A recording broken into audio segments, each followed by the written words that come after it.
you once more, really. Pleasure. For Good to all see that you, you're and doing. we'll be in touch. Absolutely, absolutely. Thank you.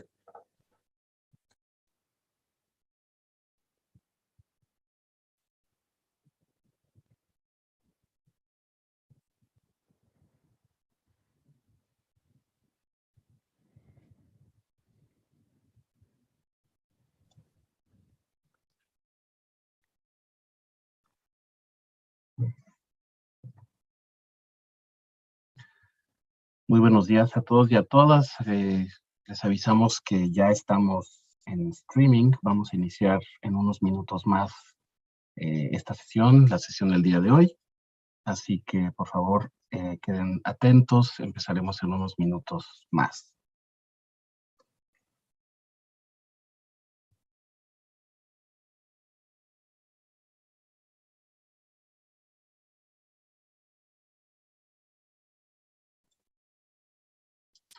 Tenemos ya 172 personas conectadas. Recordarles a todos y a todas que parte de esta sesión será en inglés, pero tenemos servicio de traducción simultánea.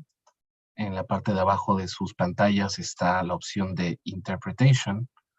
Ahí ustedes pueden escoger la opción español o Spanish para seguir la traducción simultánea cuando estemos hablando en inglés. Y cuando hablemos en español, apagan esa opción usando la opción de off. Tenemos también, bueno, personas conectadas de diversos países. Les mandamos un cordial saludo a todas las personas que ya están siguiéndonos. Y bueno, una poquita paciencia, empezamos ya en unos 3 o 4 minutos.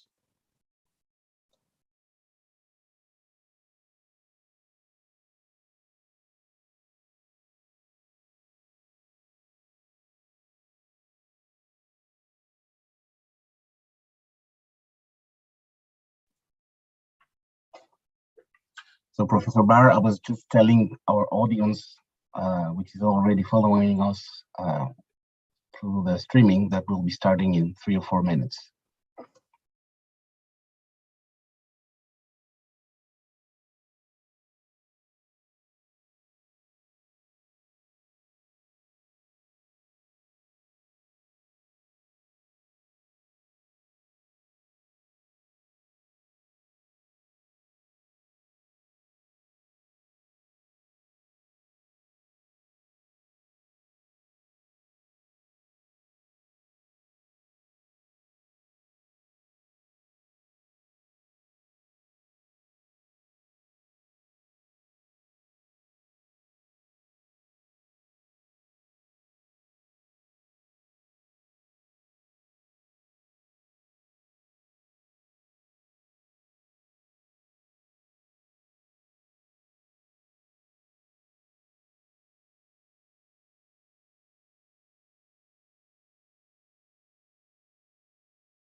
Jorge, ¿podríamos empezar la grabación de esta sesión, por favor?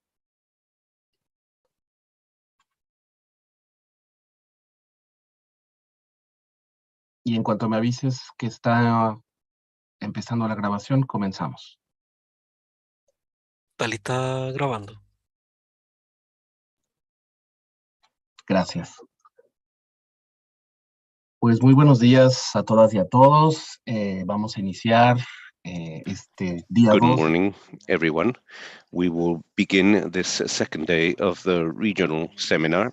A good part of this part will be in English, so I remind everyone that is following us that on the bottom part of your screens, you'll find the option Interpretation, and there you'll be able to choose the option Spanish to listen to the simultaneous interpretation into Spanish. And in the sections in Spanish, all you would have to do if you want to listen to the original sound is simply to switch that off. So we will begin. I would now move to second day of our second regional seminar on social development, social security, and the protracted crisis, an opportunity to combat inequality in the framework of a welfare state in Latin America and the Caribbean. So for those who weren't able to follow us yesterday, day one dealt with a general overview of social security and welfare states. Today, day two is devoted to pension systems. Pension systems, as you know, are a constitutive element of universal social protection systems and welfare architectures of our countries, being decisive in the income security of millions of older adults. As ECLAC has indicated, it is essential to consolidate sustainable pension systems from a triple perspective, that is coverage, sufficiency, and financial sustainability. In addition, centrally to the design of pension systems should be also the consideration of social security principles, including social solidarity and gender equality. And also the fact that the final design of pension systems must also properly consider their main objectives, including consumption smoothing, insurance, poverty relief, and redistribution. So day two main moments. First, we have a conference by Professor Nicholas Barr as keynote speaker with a presentation titled Strengthening Welfare States Risk Sharing. And this will be followed by our second panel titled Strategic Orientations for Pension Reform Debates in the Region, Moving Forward with Solidarity, Equality, and Sustainability. So please let me briefly introduce our keynote speaker, Mr. Nicholas Barr. Mr. Barr is Professor of Public Economics at the London School of Economics. He's the author of numerous articles and also author or editor of over 20 books, including most prominently The Economics of the Welfare State, which was published in its 6th edition in 2020, and also Pension Reform, a Short Guide, published along with Mr. Peter Diamond. And this book, by the way, is also available in Spanish for those who are interested. So the heart of his work is an exploration of how market failures both explain and justify the existence of welfare states. He is a member of the editorial board of the International Social Security Review and associate editor of the CES IFO Economic Studies, also the Australian Economic Review and the Journal of Economics of Aging. And alongside extensive academic writing, he has also engaged in wide-ranging policy-making work with organizations such as the World Bank, the IMF, and also as a member of the World Economic Forum's Global Agenda Councils on demographic shifts and on aging society. So he has also advised several governments in post-communist countries, by the way, also in the UK, Australia, Chile, China, Hungary, New Zealand, and South Africa, among others. He was also a member of a small group invited to advise the government of China, presenting their findings to the premier in 2004.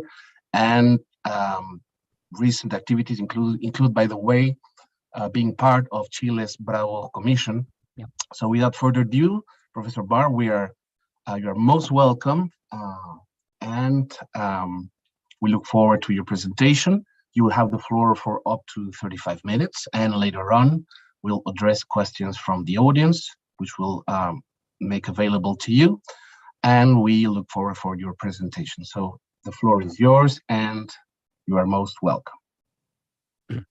Well, thank you very much for that introduction.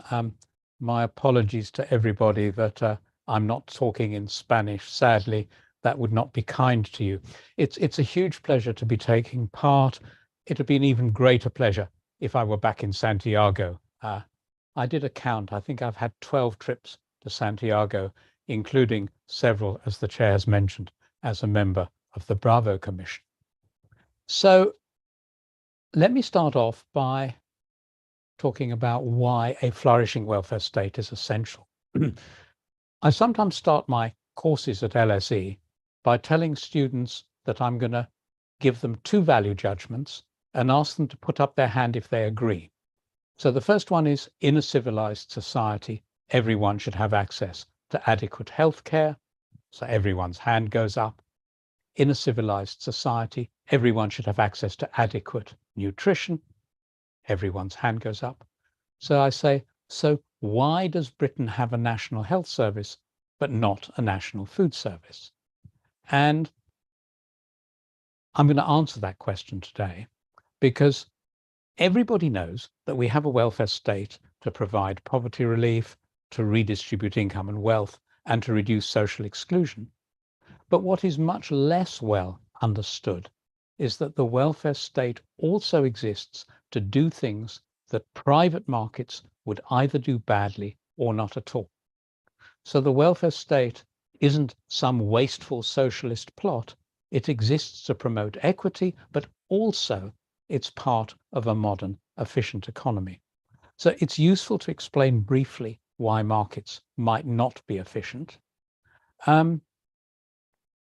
First of all, there are problems of imperfect information, which is addressed by the economics of information, for which the Nobel Prize was awarded in 2001. There is non-rational behavior, which is addressed by the literature on behavioral economics, for which the Nobel Prize was awarded in 2002 and 2017.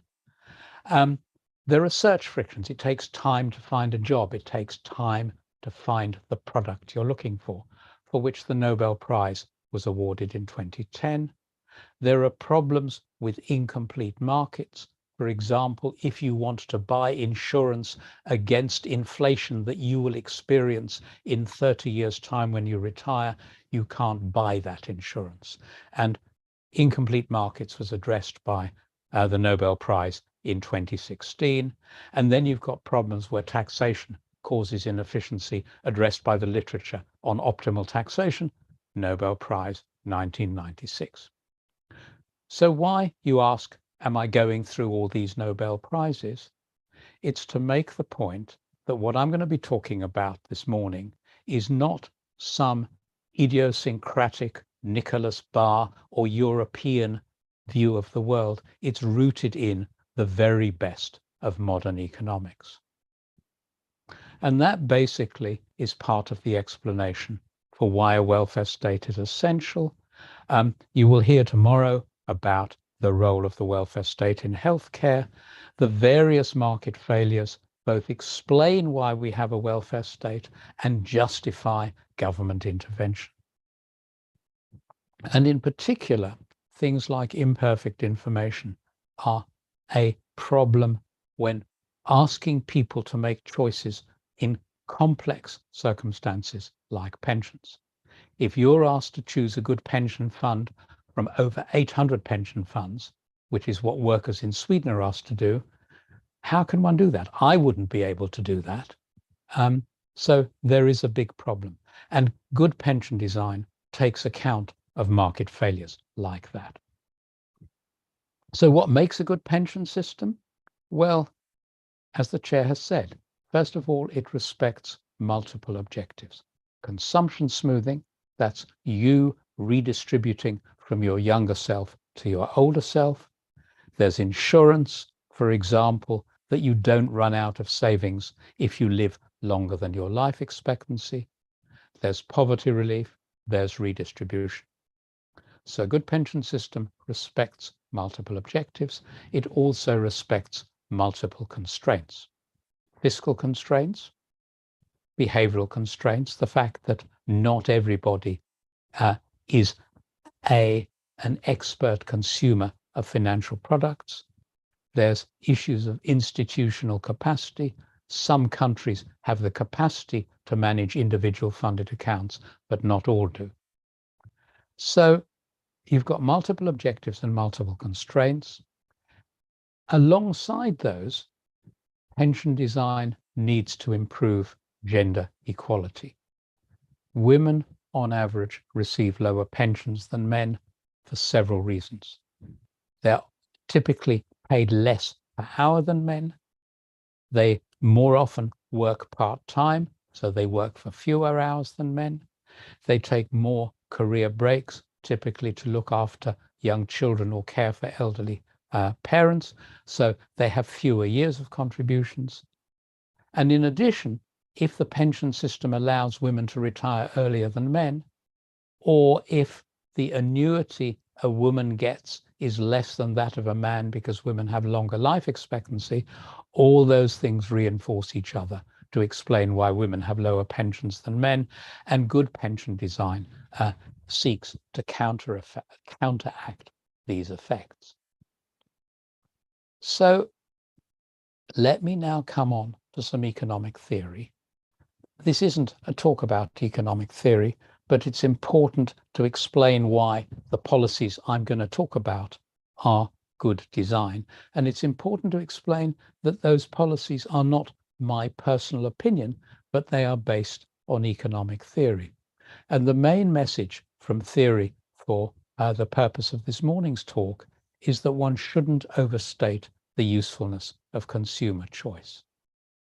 The simple economic model of well-behaved, of well-informed consumers who make rational choices can work terrifically well for smartphones, for low-cost airlines, for restaurants.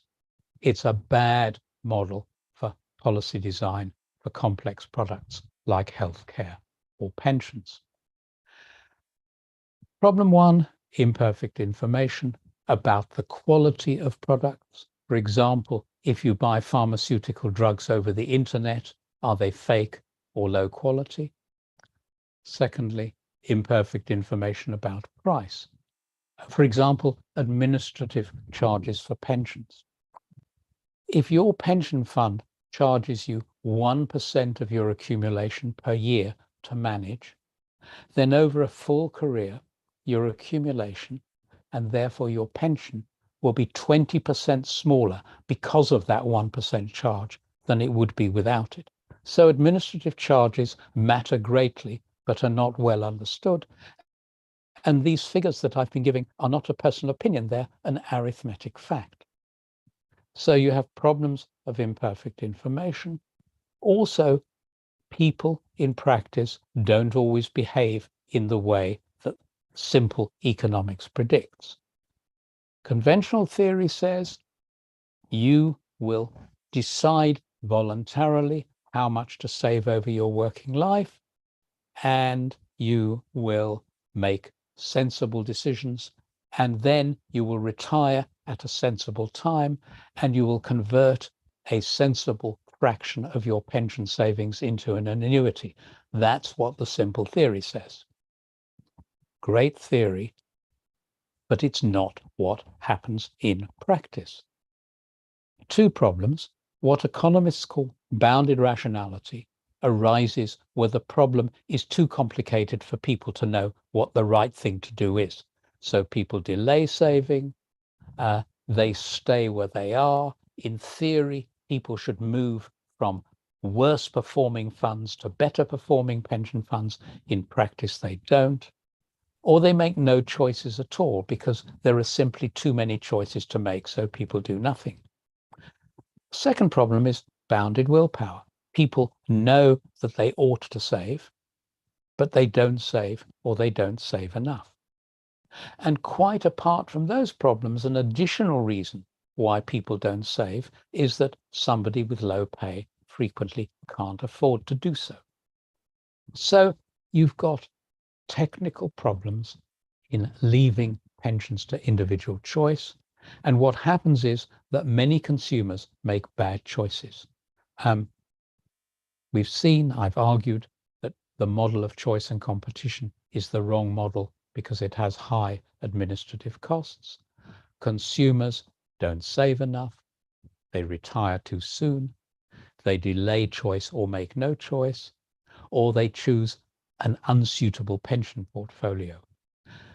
And pension providers, because they have more knowledge than typical workers, will exploit the fact that they know more. There's evidence of this from the United States and Australia. They make high charges, which often have no relation to how well the fund does, and they sometimes offer biased advice. So what theory tells us is it's a mistake to think that most people will make good choices. It's a mistake to think that people will move from bad funds to good funds. And what that implies for pension design, I will come back to later on in my talk. I now want to come on to 3 core messages for a strategy for pensions. First one is saving matters. And the reason is very straightforward. In many countries, Chile is one, there's declining fertility. That means the workforce tomorrow will be smaller than the workforce today. A rational response is to make each individual member of that smaller workforce more productive by giving him or her better capital equipment and investing in his or her human capital, their skills. But if you want more investment, you need more saving to finance it. So higher saving is a critical response to declining fertility. So that's the first part of the strategy. I encourage my students to ask the so what question. Why does this matter? And in this context, the so what question is, why do we have financial markets? And the primary purpose of financial markets is to take your and my savings and to move those into productive investment, whereby by productive investment, I mean physical capital like factories and machines and infrastructure, and human capital like skills. And where productive relates to output growth both now and in the future. Now, that's the purpose of financial markets. The choice of assets that pension funds hold can be made in the private sector, it can be made in the public sector, or a mix. So fund management can be where you have a central administration which outsources fund management to private fund managers, and the Nest pensions in the UK, which I will talk about in a few minutes, is an example of that. Or you can have assets chosen by an independent public body that is genuinely at arm's length from government, which is the way it's done in Canada and Norway. Or you can have assets chosen by the government for the government default fund and by private fund managers for private pension plans, which is the way they do it in Sweden.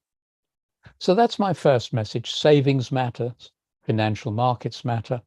The second strategic lesson is that solidarity matters. I've talked about why the welfare state is necessary where private markets don't work well. But as we've also said, the welfare state is also there to relieve poverty, to redistribute income and wealth, and to reduce social exclusion. So very loud cheers for the solidarity pension in Chile. We know that finance ministers always and everywhere don't like spending money. So the fact that the solidarity pension in Chile has had strong support from at least 3 finance ministers, Andres Velasco, Alberto Arenas, and Mario Marcel, is both very unusual and a great tribute to Chile. And therefore, the solidarity pension was rightly supported unanimously by the Bravo Commission. There was a lot of controversy on the Bravo Commission. This was one area where there was no controversy at all. We all agreed the solidarity pension is a terrific idea. But there's room for risk sharing more widely than the solidarity pension. So later in this talk, I want to talk about a proposal for collective insurance, which adds additional risk sharing and redistribution to the pension system.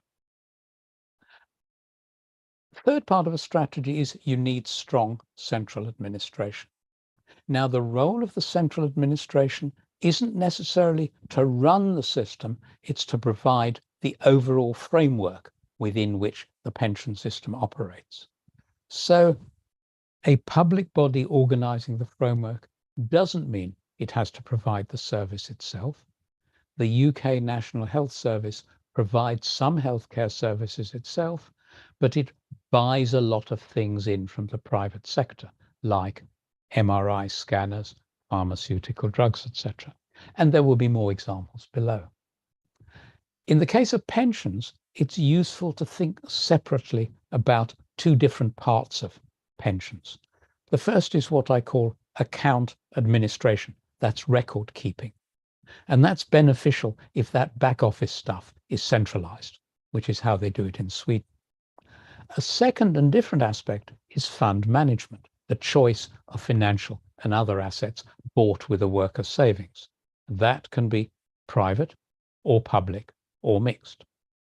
So, some examples. In Sweden, there is a central clearinghouse that collects contributions, keeps records, and passes a worker's contributions to his or her chosen pension fund. And workers can choose from private providers or be in the government organized default plan. In Canada, there's a national plan that is partially funded. The national entity keeps the records. The choice of assets is made by the Canada Pension Plan Investment Board, which is a public body, but it's at arm's length from government. The government doesn't interfere with its asset choices. Norway has a sovereign wealth fund, which is very similar to the Canadian model, and Nest pensions in the UK, I will come on to shortly. So, having set the scene, I want to use the rest of my talk to talk about good ways to design pension systems. Starting point is to distinguish pension plans and pension systems. A pension system is made up of several different plans.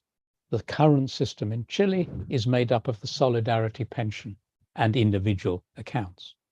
You can combine the parts of the pension system in different proportions. You can have a larger or smaller solidarity pension as part of the system. Now, a system, you can have a good system that doesn't have individual accounts, but if it does, the design I'm going to talk about now is better than current arrangements in Chile. So let's start by asking the right questions. Question one, should a pension system include individual accounts? My answer is yes, at a minimum, so that there's a good method for voluntary pension saving by people who wish to save more than the pension mandate. Second question, should individual accounts be mandatory? And my answer there is not necessarily. But if they are mandatory, then question three, should individual accounts be a big part of the system? And they can be a larger part as in Chile or a smaller part as in Sweden. And that then leads to the fourth question. If a system does have individual accounts, how should they be designed? And I'm going to argue that what is needed are simple savings plans with a limited range of choice for workers, which is a conclusion from behavioral economics, and with low administrative costs. So when Peter Diamond and I were asked to advise the Australian government, we put together three principles that we regard as principles of good pension design. One, people who wish to make choices about pensions should have room to do so. But as widespread international evidence makes clear, some people won't make choices, choice can be expensive, and some people will make bad choices. So, key conclusion, the pension system should work well for someone who makes no choice, and making no choice should be an entirely acceptable option. So those are the principles. What does that mean in practice? Well, 4 points. One, membership could be mandatory, or you could have automatic enrollment, or they could be voluntary. Second, keep choices simple, so don't have too many options to choose from. Third, include a good default option for workers who make no choice, and that default option should be mainly in equities when a worker is young and automatically rebalance from higher risk to lower risk assets as a worker approaches retirement. The fourth element is to keep administrative costs low by separating the two parts of the system that I've talked about. Account administration, the record keeping, should be centralized. Fund management could be organized wholesale on a competitive basis with private providers, or as in Norway, you could have a sovereign wealth fund. Now, an example, the UK offers the world many wonderful examples of how not to do things. And Nest pensions, National Employment Savings Trust pensions, is a rare and shining exception of where the UK, I think, gives a lesson that other countries will find useful. And its design is explicitly based on the findings of information economics and behavioral economics. Nest pensions have four elements. First of all, automatic enrollment. A worker who's not in a pension plan is automatically enrolled by their employer. Second, there is limited choice as a deliberate part of the design. There is a default fund for a worker who makes no choice, or a worker can choose from a higher risk fund with potentially higher growth, or a lower growth and hence lower risk fund, or an ethical fund or a Sharia fund. So limited choice. Third element, record keeping is centralized. And the fourth element, fund management, is organized as follows.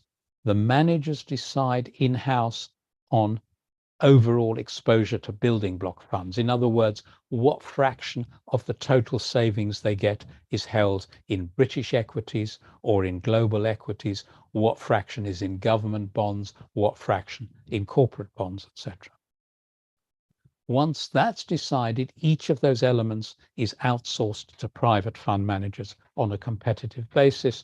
And my slide here gives a link to the quarterly updates that Nest publishes. So the advantages of the approach are that it respects the lessons from the economics of information and behavioral economics. It keeps choices for workers simple, and it keeps administrative costs low. And importantly, in terms of addressing declining fertility, it puts competition in the right place. You don't want competition between workers who are not knowledgeable and fund managers who are.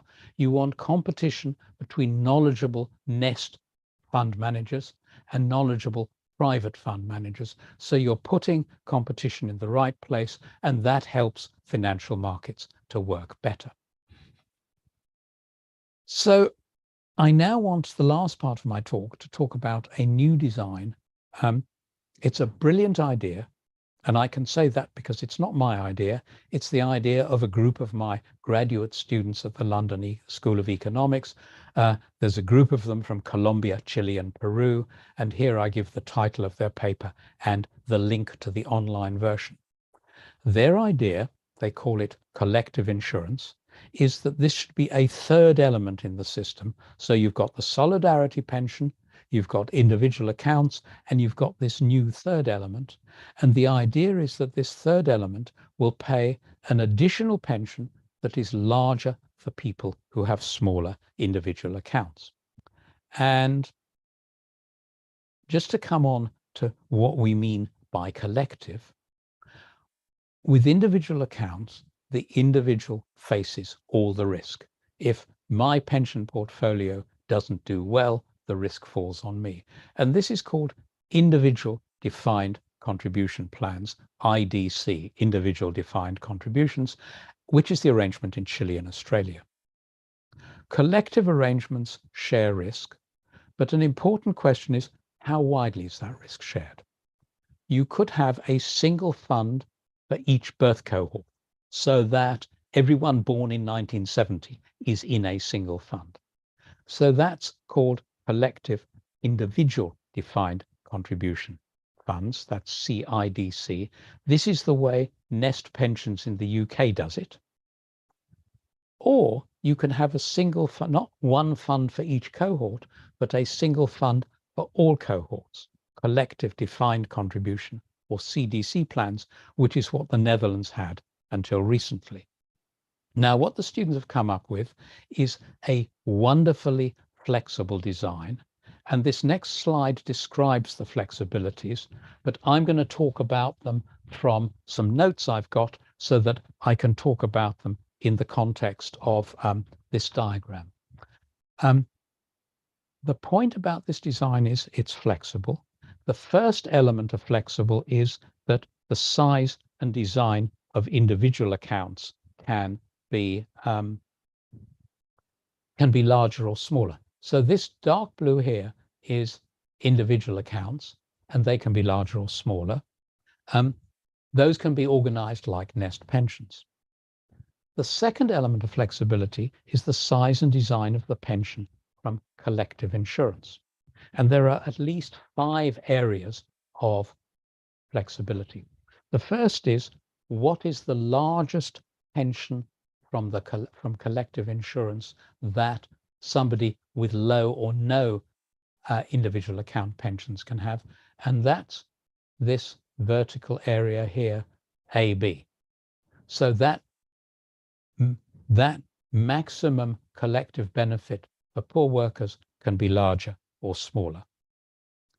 A second bit is, what is the minimum pension from collective insurance? Where somebody's got a large individual account pension, what benefit do they get from this new collective element? That's this area here. It could be 0. It could be that people with high individual accounts get no benefit, or they could get some benefit.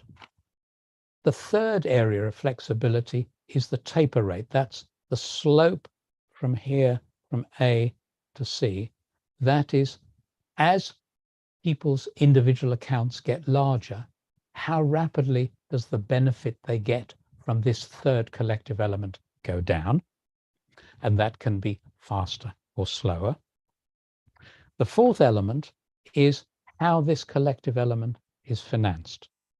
And the idea is that this element over time will build up a pension fund, but in order to pay collective insurance benefits immediately, there needs to be a taxpayer or pay-as-you-go subsidy in the short run. So the blue area is the fund, the green area is the taxpayer support, and the relative sizes of those can be larger or smaller. If you start off with a larger pay-as-you-go element, then you can pay a higher maximum benefit to poor pensioners sooner. A fifth area of flexibility relates to how the fund is organized. Is there one fund for each birth cohort? Or is there one fund for all cohorts, which shares risks more widely? And the final area of flexibility is how quickly you build up the fund, and that can be faster or slower. So I've given the link to the paper. I've given only a very brief introduction. The key point is it pays a larger benefit to workers with smaller individual accounts, with taxpayer support in the early days, taxpayer support that can decline over time. Higher benefits can be paid immediately. And this slide lists the areas of flexibility. Other design features? Well, the greater the relative importance of the solidarity pension and of the collective insurance pension, the more the system contributes to gender equality. How do you pay for it? Well, in the context of Chile, the collective insurance element could be financed from the new contribution. There's talk about a new additional contribution. There's talk that it might be 6%. And the collective insurance element could be financed from that plus an initial taxpayer subsidy whilst the fund builds up. The benefit could be larger or smaller depending on how much taxpayer support there is in the early days. And the collective insurance element could be combined with a larger or smaller system of individual accounts. So, for example, it would be possible to divert part of the current 10% contribution to AFPs into the funded element of collective insurance.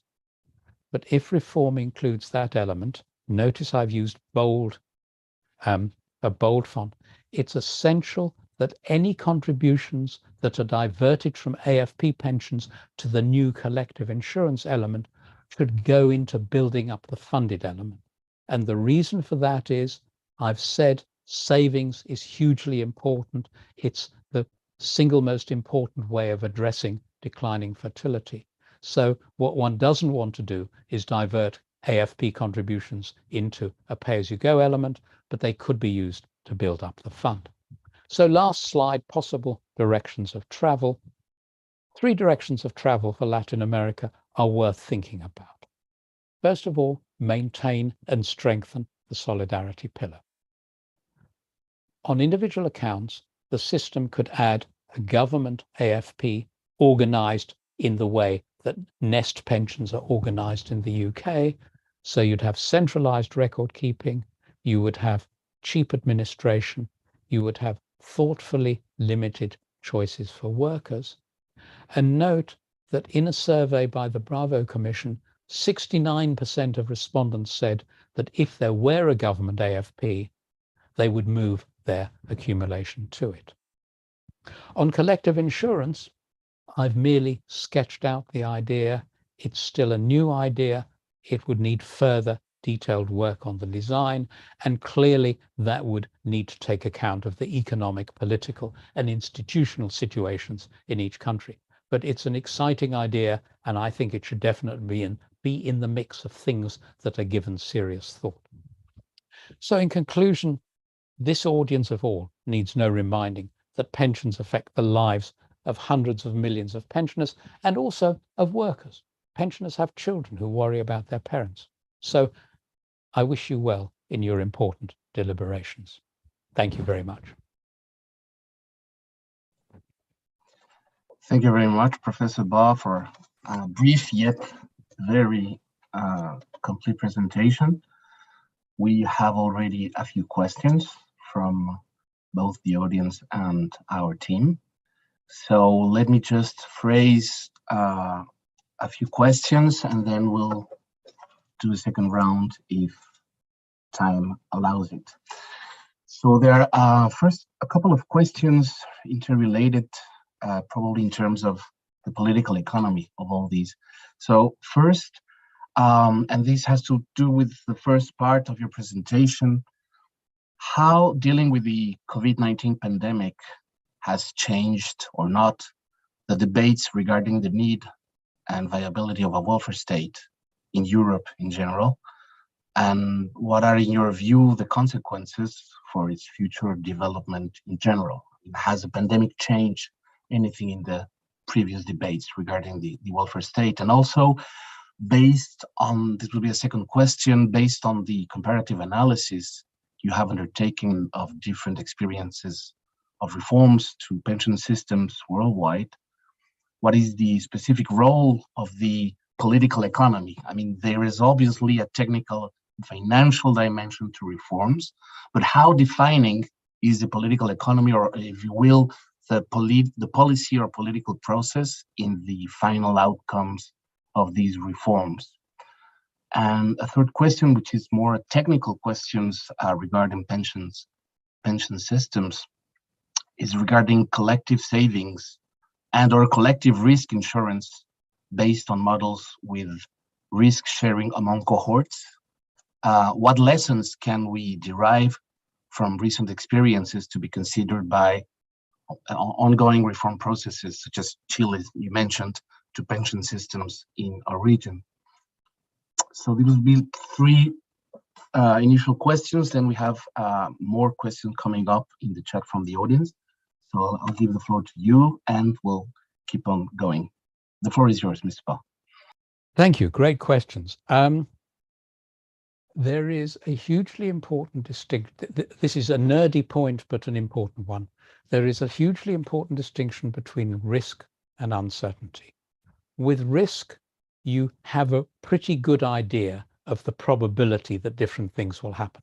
So the probability that someone in Chile will break a leg this year is a risk. It's well known. Insurance can cover that. With uncertainty, you know there's a risk, but nobody knows what it is. Private markets can insure risk. They don't do a good job with uncertainty. The pandemic is a classic example of a systemic uncertainty. Nobody knew when it was going to come, what form it was going to take, and when it came, it was a pandemic. It was the whole world. Andres Velasco had an article last year basically saying it's about the role of government as insurer of last resort. So the welfare state that I've been talking about is mainly in response to risk. People save, and mostly, people save partly for their pensions, partly for other things. You have unemployment insurance because there is a reasonably well-known risk of being unemployed. But things like the pandemic, in a way, are in addition to and reinforce the arguments I've been making for a welfare state. If you have a pandemic, only governments can deal with it. So I think the pandemic has reinforced the case for a welfare state. Has the pandemic changed things? Well, in principle, it's reinforced the argument. In practice, of course, it means output has been lost, public expenditure has gone up, so budget deficits and national debt has gone up. So it's created acute fiscal problems. But that doesn't invalidate the case for the welfare state. It just means it's harder to finance it. And that, of course, then comes very neatly onto the second question about the role of political economy. Some countries, like the United States, and sadly my own country, the UK, have a low tax, low quality public service equilibrium. In the Nordic countries, the political economy settlement is people are prepared to pay higher taxes in return for high quality public services. They get those high quality public services, and therefore they are prepared to continue paying those higher taxes. And so in a way, the response to the pandemic depends very much on the political economy of a country, whether people are or are not prepared to pay higher taxes. We have a leadership election going on in the UK, and the two competing candidates are competing on who can have the biggest tax cuts at a time when, after the pandemic, and with social services and the National Health Service overstretched, this is exactly the wrong way to go. So political economy is acutely relevant to the way that countries respond. Collective risk across cohorts. Good question. Simple economic theory says risk sharing raises people's welfare. So in principle, one fund for all cohorts shares risk more widely and sounds attractive. But again, there is an interaction with political economy. It depends on the degree of solidarity in a country. The Netherlands had a system with one fund for all workers, but an implication of that is that young workers are in the same fund as older workers, and therefore younger workers can't go in for the higher risk but higher return assets that they might like to do so. And that in the Netherlands has created political problems. Now, that's not an argument in logic. It's saying how viable having a single collective fund for all cohorts depends on the political economy of a country. The fact that it doesn't work in the Netherlands raises a question for countries in Latin America. Will this model work for them? It could, it won't necessarily, but it could. Thank you very much. And actually, regarding this last point, we have a few questions from our audience, which relates to this. First, as you know, the countries of Latin America and the Caribbean have high informality rates. And so as a question, there's the question of how or what kind of strategies may be designed to ensure universal coverage and the sufficiency of pensions? So that would be a question. A second question is that in a mixed system, what role does transparency plays in the administration of, I guess, individual contributions, and how this transparency may be enhanced to improve the overall trust in the system, in the pension system? Also, in your experiences and all the research you have conducted, what have been the main reasons that may explain why Latin America and the Caribbean has experienced so many difficulties in implementing pension systems in general, and actually solidary savings? So what would be your recommendations to advance in this direction? And finally, you mentioned administrative costs. So one question addresses how to ensure low administrative costs so that at the end of the day, these will reflect on the actual benefits for pensioners. Right. So this will be the question we received so far. The floor is yours, Mr. Bell. Thank you. Informality. Two parts to the answer. The first is the solidarity pension that goes to everybody, I think, is a thoroughly good idea. It deals with coverage at least at the level of poverty relief. And when Peter Diamond and I were advising the government of China, we recommended that they introduce something like the Chile Solidarity Pension for all workers, for urban workers, for migrant workers, for rural workers. Collective insurance, one of the flexibilities of design, I said, what is the maximum benefit that goes to somebody with a low individual account? You could have a collective insurance benefit that went to people with little or no contributions to individual accounts. So collective insurance could be could be used to bolster the solidarity pension, and that would be one way of addressing. That would be, if you like, recognizing that informality exists, but trying to make sure that people are covered. A second question is, how could you reduce informality? And their work by Santiago Levy is very important. He says, if you base a lot of the finance of your welfare state on contributions levied on formal sector workers, that will create an incentive against workers joining the formal sector. So my interpretation of his argument is to say benefits have three purposes: poverty relief, insurance, and consumption smoothing. And consumption smoothing has to be contributory. Someone with high earnings who wants a high pension needs to pay higher contributions. So you have to have earnings-related contributions for benefits that provide consumption smoothing. But poverty relief can be financed from general taxation, and so can insurance. In Britain, our National Health Service, which provides medical insurance, is mainly financed from taxation. So his argument is you have contributions for consumption smoothing, and you finance other things from broadly based taxes, income tax or consumption taxes. So that's two ways of addressing informality. The role of transparency. Well, I said nest pensions are a good example to other countries, not only in the design, but everything, their information is all put online. They have quarterly updates on investment performance. They have explanations of how they divide their funds. They even have a language police in order to make their publications non-technical. So you're not allowed to use the word annuity because that's a technical word. They call it pension income. So in my presentation, I've given links to the Nest website. And for people who are interested, I think it's a model of how you are transparent about what you're doing. Why have countries had difficulties in implementing individual accounts and individual saving?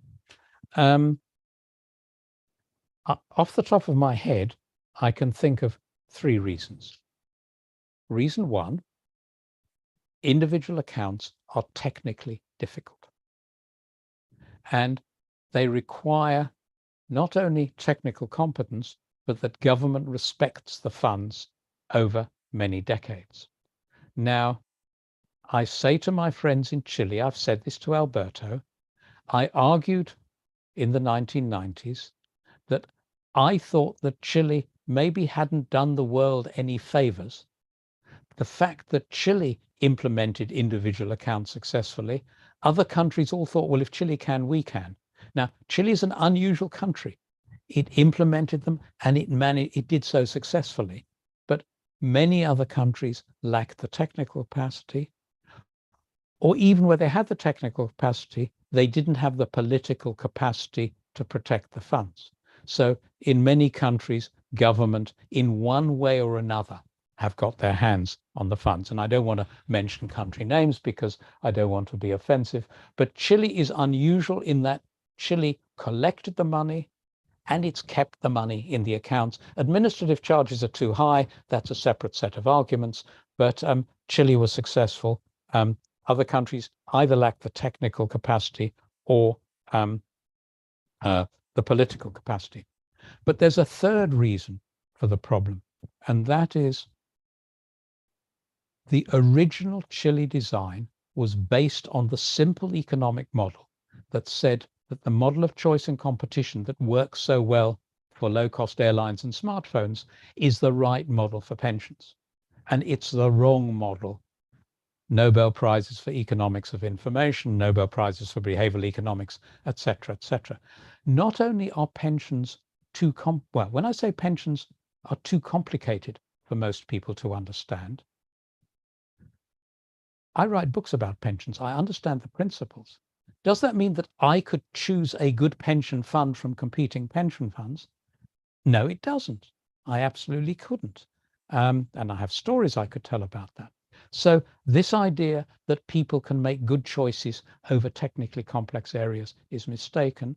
And it gets worse because even people who could in principle make choices may have better things to do with their time.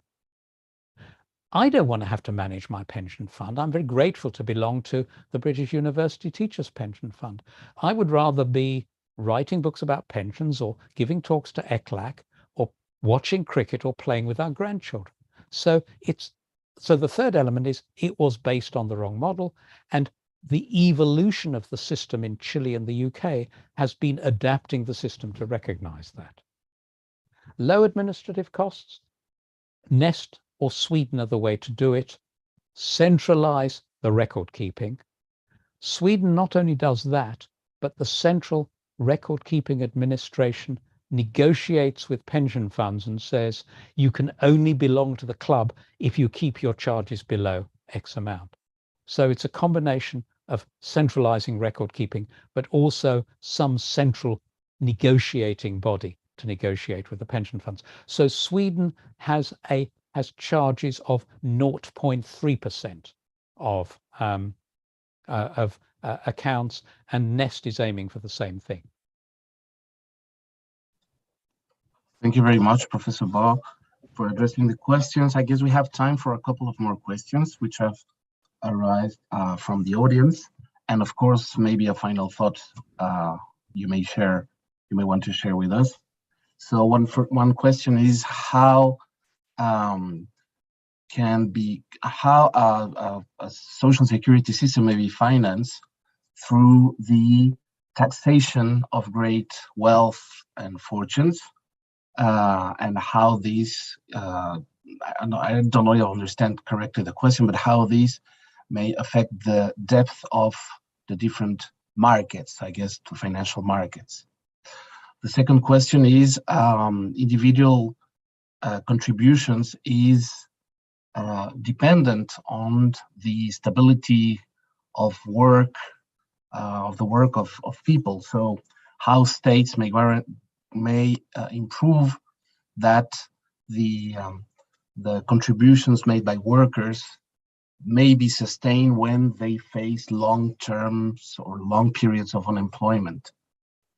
That would be the second question. And of course, if you'd like to share another final thought on all these reform processes, ongoing reform processes, it would be most welcome. So the floor is yours. Okay. What does one do about great wealth? And how does that relate to the pension system? The social purpose of pensions is a secure old age for people on quote unquote normal income. The pension system doesn't care about Bill Gates's pension or Elon Musk's pension. So any mandatory system should not have a mandate that says you must contribute 10% of all your earnings, however high. There should be a ceiling on earnings, and that ceiling should be chosen to cover, quote unquote, normal income levels. People who are have high income and high wealth, who want additional pension savings, for this you have voluntary pension plans. And voluntary pension plans, there should be no limit to what people put in. What might be limited is the tax advantages you give them. So you might say there are some limited tax advantages for smaller voluntary contributions, but beyond a certain level, people are on their own. So that's the pension design bit. As regards inequality of wealth, that's a separate question. And how one if people regard inequality as excessive, and a lot of people do at the moment, I think for good reason, then a separate question is, what can you do to reduce inequality? And then that's a question of, do governments have the political capacity to introduce more progressive taxes or more progressive inheritance taxes? And that's a big political economy question. It will vary from country to country, but it's separate from pension design. Okay, contributions in the face of unemployment. Well, the solidarity pension goes to everybody. The question is, what happens to the contributions of somebody who is not earning? If somebody's not earning, say a woman caring for young children, my view is there should be a taxpayer contribution on that person's behalf each year into his or her pension account. The question is what you do about people who are unemployed. You could have tax-financed contributions on behalf of unemployed workers. You could, but you don't have to. Where you're talking about long-term unemployment, you're not talking about the pension system, you're talking about labor markets, and you're talking about human capital. So that's where a wider agenda comes in. You're talking about education, investment in human capital. That's one way to address long-term unemployment. Another way, in addition, you need well-functioning labor markets.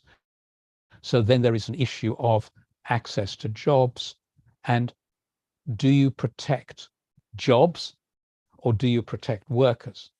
Flexicurity in Denmark says we protect the worker, not the job. So workers can be made redundant, but if so, there are good training programs, there is generous unemployment benefit, etc.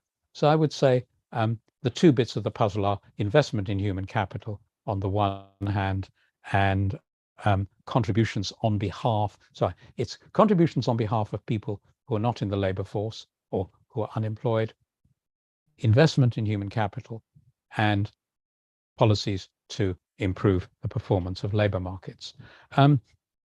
Final thoughts. This is a difficult one. I think if I'm allowed one thought, it's the following. Pensions are multidimensional. They're multidimensional in purpose. All I've done today is talk about the economics and a bit of international experience. But you need behavioral experts, you need tax experts, you need financial market experts, and you don't obsess about one part of the pension system. you have to look at the pension system as a whole. So I guess it's two messages. One, look at the pension system holistically. And the second is you need pensions experts, but you need other experts as well, including experts on implementation and experts on financial markets. And you need them all round the table from day one. It drives me mad when clever people with PhDs think that the way you do good policy is the clever people design the policy and then hand it over to other people to put into practice. You need the designers and the practitioners in the same room at the same time. And I guess if I'm allowed only one message, that's it. You know, don't just rely on people with PhDs. You got to get the practitioners into the room at the same time. Thank you very much, Professor, for this amazing presentation and this discussion also. We thank also everyone in the audience following this seminar. We've had up to 275 people connected. By the way, all materials and presentations will be available at our website, probably in a few minutes. Also, please remind everyone that on the chat we have a link to a survey for the audience to fill. This helps us to improve our daily work, so please do answer that survey. And well, we really thank you, Professor, for sharing your thoughts this morning, and I think this is certainly an excellent start for what follows in the second day of our seminar, which is panel 2, titled Strategic Orientations for Pension Reform Debates in the Region, Moving Forward with Solidarity, Equality, and Sustainability. And in order to start, I will now give the floor to Mr. Alberto Arenas, who's a Director of ECLAC's Division of Social Development. And I guess we'll be switching back to Spanish at this moment. Así que Alberto, te damos la palabra para iniciar. So Alberto, you are now ready for panel 2. Okay, well, but first of all, Nick, thank you very much for this interesting and valuable presentation that you have shared with us at this regional seminar on social development that we organized at ECLAC, and we will be in contact and waiting for your new publications and book on pension systems, especially to learn about the science and good designs on pension system. And I hope that soon we can meet in England or in Chile. And thank you very much, Nick. And My a big pleasure. back from Santiago de Chile. Thank you very much. Y bueno, volviendo al español y Coming back to Spanish then, and starting with this panel number 2 that we have called Strategic Guidance for the Debates about Pension Funds in the Region to make progress with solidarity, equality, and sustainability.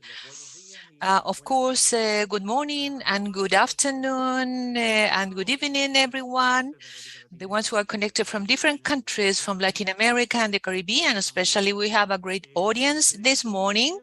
In this second panel of this second regional seminar on social development that we have named Social Security and the Protected Crisis, an opportunity to combat inequality in the framework of a welfare state in Latin America and the Caribbean.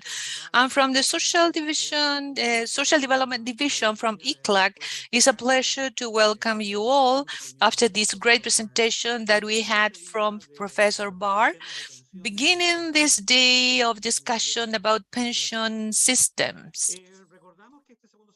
We would like to remind you that this second regional seminar on social development is organized by ECLAC together with ILO, PAHO, German Cooperation, as part of the transformative project transformation in Latin America and the Caribbean, implemented by ECLAC and GIZ and funded by the Federal Ministry of Economic Cooperation and Development of Germany, BMZ.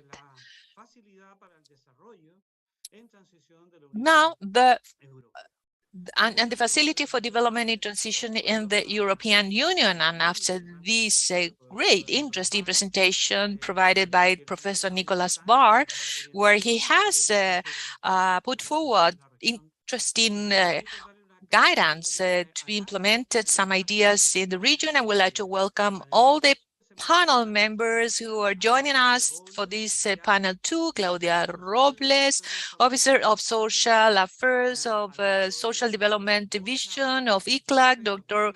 Walter Borja Rojas, Head of the Social Security Standardization Office, Peru, Dr. Rolf Schwagtenga, which is from Germany, the Federal Ministry of Labor and Social Affairs, then Paula Benavides, Executive Head of Espacio Público and the Head of Public Finance Unit and Statistical Services from ILO, Mr. Helmut Schwarzer. We have to remind you that you can have the simultaneous interpreting services. You have a little globe at the bottom of the bar. So by clicking there, you can choose the language of your preference. We have a chat also available for making any questions or comments. This panel will focus on identifying the main challenges faced by the pension systems in countries of Latin America and identify and make progress on the debate of pension reforms in the region. I would like to start by introducing Claudia Robles, Officer of Social Affairs of Social Development Division, ICLAC. She will provide us an introduction. She will be talking to us for 20 minutes. And Claudia, she's a PhD in sociology from Exeter University, England. She has been working in the Gender Affairs Division at ICLAC and also in the Office of El Salvador, an international consultant. She's got great expertise in social policies, pension system, and social protection in Latin America. She was a member of the advisory commission together with Professor Barr, advisor to Chile, and in working in the Social Development Division, is working at present at ICLAC. Thank you so much, Alberto. Good morning, everyone. It's a great pleasure to be part of this panel. I would like to start by thanking for the invitation and also the audience that have joined us and the people who are going to be part of this panel, Dr. Walter Rojas, Dr. Schmattenberg, to Paula Benavides, Helmut Schwarzer. Greetings to each one of you. Thank you so much for being here. And Alberto Arena, thank you for moderating this panel. I'm sharing my screen now. And I would like to start by saying that this presentation is a result of collaborative work at the Social Development Division with Alberto Mesa, Juan Viva, which is the result of the work that we have been doing and organizing in the Social Development Division. During the afternoon, Carmela Lagos also will present about what has been produced on occasion of this work about expansion of coverage for independent workers in Peru and an ongoing development that has been now will be presented by Alberto. And now we are going to talk about the systems in Latin America and the Caribbean and to make a contribution on strategic guidance for the debates about the pension system reforms in our region. Some key messages I would like to provide you. First, economic security in old age is an essential dimension of social protection. No elder adult could lack of this protection when growing old, and that hence the need to make progress in terms of ensuring the collective protection, especially in the context that we are living in this region and in the world, and what we are seeing about the different dimensions in terms of sustainability of pension systems, in terms of coverage, sufficiency, and financial sustainability. And we stress efficiency with a specific aspect to this region is essential to approach inequality and sufficiency in the pension services, and the non-contributive pensions contribute. They require a comprehensive approach. A design of pension systems are of matter, and they should be weighted in terms of the context where they operate and the role of the state, as well as solidarity, whether endogenous or exogenous, and to expand the contributed coverage is essential. In the transformation processes, we need to make progress towards a social, fiscal, and intergenerational pact to consolidate universal rights pension systems and make the investment which deemed to be appropriate to reach this goal. What do we understand by sustainability, and what is the elements that affect the results? We understand this in 3 dimensions. First, coverage, the insufficient services, and the financial sustainability is essential. And this is an essential element, a cross-sectional element that includes every dimension, and to face a structural factor which deepen this inequality and goes against the final objective is essential to be considered in the design. In the context of a structural design is something essential, so the system designs do not stress inequalities, but on the contrary, provide social protection. What are the factors which are playing a role in terms of sustainability? Accelerated aging is something that we cannot skip. The relationship to support people from 60 years old up, and potential workers as well. And we see there is a reduction of support to this age sector from 15.7 to 7.8.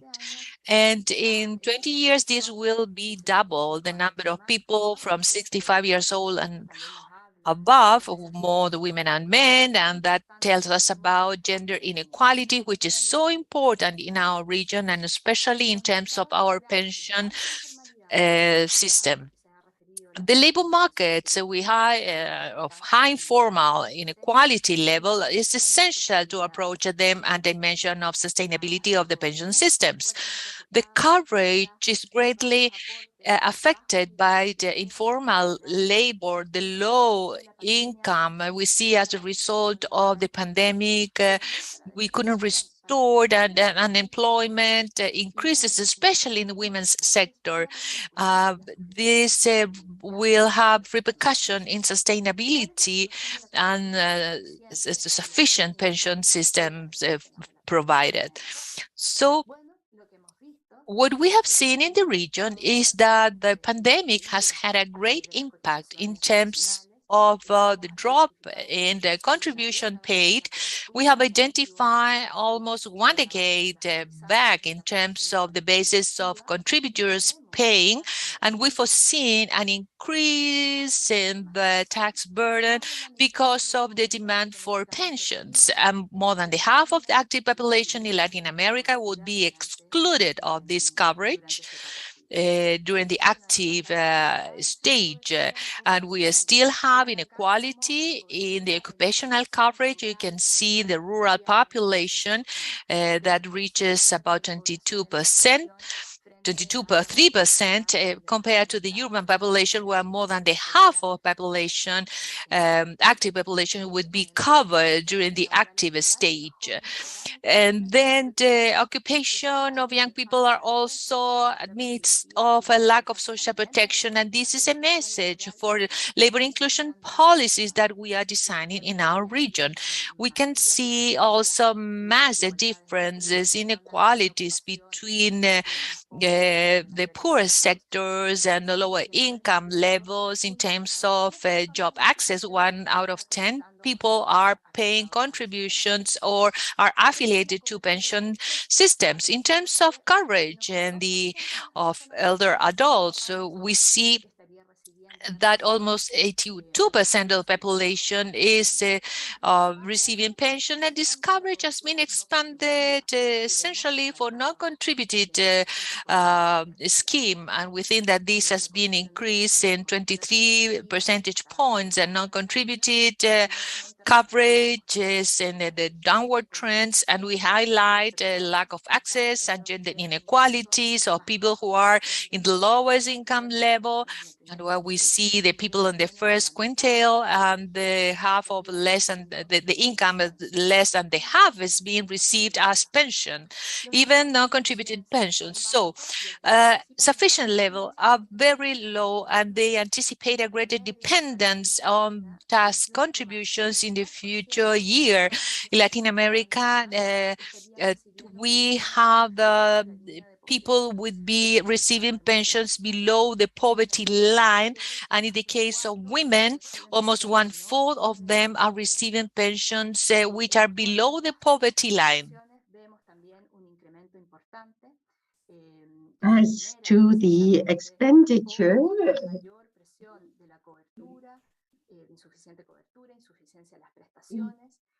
coverage and accelerating aging that would be expanding this public expenditure from 4.6 to 5.3% between 2017 and 2020. The pension systems in Latin America require to face challenges of coverage and adequacy and move towards the eradication of poverty in old age. And this, what we see in household surveys and data for 9 countries, is that exactly pensions, having received pensions, has contributed to contain the potential increase of poverty of the elderly in a significant manner. In particular, this occurs in view of the reception of contributory pensions that have less coverage but provide greater adequacy of benefits. And 28.5 percentage points can be ascribed to contributory pensions. The redistributive role of pensions in the home explain or account for 14.2% of income, average income at home, in households, and how these resources are used. The non-contributory pensions are a relevant mechanism, but insufficient, and therefore the pensions and contributory pensions is clear. As to access to these pensions, there is a heterogeneous reality, different composition, heterogeneous levels of coverage and articulation. Non-contributive pensions contribute to broaden coverage, and only 3 countries coverage is over 40% of the population. In 6 countries, coverage is below that of the population in poverty in those over 65 years. And so this refers to a very important challenge to be met. We know that poverty in old age is correlated with the coverage of pension systems, so it's more urgent than ever to expand it and increase its sufficiency, its adequacy. So here we are raising a view of how to move forward in eradicating poverty in old age. So we say social fiscal pact is key. It's fundamental. Understanding the increase that it will be of public spending today, we have forecast or projected to 2030 to what amount would the public expenditure be. First, understanding the population effect, the demographic effect, which is cross-border. And there is very little to do in that case, you see, as to population dynamics. But this expenditure will go up in 0.7 percentage points, so it would be 6% in 2030. If we want to increase coverage at least to 40% in countries that are below this threshold to cover at least the first two income quintiles. This would involve an additional spending of 0.1 percentage points, and expenditure would be 6.1%, and also increase the sufficiency of non-contributory pensions to the line of poverty would be 0.2 percentage point. The expenditure would be 6.3% in 2030. It's feasible, but once again, we need to say that we need to increase contributory coverage and consider the context of the situation we are experiencing. I go to the last part of my presentation now, as to strategic guidelines for reforms to pension systems. Some messages we want to share regarding the evidence we've shown so far. On the one hand, we see that all the pension systems show profound sustainability challenges insofar as coverage, given that we are considering people of 65 or over receiving a pension as a matter of sufficiency, with a pension above the poverty line. But I think we can see, as there is an initial grouping, this is preliminary data regarding individual capitalization schemes that show the most deficit, the highest deficit in sufficiency or adequacy. As to coverage, what the mixed and balanced systems would be showing, and as to expenditure, given the design, they have less public expenditure, but this does not mean that the state will need to supplement in view of the low levels of sufficiency, low levels of coverage. The states need to supplement these levels. As to pay-as-you-go systems, they show better results in coverage and sufficiency with higher public expenditure, which of course raises financial sustainability issues. To move toward mixed systems with guaranteed universal rights and strategies allowing for better sufficiency and coverage is one of the greatest challenges we have now. I want to underscore this idea that reforms to pension systems have a double challenge: increasing sustainability, but also address the context factors. The systems have to give an account of that. This means addressing structural inequalities, factors linked to the labor market, and population factors, coverage, sufficiency, and financial sustainability. Policies that address sufficiency, articulation within the framework of integral systems, contributory and non-contributory. For example, we see there is tremendous experience in our region in the development and implementation of this collective risks, endogenous solidarity and exogenous at the same time through the expansion of non-contributory pensions in the designs, and recognizing the work of care and addressing gender inequalities, expanding contributory coverage. And all of these elements are to be consolidated. The reforms face different dimensions and should be guided by solid, robust diagnosis. First, a technical component in order to face the sustainability and context challenges. I agree with Professor Nicholas Barr as the need to to meet at the table all the players, increase sufficiency with progressiveness and sustainability, address inequalities, gender inequalities. In the last 2 decades, we have appreciated several options and we have comparative experiences. Integrality and expansion of the contributory component and non-contributory component as well. Greater solidarity to face inequalities, endogenous and exogenous. And there is a component of political economy where the objective is to increase sufficiency at the center, move towards a base of collective insurance of universal scope, And the pension systems are facing a growing demand of public expenditure.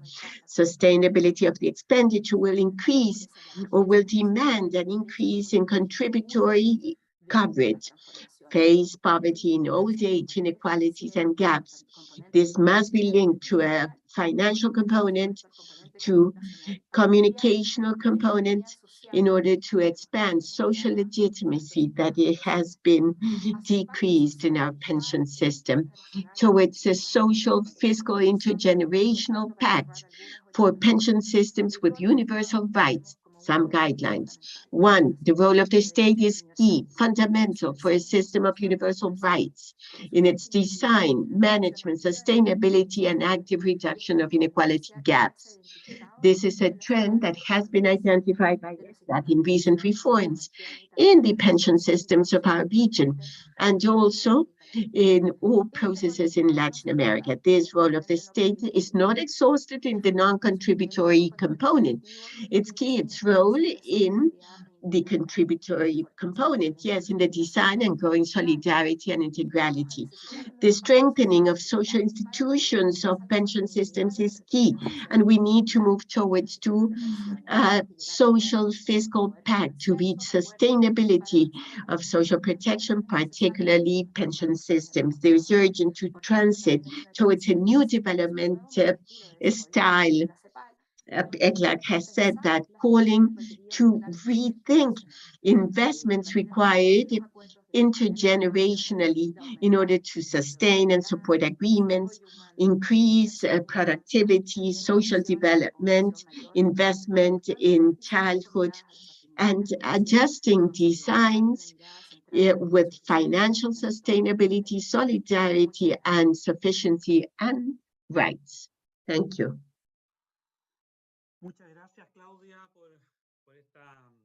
Thank you, Claudia, for this very interesting and comprehensive and sound presentation on pension systems in the region, as you have raised the challenge of sustainability of pension systems, the importance of design, the opportunity for new pacts, and how to move forward in social security reforms, which is in times of crisis. Thank you very much, Claudia.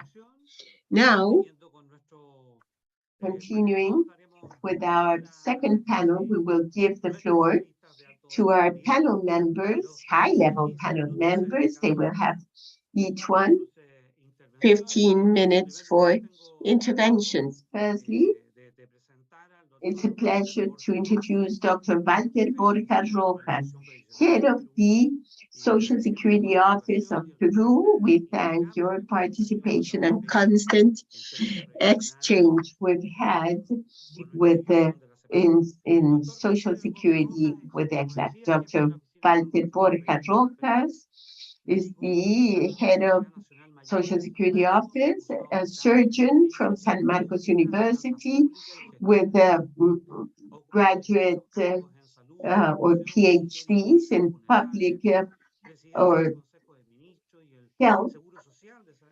Social Security Minister, was General Manager of the Superintendency of Social and Health Insurance. Welcome, Dr. Borja. You have the floor. Good morning, Alberto. Thank you very much for the invitation and the opportunity to participate in this panel on strategic guidelines for pension reforms in the region to move forward with sustainability and solidarity. Thank you, Claudia, for a brilliant presentation. That is an excellent framework for the reflections now. And also thanks to the colleague member panelists, and each one will contribute from our experiences all these ideas for a debate on pension reforms for the region. And now moving on, and referring to our Peruvian experience, it's important as a starting point to take into account the existence of a series of restrictions and challenges inherent to emerging countries like Peru, and what are the effects and consequences on the social condition and social security. And all those factors, one of them is scarce fiscal resources, high labor informality, low productivity, changes in the population makeup regarding population aging, and changes in epidemiology that are generating diseases or communicable diseases. And in these last 3 years, the devastating impact of the pandemic is, especially in a country like ours, that we regret to be shedding the figure of mortality per million inhabitants in the world. And this has to do with all this structure of social protection that has been challenged in view of that. And also a new scenario that we are facing with new challenges in spite of the issues I've already mentioned. As a key strategic orientation, we plan to understand the reforms of pension systems as a new social contract that expresses a new relationship between state and society, where social protection will not depend on the labor, formal or informal, urban or rural condition, skilled or non-skilled, but rather the social protection condition will depend on the citizen's condition. That is to move towards an approach of rights tending to universal. Now, what is very interesting of this situation in our country? Well, our pension system begins with a highly fragmented model that lacks a comprehensive perspective.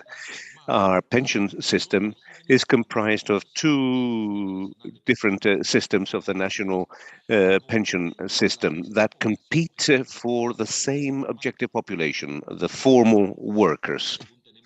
Now, this is only happening in Peru, and I think it also happens in Colombia. But our systems, our subsystems, our taxation systems compete between the public and the private sector. The public sector based on a pay-as-you-go system, based on an intergenerational solidarity system, and the private pension system, which relies on individual capitalization accounts.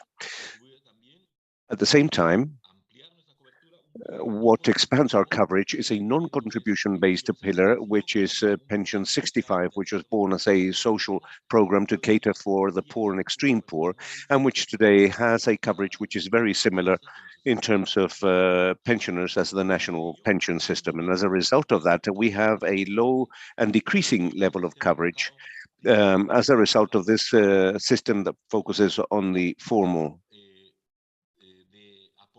labor world and that contribute to the social security system. We estimate that around the sixth part of the working population contributes to the social security system. That means that we're one of the countries with the lowest rates of contributions in the region, and only 35% of old people older than 65 years of age form part of a social security system. Now, this is insufficient and unequal. There is a population of around 14% of the working population that under this design can hope to receive a pension.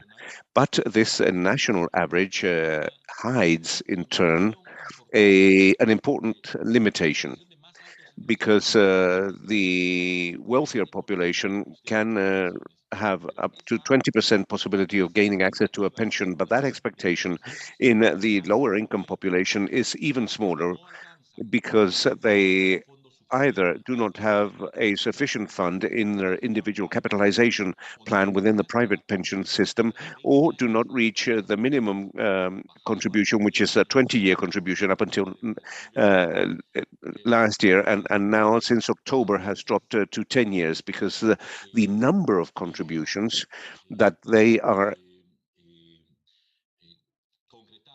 able to make to the national pension system does not reach that 10-year threshold.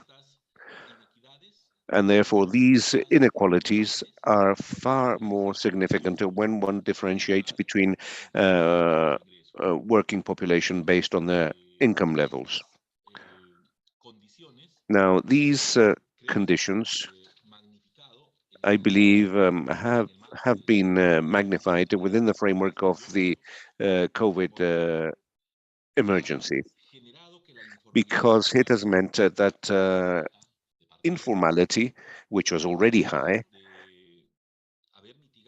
far from mitigating its evolution, has increased. And by 2021, the level of labor informality in our country was 76.8%.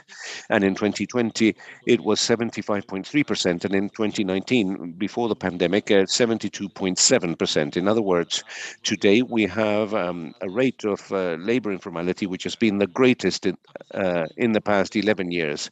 Now, despite this informality and this increase in labor informality, the number of contributors has increased.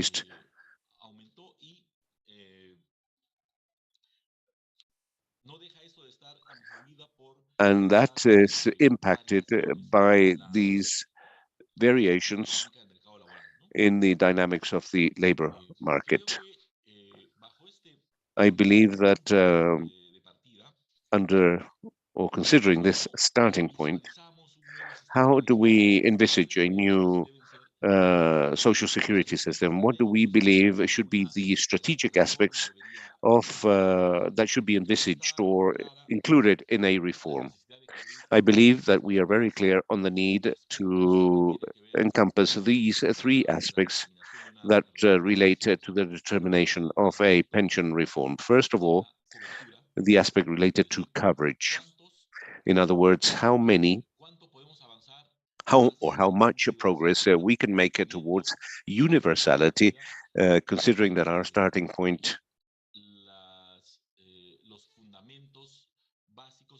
is the basic aspects of social security: universality, its mandatory nature,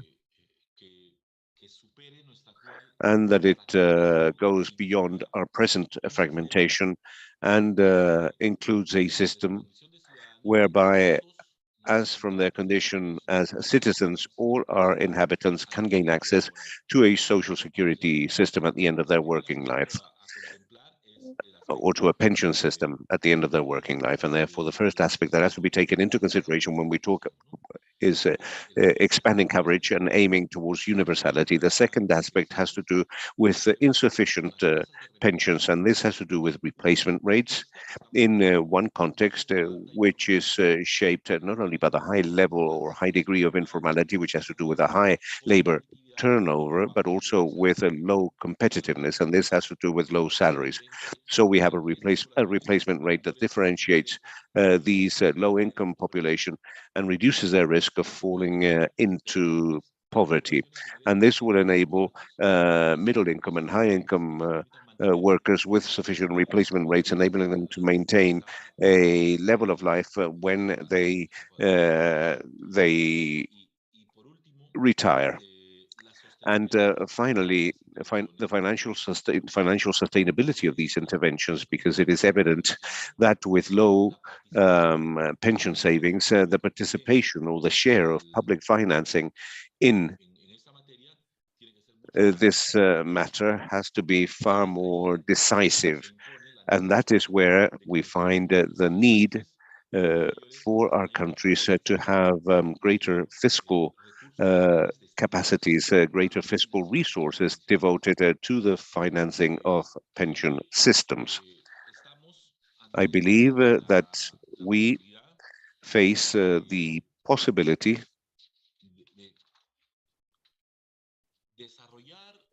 of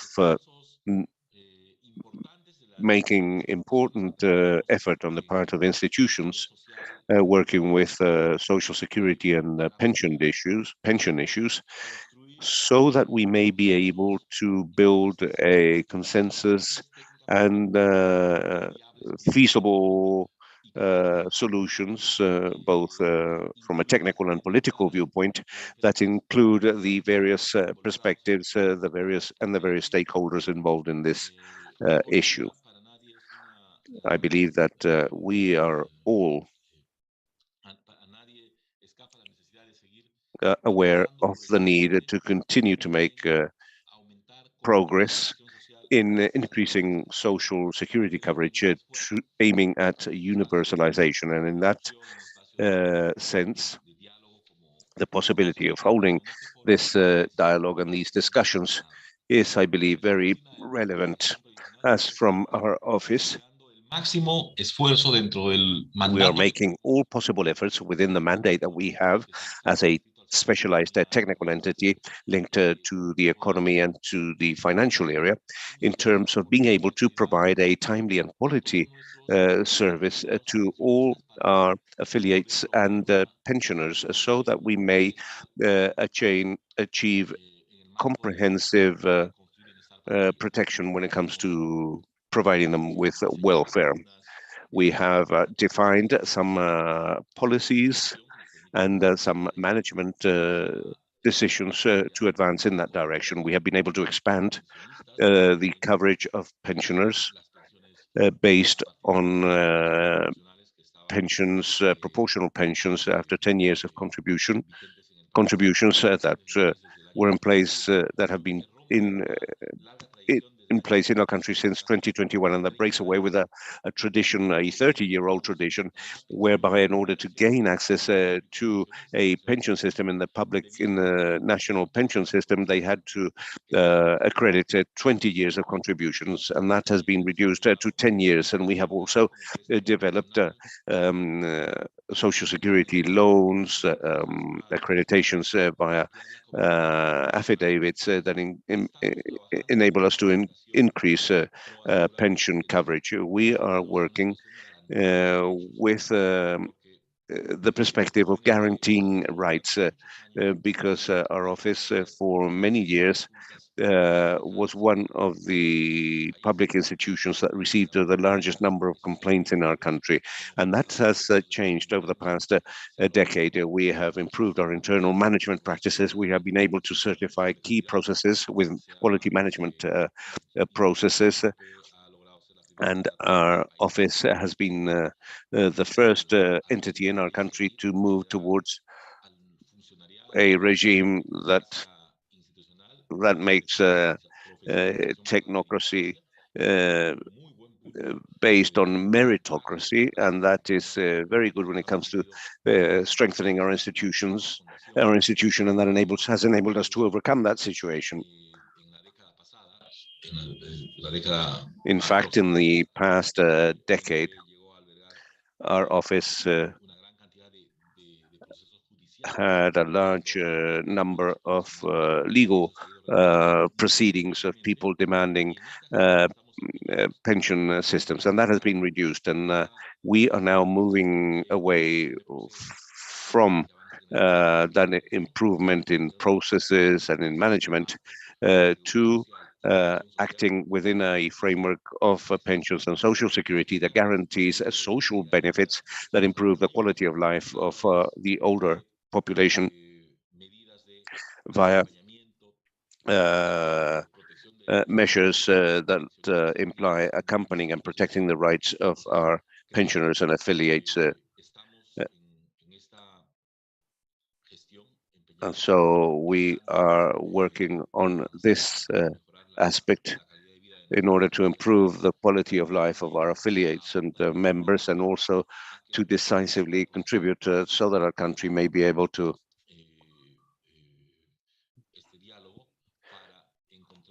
enter into this dialogue so that we can find a way to reform our pension system.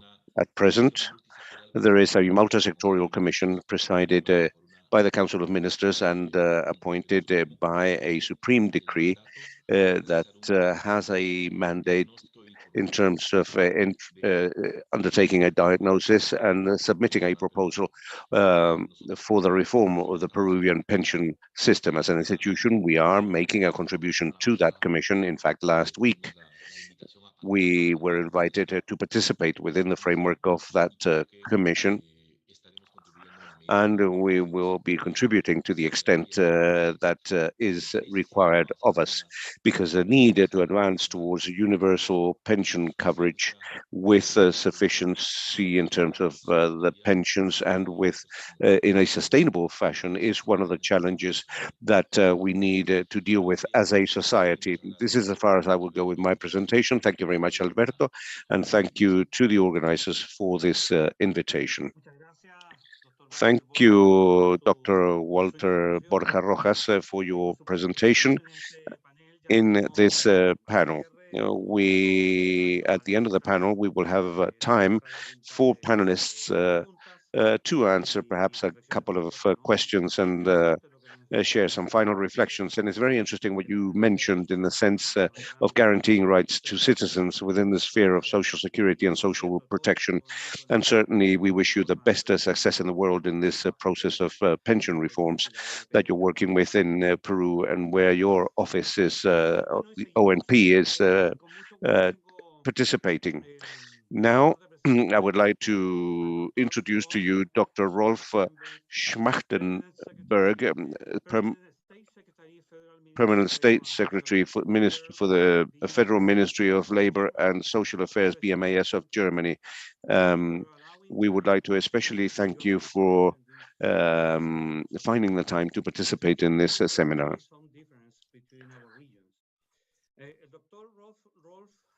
Dr. Rolf Schmachtenberg has been Permanent State Secretary of the Federal Ministry of Labor and Social Affairs in Germany since March 2018. He is responsible for the areas of social insurance, provision for old age participation, and matters relating to persons with disabilities, social compensation, social assistance, and European employment and social policy. He holds a PhD in economics, and since 1990, he has held various leading positions in the field of labor and social affairs at the federal and other levels, as director of the Indo-German Labor Indo-German Program for Social Security at the GIZ. He has also gained experience in international development cooperation work. Dr. Rolf Schmachtenberg, you have the floor, sir. Thank you very much. Ladies and gentlemen, dear colleagues, dear Alberto, thank you for this welcome, and thank you for inviting me. Thank you too for your interest in an exchange of ideas on systems for making provisions for old age in times of challenges and crisis. The topic is extremely relevant. And I enjoyed already very much the keynote by Nicolas Barr, and to learn about the pension systems in Latin America by Claudia Robes, and now more specifically in Peru by Walter Rojas.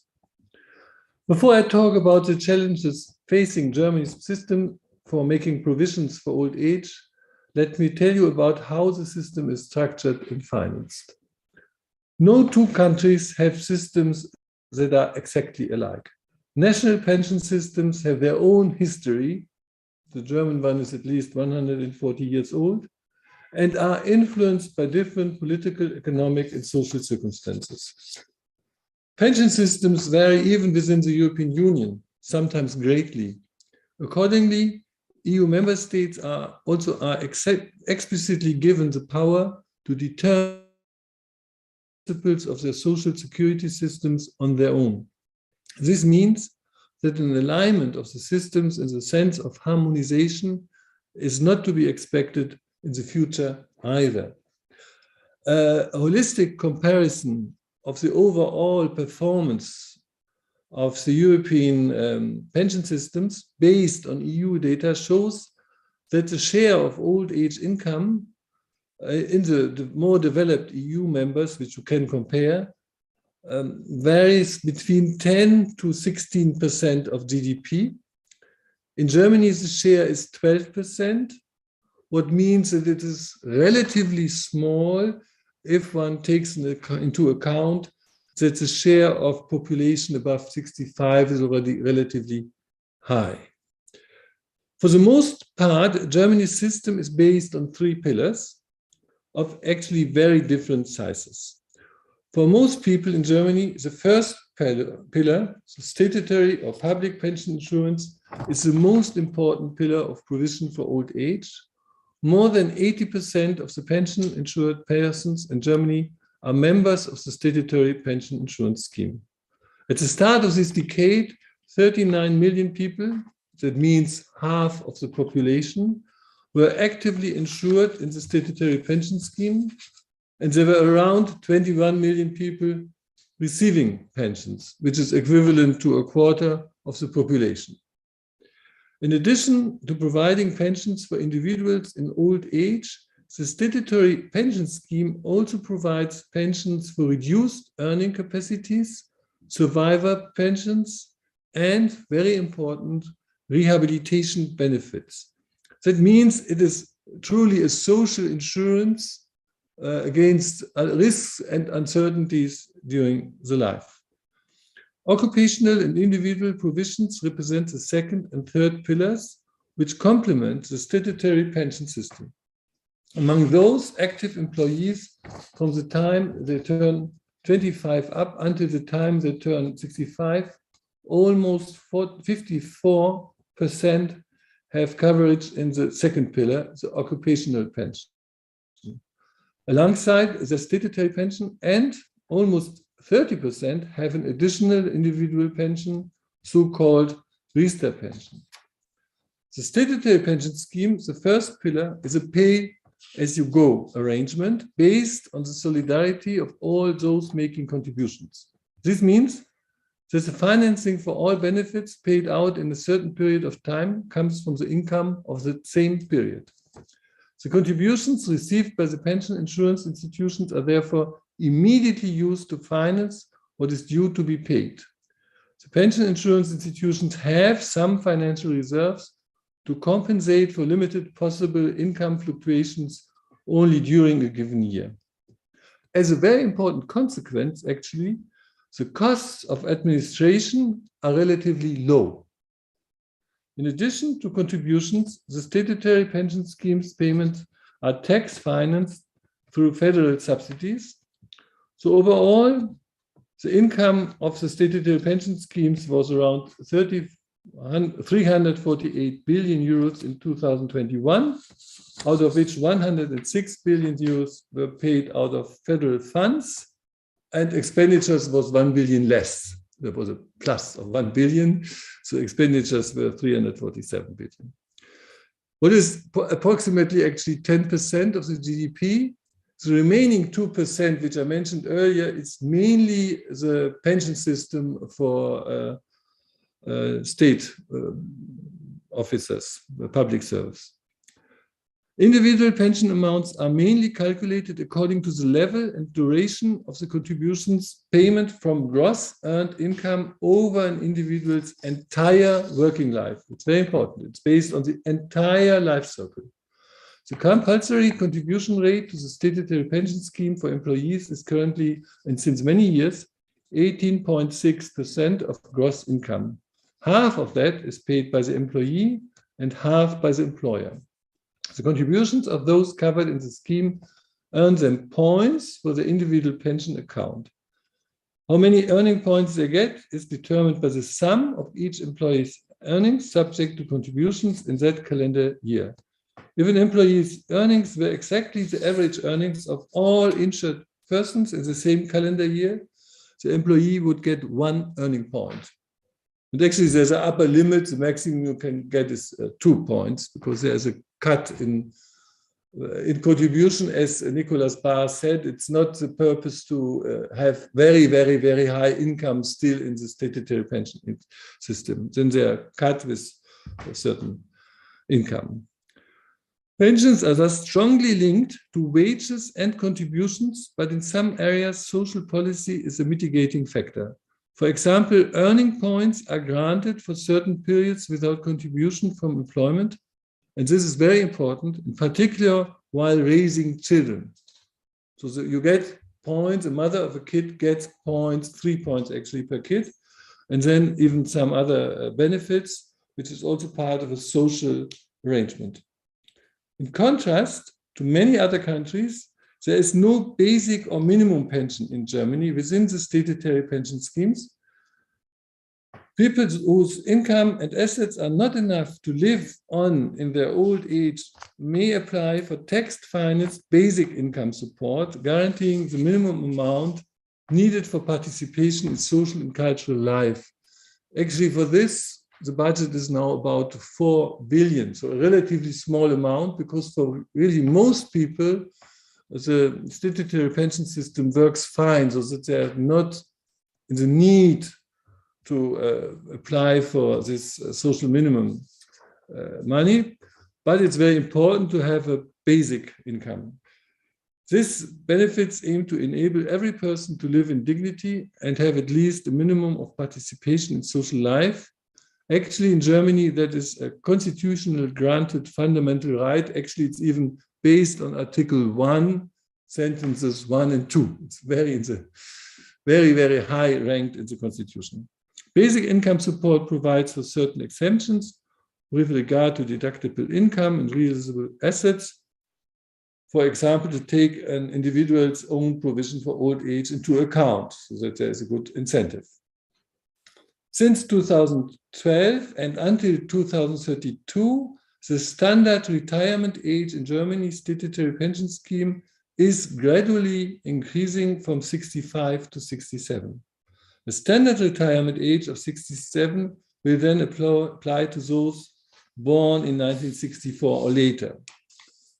This brings me to the question of the challenges currently facing Germany's pension system. But before I start, I would like to quote a well-known proverb which seems to me to be particularly apt in this context. Forecasts are difficult, especially when they concern the future. And I'm a little bit also reflecting on what Nicolas Barr said about uncertainty. The corona pandemic demonstrated how our lives can change abruptly. From one day to the next, the assumptions upon which we base our work, also in the area of pensions, can change drastically. And the same is true, at least for Europe, based on the war in Ukraine now. On the other hand, we have also positive effects. We can state that forecasts in 2010 for 2020 have absolutely underestimated population growth and employment growth. Actually, the German population is now 3 million greater than expected in 2010, and workforce is even greater by 5 million than expected in 2010. That's very important to have this in mind, that we are basing our policy on prognosis, which we need, but they might be quite wrong. And so we have to be flexible in adjusting. And we should not be too much obsessed in one model and one prognosis. So when we talk about the future of social security today, we have to keep one thing in mind: all things can turn out differently than expected, better or worse, both. And the population structure, the economic performance, and the employment situation, more than anything else, have a major influence on the question of how sustainable and socially just the system for providing for old age is and how it can be further developed in the future. Apart from the current crisis, Germany is facing two challenges in particular: demographic shifts and the shortage of skilled and more even unskilled workers. And interesting enough, the solution for this shortage will be also the solution for the pension system in Germany as well. We are already experiencing a demographic shift. According to current projections, Germany's population will decline in the medium to long term. So there might be a decrease also in employment workforce, but on the other hand, our government is, in cooperation with the other European Union members, working very strongly on concepts for qualified migration, such that we can actually mitigate these effects. And so I should think that why it should be possible to stabilize the share of GDP spent for old age income around 15%. I think this can be done maybe based on another structure of financing, in an economy which is working well. So in Germany, securing the supply of skilled labor is therefore a vital concern. A stable labor market also helps facilitate a reliable pension system. Now I would like to refer to questions which you have sent in preparation. Naturally, we are also constantly examining the pension system to find changes and improvements that ensure that the system can keep pace with current developments. That means that it is particularly important for it to be possible to achieve and maintain an adequate level of security. And in this context, I would like to mention a few recent reforms in Germany where balancing these different interests of adequacy and financiability of particular focus. I'm talking about the basic pension supplement, one of the major social policy reforms of recent years, which was introduced on 1st of January 2021. The basic pension supplement is an individually calculated added on to a person's pension when they made compulsory contributions for decades on the basis of below average income. Raising children and caring for relatives can also be taken into account for this purpose. The basic income supplement aims to recognize the lifetime achievements of those who were subject to compulsory contributions. They had to pay contributions for many years, and to strengthen confidence and also legitimacy in the statutory pension scheme. Because if you are forced to pay in the system, you should have at least a certain minimum outcome. But it is not a universal basic pension. The basic pension supplement mainly benefits women who often work in lower paying jobs or only part-time because of their families. Another upcoming project is now regulation concerning annual pension systems to be reduced. This was allowed until 2018, particularly in the ratio of contributors to pensioners had declined. But in 2018, lower limits for pension levels and contribution rates were introduced. This will apply until 2025. And we now want to maintain this lower limit for a long term. So to balance performance and contributions. This is very important because it is a point of legitimacy for a statutory pension system. So what is the time? Okay. Another project we are facing here is now to introduce also the Social Security in old age for self-employed. Actually, that is a specific German project. For most of EU member states, it's already today the case that self-employed people are part of the statutory insurance system. In Germany, it's not the case. We are talking about 10% of the workforce, which is not within this universal coverage. I was listening to your reports, and there's a lot of talk about universality. Maybe interesting for you to know that in the German system, 140 years old, did not yet reach universal coverage. We have two big exceptions. One are civil servants, which are in a completely tax finance system, which, as I said before, or is quite well equipped with 2 points of the GDP.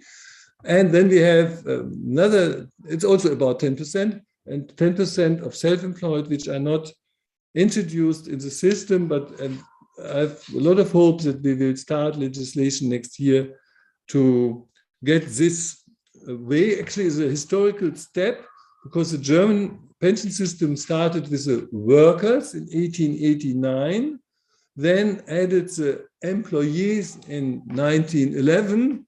So it's a century project to add now self-employed 110 years later. Coming to your last question, I would like to say that we want to further reduce gender inequality and ensure the recognition of unpaid care work. To do so, we must first and foremost reduce the differences in the employment histories of men and women, in particular the gender-specific working time gap and the gender pay gap. We have implemented a number of measures in recent years in this regard. In addition to improved work-life balance opportunities, periods of childcare and caring for a relative are better accounted for in the pension scheme. Giving credit for the child-raising periods in particular compensates for pension disadvantages resulting from limited employment in the years immediately following the birth of a child and correspondingly lower pension entitlements. But it's still a way to go. On the other hand, the good news is that the employment rate of women has much increased in Germany. We were 20 years ago, we were below average of European Union. Now we are, I think, on benchmark place 3 or so. So it's quite good. But women have a very high share of part-time work still, also in Germany. What in a statutory pension system based on contributions still means that the pension is not as high as those of the typically full-time male colleagues. Why also this introduction of the basic income, which I mentioned, was very useful. So thank you very much for your attention, for your journey towards an old German pension system, which might give you some ideas. And I like, but once again, this exchange of ideas because we are all working on the same problems with similar instruments. So thank you very much for organizing this very interesting discussion. Dr. Rolf Schmachtenberg, thank you for your interesting presentation in this panel and in this regional seminar on social development. As I said, a very interesting presentation and interesting background information on Germany. As an example of low administrative cost and the presence of the gender dimension in the design of social security pension systems, and also how our region could learn and take the best experience from Europe regarding advances in social security pension system. Thank you, Dr. Rolf Schmachtenberg. Ahora es el turno de presentar con mucho gusto a Paula Benavides, presidenta ejecutiva. And now we introduce Paula Benavides, Executive President of Public Space, Espacio Público. She's a master's degree in applied economy, has had several positions for the the pension reform of 2008, and also in the technical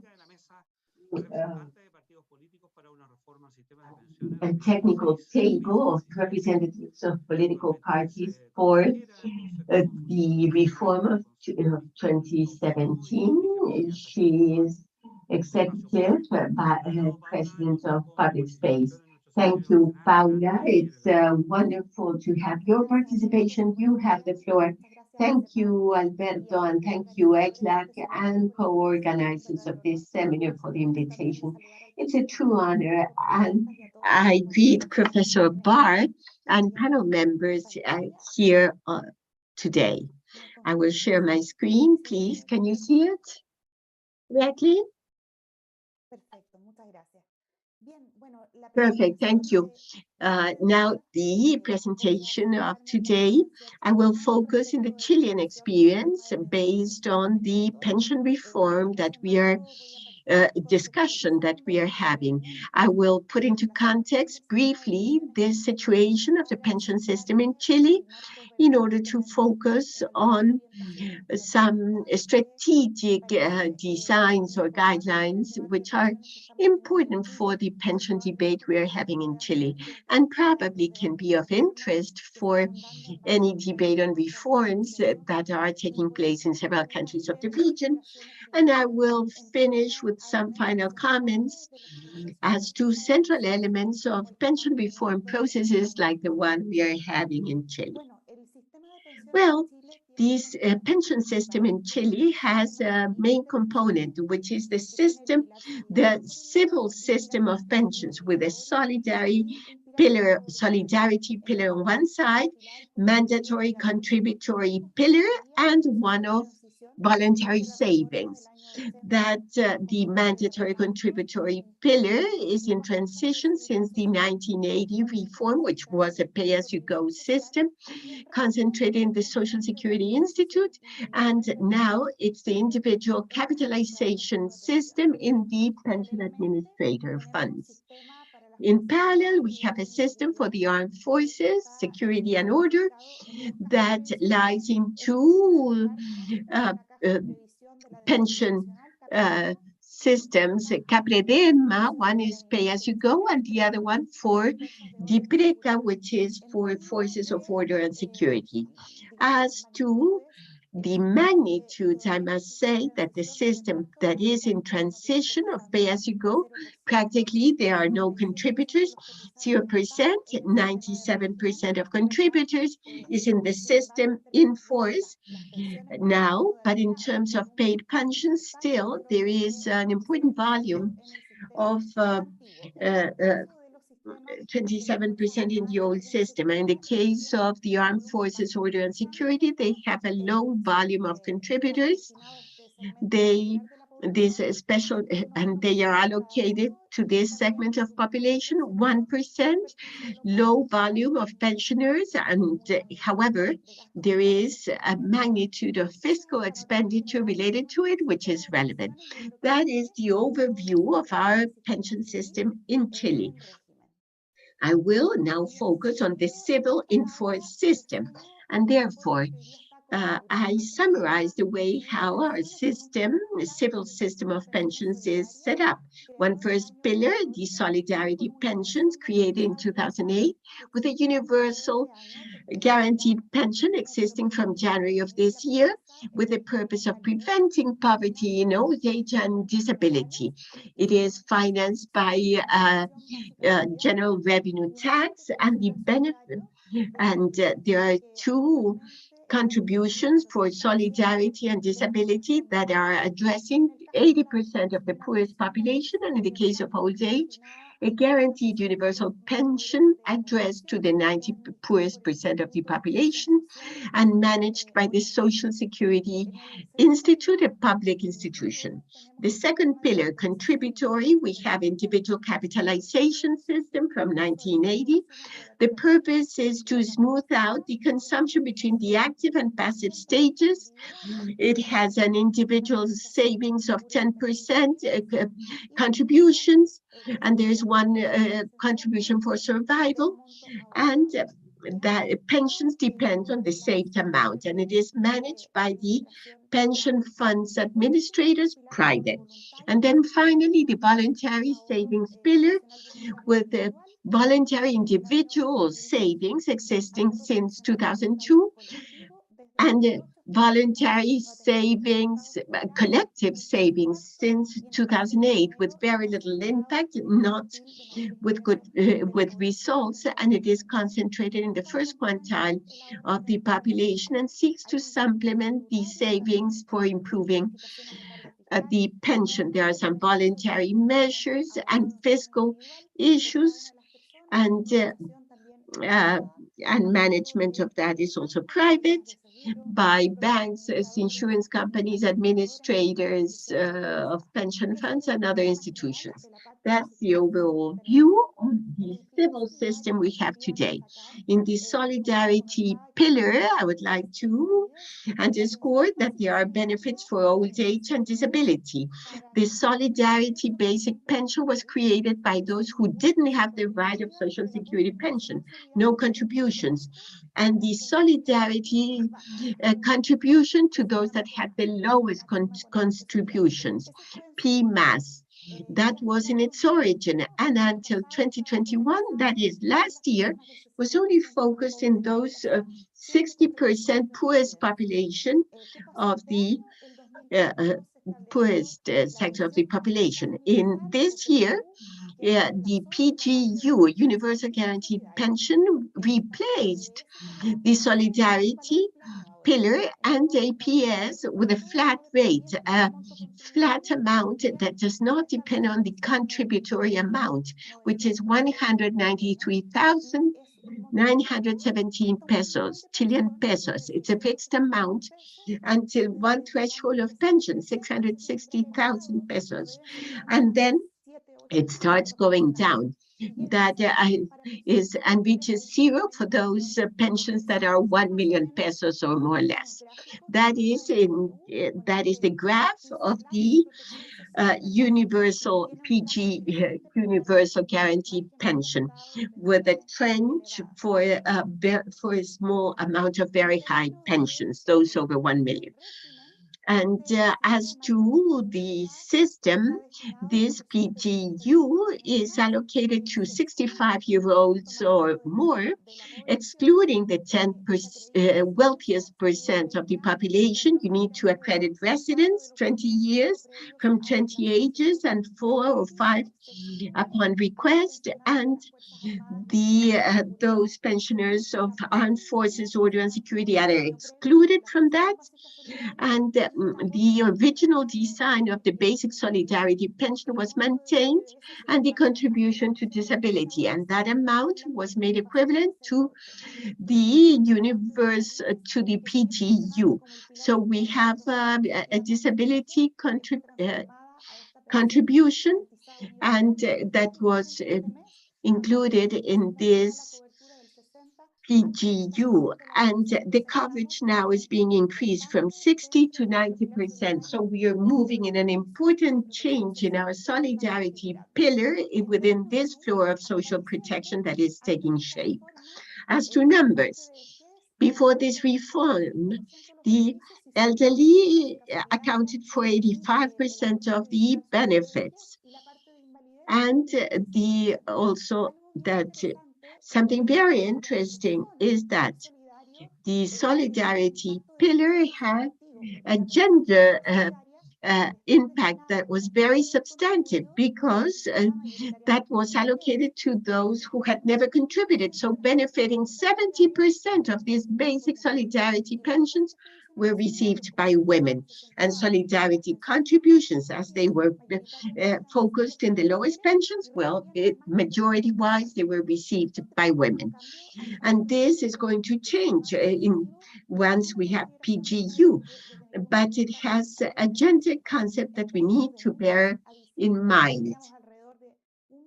In terms of number, by December, we have over 1.8 million beneficiaries of the Solidarity Pillar, and by June 2022, we're approaching 2 million. Even here, we don't reflect the expansion of up to 90% in coverage. And in terms of distribution per gender of the PGU, 61% of PGUs by June were received by women. And this will be attenuated even more so as we see the incorporation of those between 60 and 90%. Our contributive pillar is one of individual capitalization in AFPs. We allocate to those that administer the new affiliates, and after that we allow competition and multiple alternatives. There is a contribution rate of 10%, which is mandatory for dependent workers, and only for some independent or self-employed workers. Those that issue fee documents with a transition of 10 years, which is basically 35% of those of all self-employed workers. And that transition has been delayed. It has been difficult. This has been difficult for us, and was reinitiated in 2019. The legal retirement age is 60 for women, 65 years for men. The profitability of the funds, that we have shown, has been lower over time. Pension type C concentrates the largest percentage of funds and has diminished over time. And this is a global phenomenon. In the 80s, when the system was established, the real profitability of this fund was 12%. In the 90s, it was 9.9%. In the year 2000, 5.7%. In the decade of the 2010, 4.8%. And so far of this decade, 0.9%. And this implies a challenge for any system. The trend that we find in the profitability of the funds. Now, if we can compare that to some public funds, As we show on the left-hand side, we can see funds in Sweden that have been shown as examples in Canada, Australia, or New Zealand have a return, an average return over the 5 or 10 years of 5, 6, 7, 8% in real terms. When we conduct an analysis with the real return of private funds with the sample that is shown in the pension markets in focus of 2021, the profitability for Chile at a system level is 4% in the past 10 years, 3.2 and an average over the past 15 years. And if we locate that in the remaining private funds, that is around the mean or slightly above the mean of the other private funds. In terms of the funds that this works with, the commissions paid by people, the direct commissions that are charged on salaries, together with the indirect ones, which are discounted from the balance, especially for the investment in sometimes assessments such as mutual funds and so on, both together and as a percentage of managed funds, it was 97 base points, close to 1% of the balance. And this has to do in part to the margins of profit that the system works with, and also with the different types of costs that exist within the costs over the past few years, between 20 and 30%, though they have been trading costs for the sales force. This is the number of sellers that the AFPs have, and totaling all the AFPs that were around 5,000 in 2019, and now we have around 3,000 sellers in this competition scheme that we have, and that is translated into those results in terms of costs and in terms of profitability of administrators. So here I show the results of 2004 and up to 2021. On average, that return over the heritage has been around 21%. Now, the results that we have obtained in terms of efficiency, the amount of contributive-based pensions and replacement rates are small. The self-financed, the mean of the self-financed pension for men, those that are becoming retired in the past few years, between July and 2020 and June 2021, has been 171 pesos for men and 51 pesos for women. This is below the levels that I mentioned beforehand in terms of the PGO, and also below the level, the poverty line. And the mean of replacement rates in terms of self-financed contributive pensions is around 12% for women and 33% for men.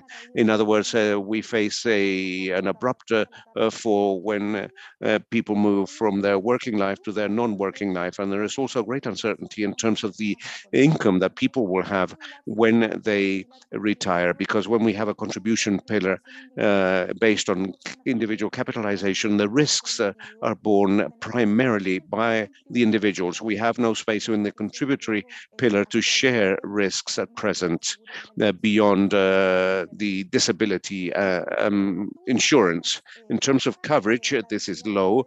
The average density for men is 58.6%, and for women, 48.6%. And the biggest challenge is not so much in terms of informality, but in terms of the incorporation of self-employed or independent workers. And in terms of sustainability, of course, in the contributive pillar, we don't have a financial sustainability aspects, but we also face social sustainability issues. So within the framework of the operation of AFPs, the results of the system, we have had important expressions in this sense on the part of the population, and this has become accentuated because we have not been able to enter into agreements in terms of how to make progress with regards to reform. And within the context of the pandemic, in addition, 3 pension fund withdrawals were triggered of representing 10% of the fund, and around $52 million were withdrawn from the fund, which represented 55% of the fund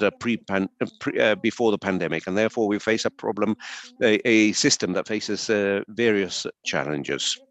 In terms of gender gaps, as is normal, given the fact that this is an individual account system, those gaps that come from the labor market are added to those that are generated by the pension system itself, with a lower retirement age and with a lower life expectancy, and that is the mean of self-finance is 69.6%. There are limited scope for social participation in our scheme, and these results in general terms, to the extent that we don't introduce a reform, should not improve, but rather they should worsen. As a result of these trend towards a lower return on the part of funds, life expectancy, the changes that we're viewing in our labor market, and the withdrawals that I mentioned beforehand. And to conclude, how to look at strategic guidelines for our debate within this context that we have. Well, the three central elements to guide this are indeed the sufficiency analysis of coverage and sustainability, considering some principles that are the basis of these indicators or axes, so that the system can indeed comply with its objective, which is to provide income security for disability, survival, or pensions, and therefore we have gender equality, solidarity, efficient administrative costs, and the level of social participation. In that sense, certain strategic guidelines that, from my viewpoint, are important for our debate is that they are able to respond to the objectives for which it was created. And in this sense, in the solidarity pillar and the creation of the PGU, that is an important progress in terms of alleviating poverty or generating adequate conditions or decent conditions for everyone. And establishing this social floor is a strategic element, which is consolidating coverage to 90%. It is also envisaged in the previous administration. It has also been envisaged that value be readjusted, and the level of poverty is 105,000 at present, and therefore the present value of the PGU is below that value per equivalent person. And in terms of the contributory pillar, since its main objective is to soften consumption and provide security, it should essentially, what should happen here is to strengthen the role of the state in this more centralized administration that was mentioned at the beginning of, and that is important. The incorporation of solidarity elements over and above sharing risks and the redistribution that takes place in the solidarity pillar, in the contributive pillar, in order to provide greater income security, the increase in the rate of contributions that has fallen behind in our country, with a design that also proposes greater coverage and that also takes into consideration the reality of the labor market. And within that sense, within that framework, a mixed system could enable in Chile a diversification of financing sources for pensions, not only with individual capitalization, which is a component that indeed requires to be reviewed so that we can have a so that it can be much more efficient, have more reasonable costs, selections that are much shorter, options by default, and that this separation of functions helps to guide longer term investments, which is a further challenge, an additional challenge that we have and with this type of component, this is something fundamental. And in terms of the collective component, well, basically, this is a component that can help us to provide more income security. It can also help us to have the ability to invest in assets and which have a more risk and return profile. This requires a robust institutional framework and mechanisms that support the solidarity aspect. But probably this mixed system would be one of the fundamental guidelines present in our debate over the next few months. And with regards to voluntary pillar, well, as I mentioned, we face challenges in terms of expanding coverage. Here we have taxation benefits and others that strongly focus on higher income quintiles. And we also have behavior economy options that enable us to increase their scope and reach low medium income sectors.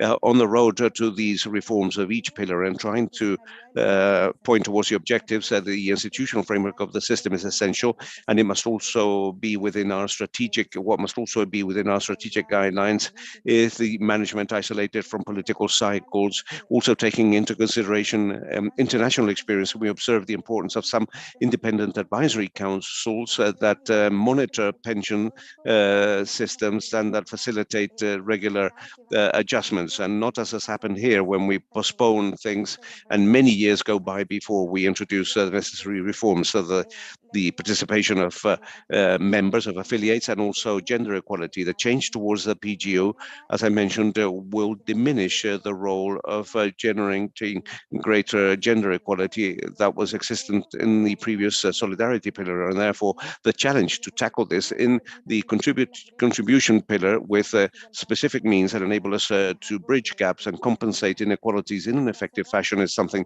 that is very relevant. And finally, we believe that these are processes, as have been mentioned in previous panel, that have in a political economy which is complex, which has an impact on the course of these reforms. So we have been bogged down with this. We have had 2 attempts to introduce pension reforms that have not prospered, and this is a 3rd attempt that we hope will finally be successful. This is a long-term social contract in order to provide income security during old age, disability and survival. It is important to reconstruct the credibility of our pension systems, and for that purpose to deal with reforms, with social dialogue, with solid technical basis and with wide-ranging political agreements. So that is a substantive aspect. In general terms, these reforms are not implemented in one single administration. Its implementation normally takes more than one administration, and therefore they have to have these long-term prospects. I believe that in these processes, one of the elements that can help for this to be successful is to focus our debates on the objectives of the system, on reaching an understanding in terms of the amounts of pensions, replacement rates, and how we provide more security of income. What has happened in our debate here is that often we focus on the discussion on instruments and we skip the discussion about objectives. And when we talk about instruments, it's sometimes far more difficult to establish these agreements. And finally, something which was also mentioned beforehand, as from when we discuss these reforms, so they have many dimensions and complexities, and the way in which this is implemented must be present in the debate from the very onset, and we need to pay a lot of attention to that. And one final element that I would like to highlight within these reflections for reform processes and in terms of strategic guidelines is that timeliness is important and it is essential. In Chile, we have a window of opportunities today in order to hold this discussion, to hold an adequate debate and to establish a good system. The discussion about the withdrawal of funds has been a complex discussion, and this is a discussion that well, for a year, these types of bills cannot be taken to Congress again, and therefore, as from next year, we will have a scope to hold a fruitful discussion within a context that enables us to build a better pension system in the long term. Thank you very much. Thank you, Paula, for your valuable and complete intervention about information about the Chilean systems and the main debates about challenges and in Chile. So thank you so much for your participation in our seminar. And finally, our greetings to Helmut Schwarzer, Head of Public Finance, Actuarial and Statistical Services Unit, Social Protection Department of ILO in Geneva since December 2021. His PhD in Economic Development and Economic Sciences from the Federal University of Paraná, Brazil, and he was also researcher at IPEA, a Secretary of Social Welfare at the Bolsa Familia program since and at the ILO since 2010. He has been the principal social security specialist for Latin America and the Caribbean, for also a specialist for Central America, Mexico, Cuba. Thank you so much, Alberto. I would like to greet all the participants in this seminar. Thank very much for the invitation that ICLAC has extended to me, to my greetings to Professor Nicholas Barr. A special affection I've got for him and all the panel members of this session. And despite having some slides and PowerPoint presentation, I think that given the time, I think it's much better for me to speak about some key points so we can have some minutes at the end of this session to answer some questions from the audience. I wouldn't like to repeat the points which have been already mentioned very clearly by Claudia Robles and national experiences that have been presented here. I'm very happy, Alberto, Claudia, for the presentations from ICLAC and the different concepts and criteria. We have a lot of agreement with that since at ILO. In terms of what we could add to this vision about the urgency to think of pension systems and sustainable social security in Latin America, we will have people complying this, meeting this role, the social role. So we can add the first comment probably that the ILO has an international regulations structure, international agreements and covenants in the labor aspects and other agreements. We are related to some criteria for the organization of social security systems. One of the agreements that we have is the so-called 102 agreement. 13 countries of Latin America has endorsed it, which deals with the minimum criteria of social security.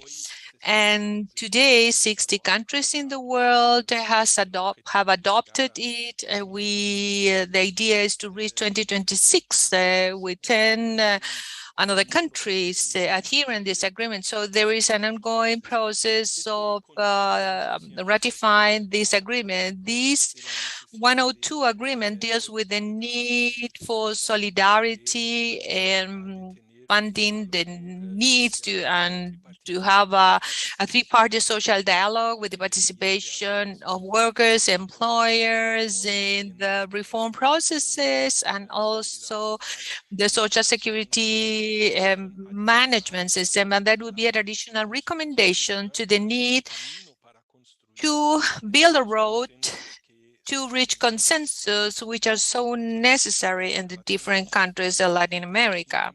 Also minimum criteria and sufficiency was mentioned very times here about the need for sustainabilities in the agreement. 102 is also mentioned here, this in terms of actuarial needs. And I want to tell you that at the ILO, we have actuarial models, some forecasts, long-term forecasts.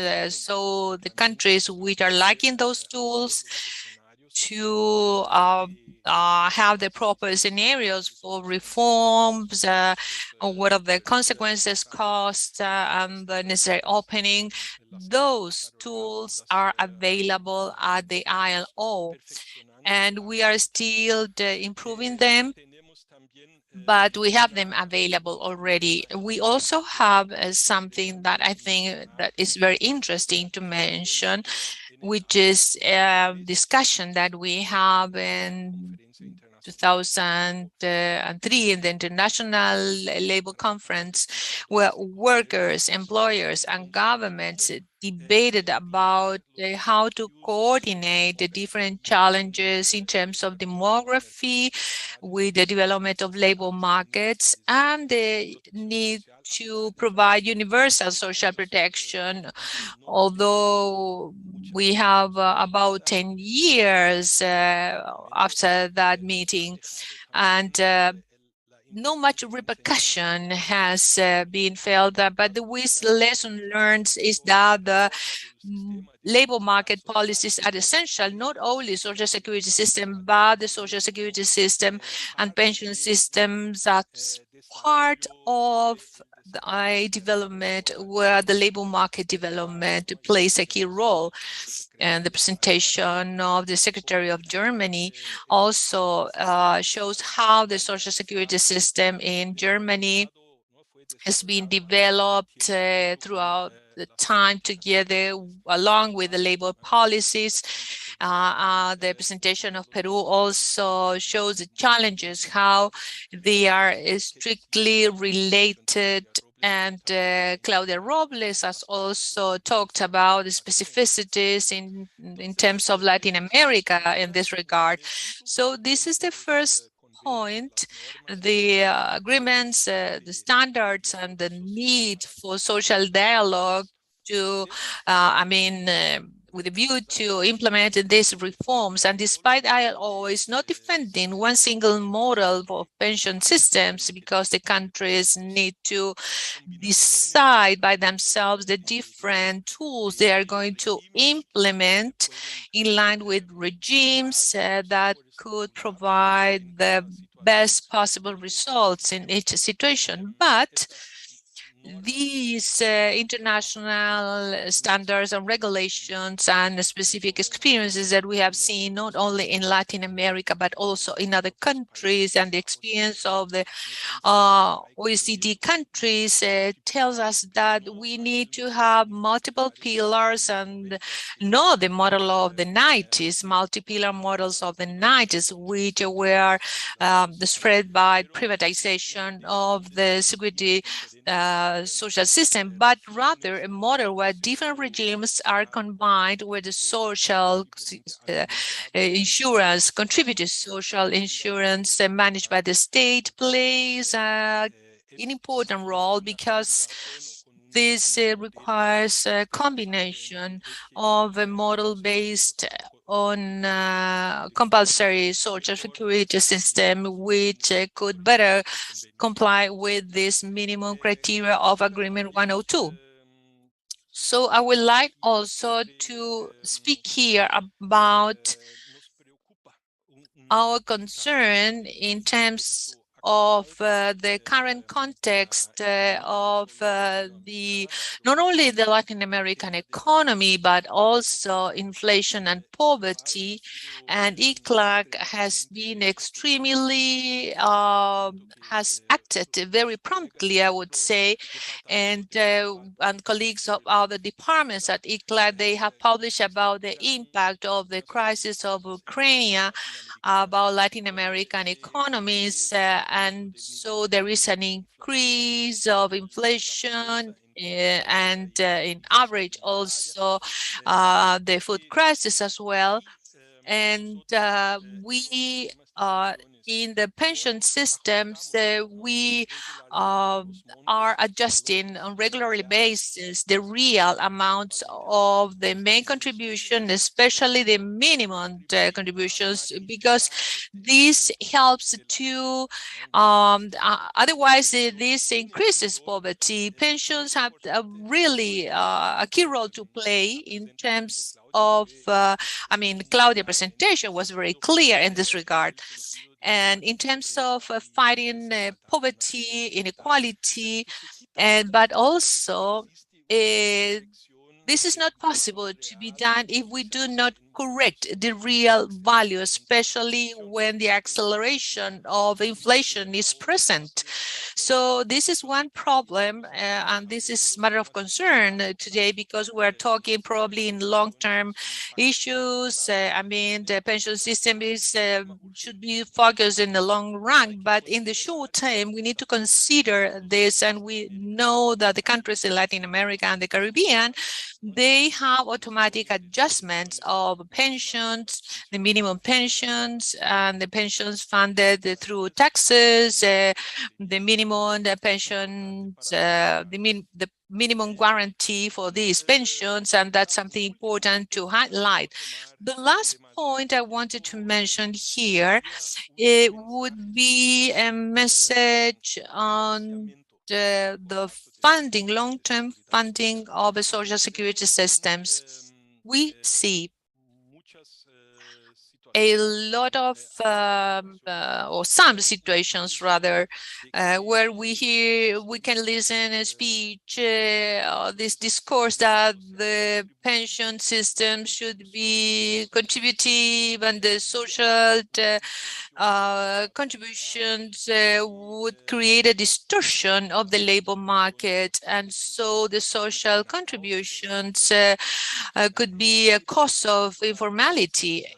Well, this is defended by others. It's not defended by the ILO. I know that it's not defended by ICLAC as well, but it's important to call the attention to this important segment and this public, this audience in this seminar. There's no evidence in the world of this thesis that the contributions, well, of course, in specific situations, probably some incentive policies for young people or the way of making contribution of the small and micro enterprises. These are situations where some administrative changes or some subsidies to this kind of contributions can lead a positive effect in terms of, going towards informality, but there's no evidence that the contributions will make the formal labor disappear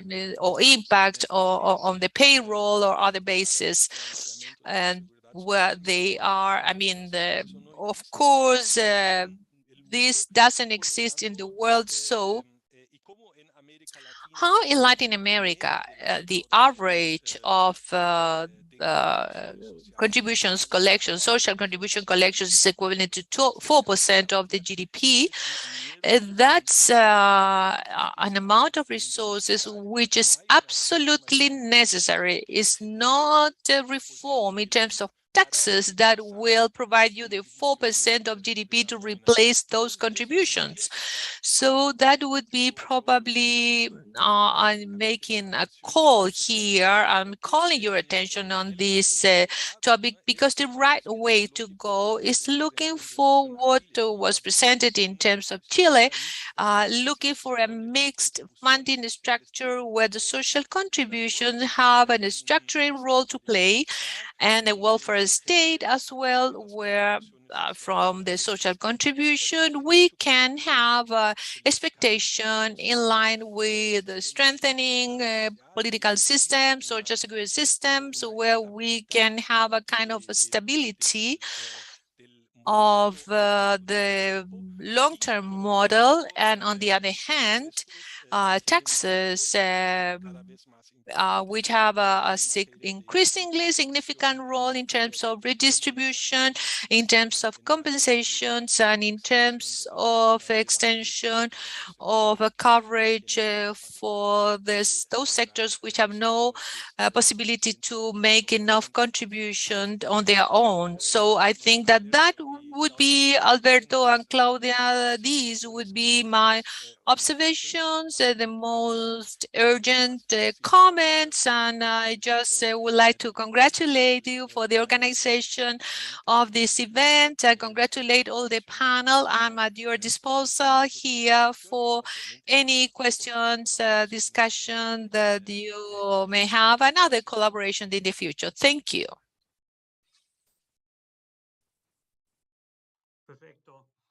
Perfect.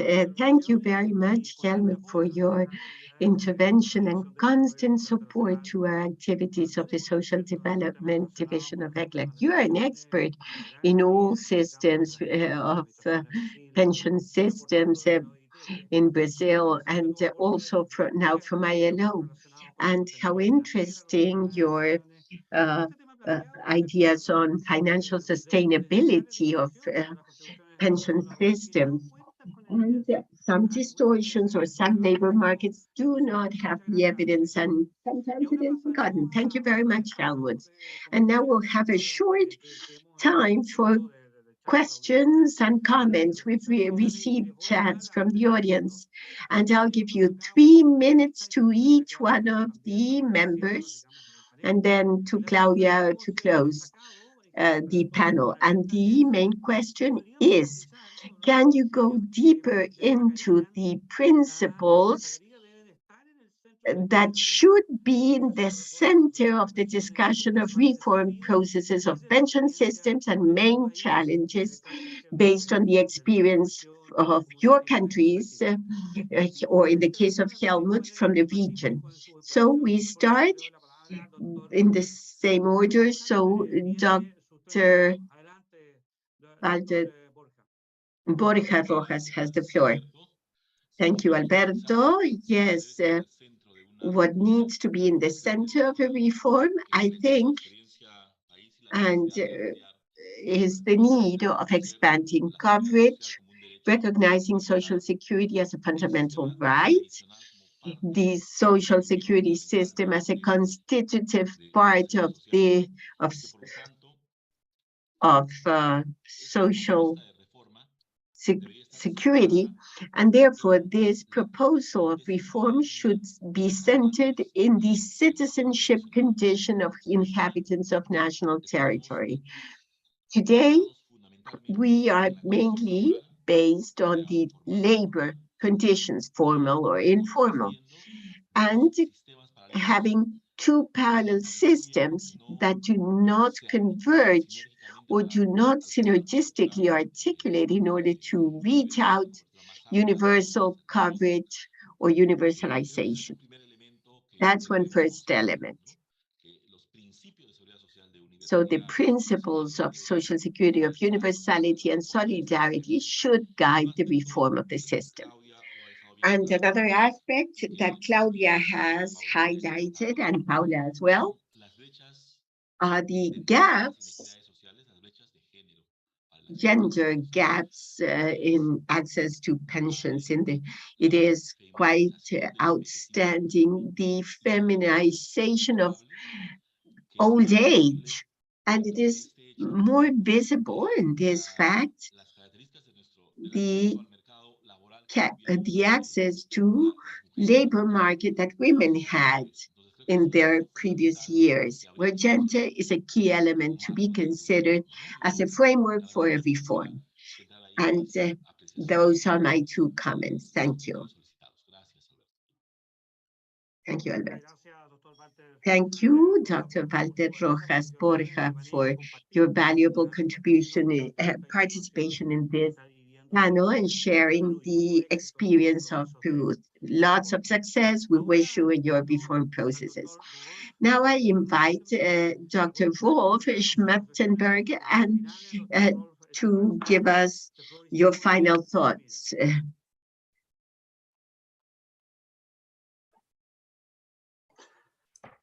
Yeah, thank you very much. And thank you to all speakers for their very interesting contributions. Coming back to the principles, actually, as I said, in the German constitution, it's really in the very, very beginning. It's actually, by this constitution, the principle is to protect the dignity of every human being. And in a society in which, opposing to a feudal society, where it's important which status you have and whether you have a big or small family, which helps, in a democratic society, in a more individualized society, where everybody, where the goal is that everybody can have his own life, also self-determined as a citizen in a democratic society, there you need an arrangement of solidarity organized by all citizens, which is the government, which is the state. And I think it's important to have a functioning system against the 5 main risks of life: health, accidents, old age care, unemployment, and disability, and then long life, which is an ironic risk. You are living long, and you have to take care for old age.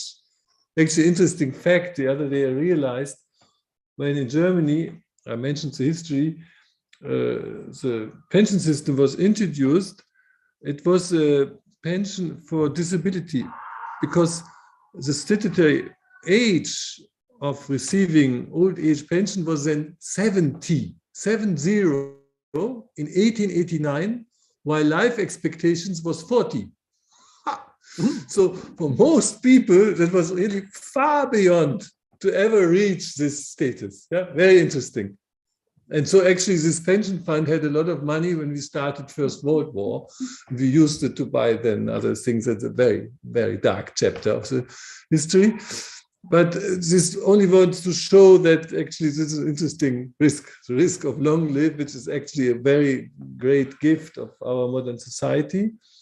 So I think, but the basic principle is this dignity, then society of individuals, and then organize in a solidar form these 5 risks. That's it. Muchas gracias. Muchas gracias. Thank you very much. For your participation in this regional seminar on social development. Y como usted menciona, la mayor expectativa de vida debe ser. Just as you say, the life expectancy should be great news in our social security systems in the world, and this should be transformed into great news. Now, continuing with the participations, Paula Benavides, you have the floor, 3 minutes.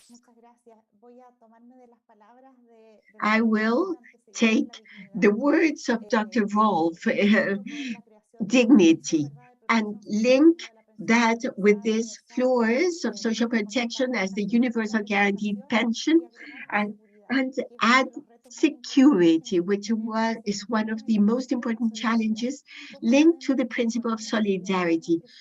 How can we include solidarity in our pension systems beyond those first pillars that try to align poverty, but really generate space with greater risk sharing, allowing us to reach better results, not only in amounts, but as to assurance of the benefits that you will have in old age. And also, in addition to dignity and certainty, add sustainability. Our pension systems do face challenges as to sustainability, either they're whatever the way they're financed, but it's important to mention the role of institutions, adjustment mechanisms for our systems not to lag behind for so long, and also to really be mindful of challenges ahead. Thank you. Thank you, Paula, yes, for participating in our panel and for these closing words. And how important it is what you've said. There is a how in our region and Chile as well. How can we make pension systems under the principles of social security, universality, financial sustainability, solidarity, integrality, all those matters and issues that we are familiar. In Europe, that's something normal, common, that is how social security systems should be. How do we incorporate that in our region? Thank you, Paula. And now I give the floor to Helmut. Helmut, for your 3 minutes. And so that we have Claudia closing the seminar. Thank you. I thought of great interest the fact that all the speakers have mentioned 3 criteria or 3 dimensions that need to be taken care of. Each one of the members has mentioned that. The subject of coverage, there is consensus in that you need to seek universal coverage in Latin America. In accordance to the estimates you have, we are around 80%. Our last evaluation in ILO, a year and a half back, we were around 75, 76%. So we are converging depending on the data source used. The second dimension, that of sustainability, also was mentioned in all the presentations. And we have had a long discussion, not only in Latin America, in the world, about the importance of sustainability. and seeking sustainability, that which also has generated some reform proposals that have damaged the quality and functionality of pension systems. And on the other hand, the third dimension that was mentioned here was compliance or adequacy of the social function, the replacement, combating poverty, redistribution, contribution to social cohesion that pension and social security systems make. These are three dimensions to be met simultaneously. At the same time, there's no option to comply with one and not the other. No, that is the clear challenge, difficult balance to strike. But in the case of countries like presented here, shows that that is progressively attained throughout time, throughout the years, and throughout decades. In the case of Germany, more than 100 years, where it was learned, not always linearly, sometimes zigzagging, but a process, a learning process that has reached where we are now. And that in spite of the crisis or difficult situations, we shouldn't be disencouraged and see that these are steps that we need to give throughout time. Thank you. Thank you. I give back the floor to you, Alberto and Claudia. Thank you, Helmut, for this closing. It's important to place at the center sustainability, coverage, sufficiency, or adequacy, and financial sustainability. I now give the floor to Claudia for some closing remarks. Please go ahead. Thank you, Alberto, and thank you, everyone, all the panelists, also to Professor Nicolas Barr. It has been an outstanding morning and afternoon for you, of course, but of great learning. And I want to really highlight this possibility of exchange, contributing and helping us to understand better that we have common challenges, that we have learning experiences to be shared, and that they can contribute to strengthen pension systems with a view on dignity, rights, sufficiency, adequacy, and access to social protection.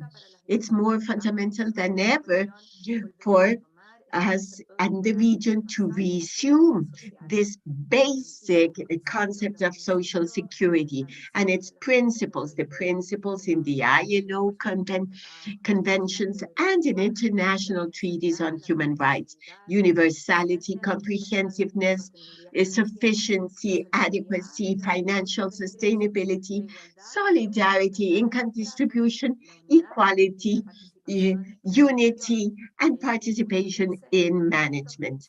And very often these principles are forgotten or overlooked by institutions. The objectives of these systems, pension systems, at the center to understand that individual responses are insufficient. The experience after 20 years implementation has shown that clearly the insufficiency that has impacted millions of older people is something very serious and that we must cater for as a priority. And finally, highlight the quality of these agreements, social agreements that will necessarily lead us to agreements to come together. The fiscal sustainability of systems, of course, and that are also intergenerational in nature, and that requires all of us to understand that this risk and uncertain situation impacts us all and will continue to, and will impact us all during a specific time in our lives, and therefore we must make a solidarity contribution to that. Thank you very much again, everyone. It's been a great pleasure. Thank you.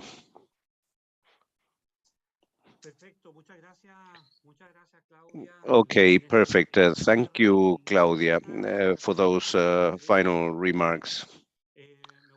I would also like to thank each one of the panelists, Dr. Walter Borja Rojas from the ONP from Peru, Dr. Rolf Schmachtenberg from Germany. Thank you very much for being linked to us throughout this panel. Paula Benavides, our great friend, thank you very much. And also Helmut, and we will keep in touch with all of you. And likewise, we would like to thank the 250 people who are with us connected to the seminar during the whole morning.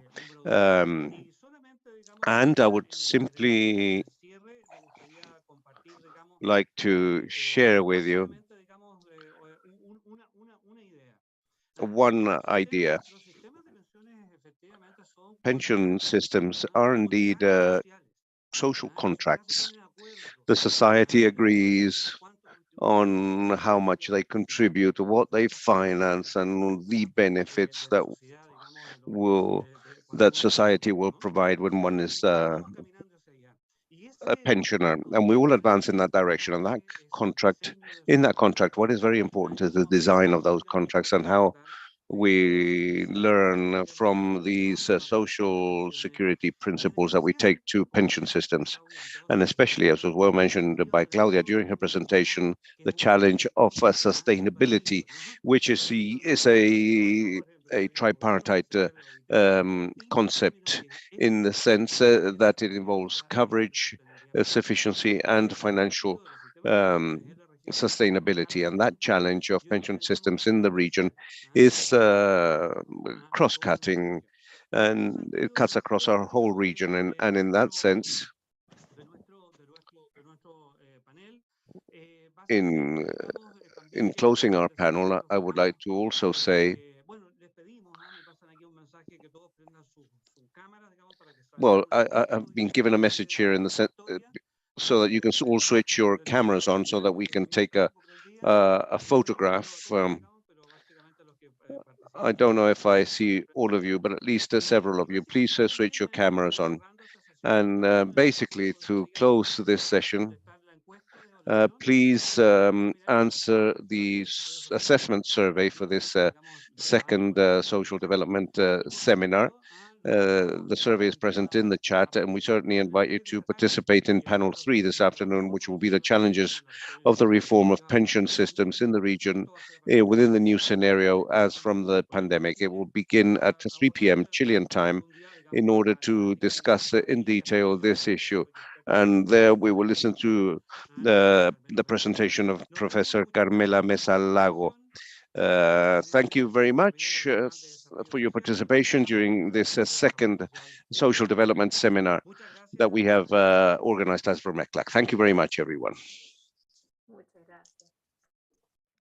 Goodbye. Thank you very much. Bye-bye. Thank you very much, Dr. Rolf. I'm very sorry for my translation.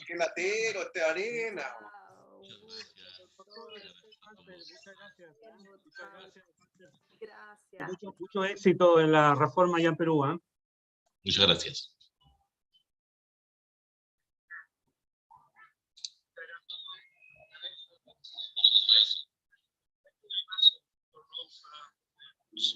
I'm very sorry for my translation.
Bienvenido, bienvenido. Yo soy Rodrigo Martínez, voy a estar moderando la sesión.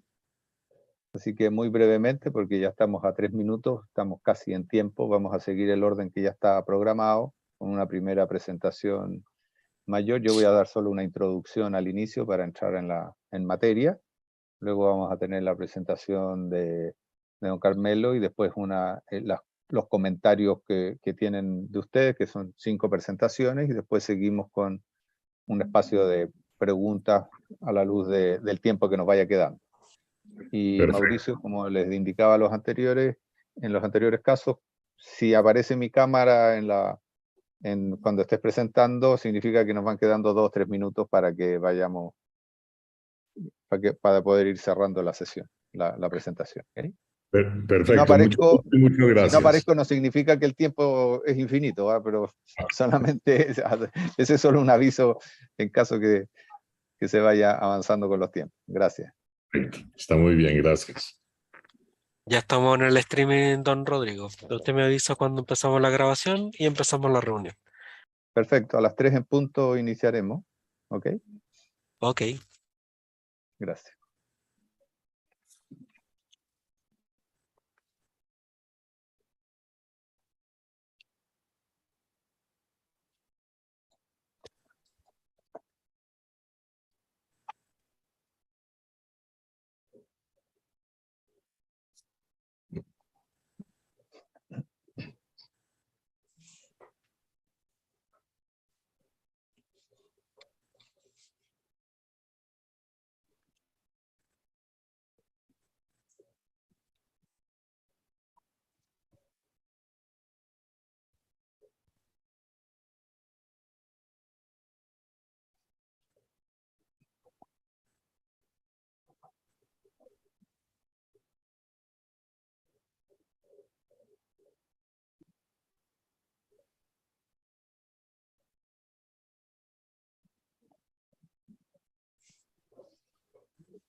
Iniciemos la grabación.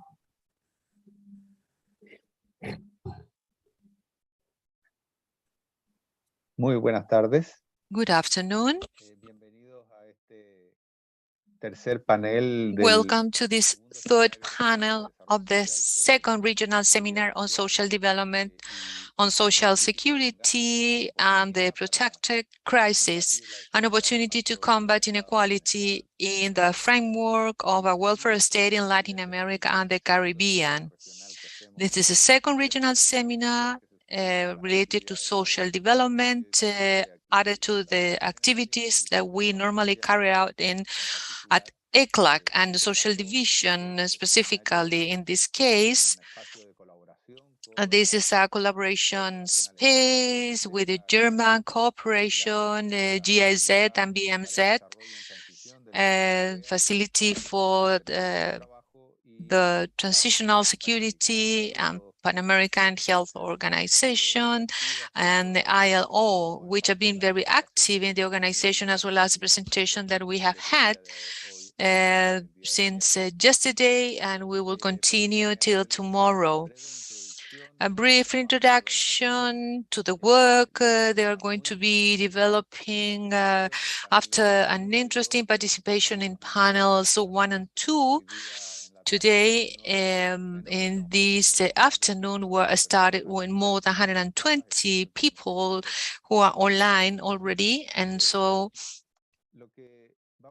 what we're going to cover today in this meeting, in this panel, is related to challenges to the reform of the pension systems in the region and the new scenario as of the COVID-19 pandemic. The idea is to discuss on the main challenges posed by pension systems in Latin America and also at the regional level, especially in terms of learning out of this. And this pandemic, which is added to what we have called the critical nodes of development and social inclusion, some structural problems related to poverty, vulnerability, inequality, decent work, and limitation in access to social protection, but also growing issues such as COVID, and this is added to climate change, natural disaster, which are affecting us all, migrations, demographic transition, and among changes related to the fourth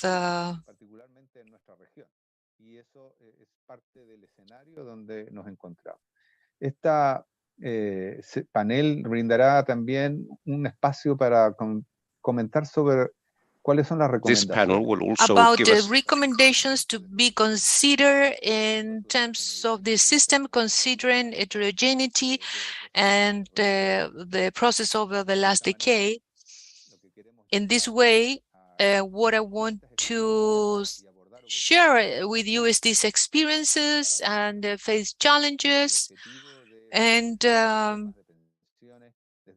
strengthening pension systems and sustainability. And this is part of the framework in relation to broadening culture and increasing efficiency, mainstreaming gender perspective, and financial security. And this includes also non-contributing pensions and integration with the contributed ones. And even more, I wanted to relate this with the importance of this conference, and the ministers of the region had set up as one of the main aspects of an inclusive development agenda, which has to do with strengthening universal, sustainable, and resilient social protection systems, an important challenge in terms of institutionality and development, not only at the level of countries, but among the different countries, which we have been able to discuss with the different countries. They have undertaken all this in the framework of the third conference of social development in 2019, held in Mexico.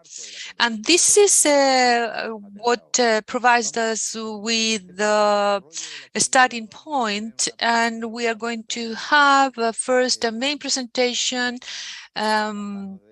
which is going to be rendered by Professor Carmelo Mesa Lago. He will talk about a document recently published called Individual Capitalization Pensions in Latin America, Caribbean Impact of COVID-19, and Proposal for Policies. And then we're going to have 5 different interventions with Sebastián Nieto Parra, Center for Development of OECD, Laura Piramidi from the Inter-American Bank of Development, Camila Arza from Public Policy Studies, Ana Moirano, Vice Secretary of the Inter-American Organization of Social Security, and Mauricio Olivera, Vice Rector of Universidad de los Andes in Colombia. Once we finish with these presentations, we're going to have a Q&A session. And so we invite you all to write the questions or comments on the chat, and we are going to share them with you at the end of this session. So without further ado, and inviting you all to participate very actively in the session, in all what you can share with the panelists, and a brief introduction of the next presentation, this keynote speaker provided by Carmelo Mesa Lago. He is a distinguished Sevi Professor Emeritus of Economics at the University of Pittsburgh, has been visiting professor in different countries and lecturer in 39 countries. He is author of 94 books and 316 articles, book chapters, published in 9 languages in 34 countries about social security. Most recent books are Resembling Social Security, a survey of pensions and healthcare reforms in Latin America, World Crisis Effects on Social Security Latin America and the Caribbean, and Evaluation of 4 Decades of Pension Privatization in Latin America, Promises and Realities. So, Camilo, Professor Camilo Mesa Lago, you are recognized.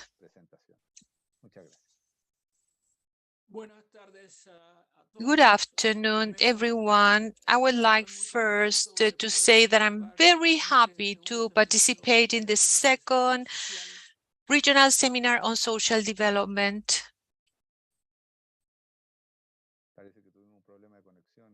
I guess that we have a connection problem. Can you hear me there? Yes, and we're okay now. Well, I would like to start by thanking you for your support in preparing this presentation, especially Alberto Arenas, Claudia Robles, and the team of Social Development Division of ICLAC. Without that support, it wouldn't be possible for me to be here and make this presentation. So good afternoon, and thank you for inviting me. I don't know if you can put the panel to the side of the screen.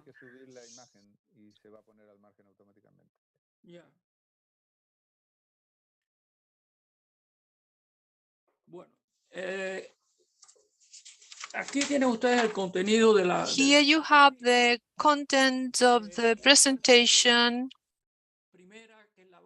The first part, which is a deep analysis. Professor, we are not looking at your presentation. You need to upload your presentation in the share screen mode. Don Rodrigo, se la paso yo. Okay. So, as technicians from ICLAC, we assist Professor Lagos, Mesa Lago, with the presentation.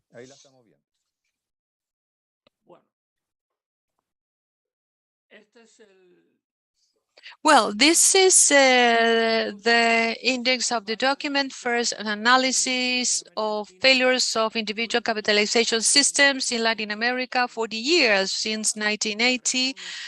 When we have the Chilean structural reform till 2020, and we have some information up until 2022. And the analysis is done by comparing the promises made by reformers and the reality supported by statistics and technical studies carried out by different countries. So we have focused on the special principles of social security provided by ILO, universal coverage, social contribution, gender equality, competences, management, and funding. Then we have the reform of different systems, and then we have Argentina, Bolivia, Chile, and we have proposal from Colombia, Peru.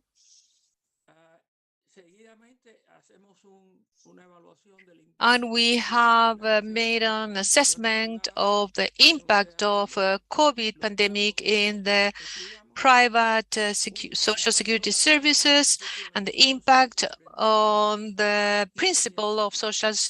Bueno, esto es una tipología de los sistemas de capitalización individual en América Latina.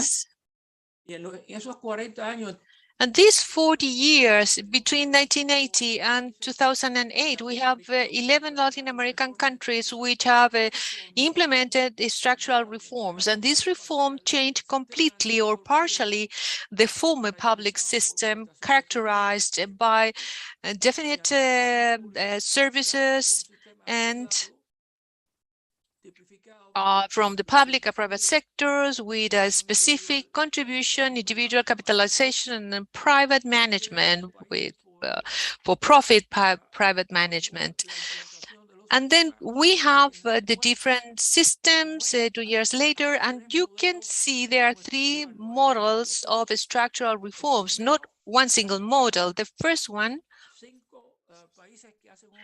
is that we have 5 countries with have made a reform substituting the former one. They substitute the public system and turn this into a private system. We have Chile as pioneer in this system. And then we have 4 mixed systems where the old public system turns into a first pillar and is added to a private system as a second pillar.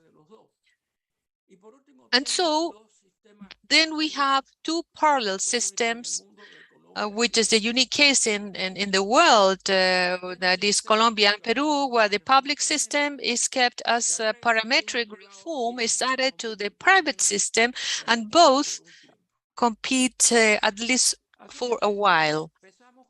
So we started with universal coverage first, and the promise that was made that was the contributive coverage of the economically active population would increase. No mention was made to non-contributed pension.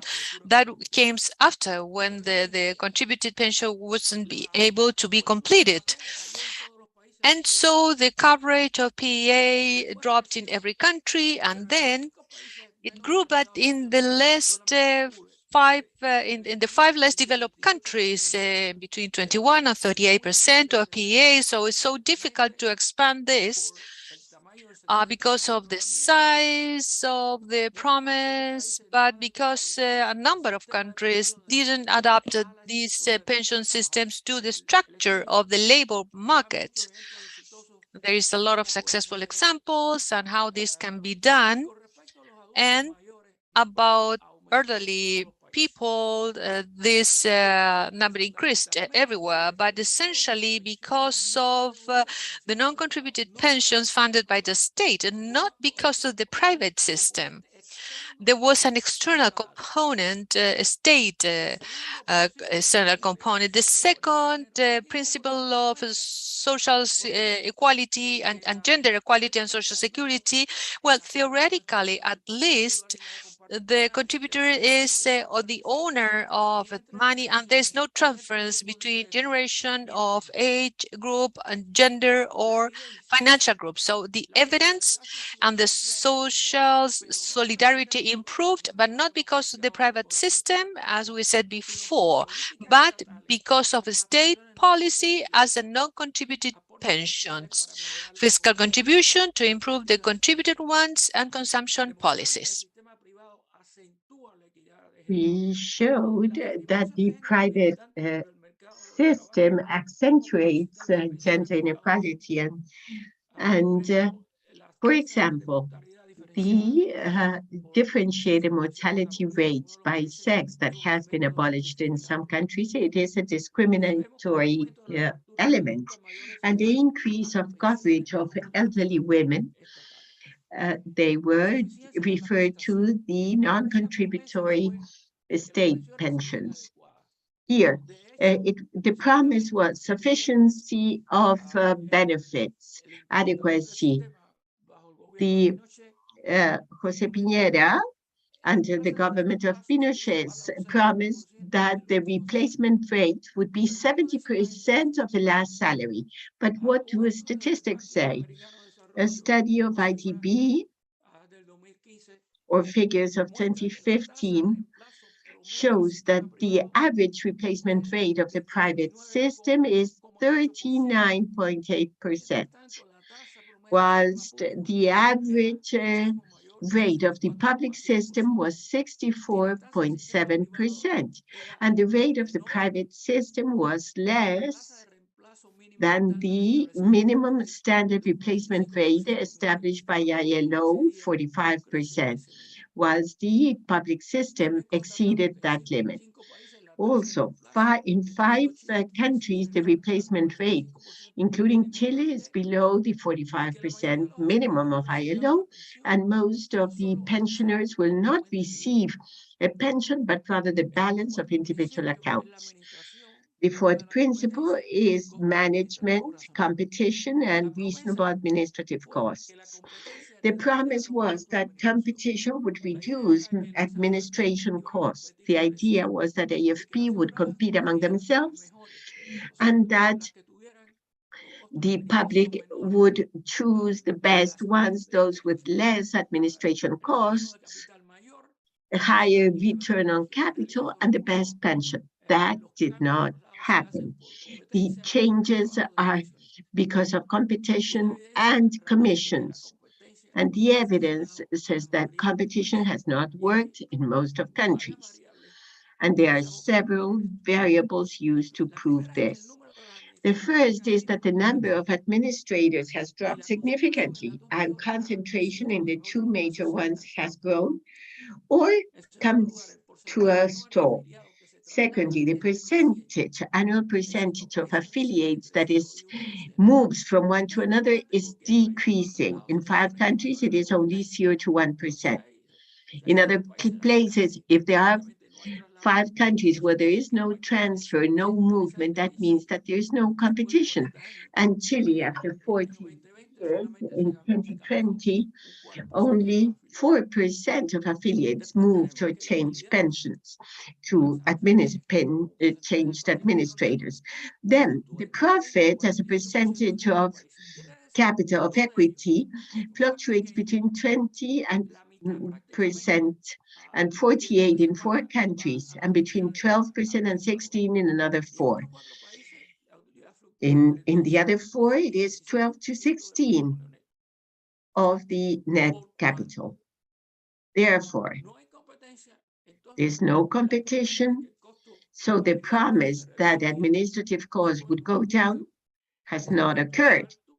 That promise or that cost is high, sustained, and discounts by the net fee charged by the administrator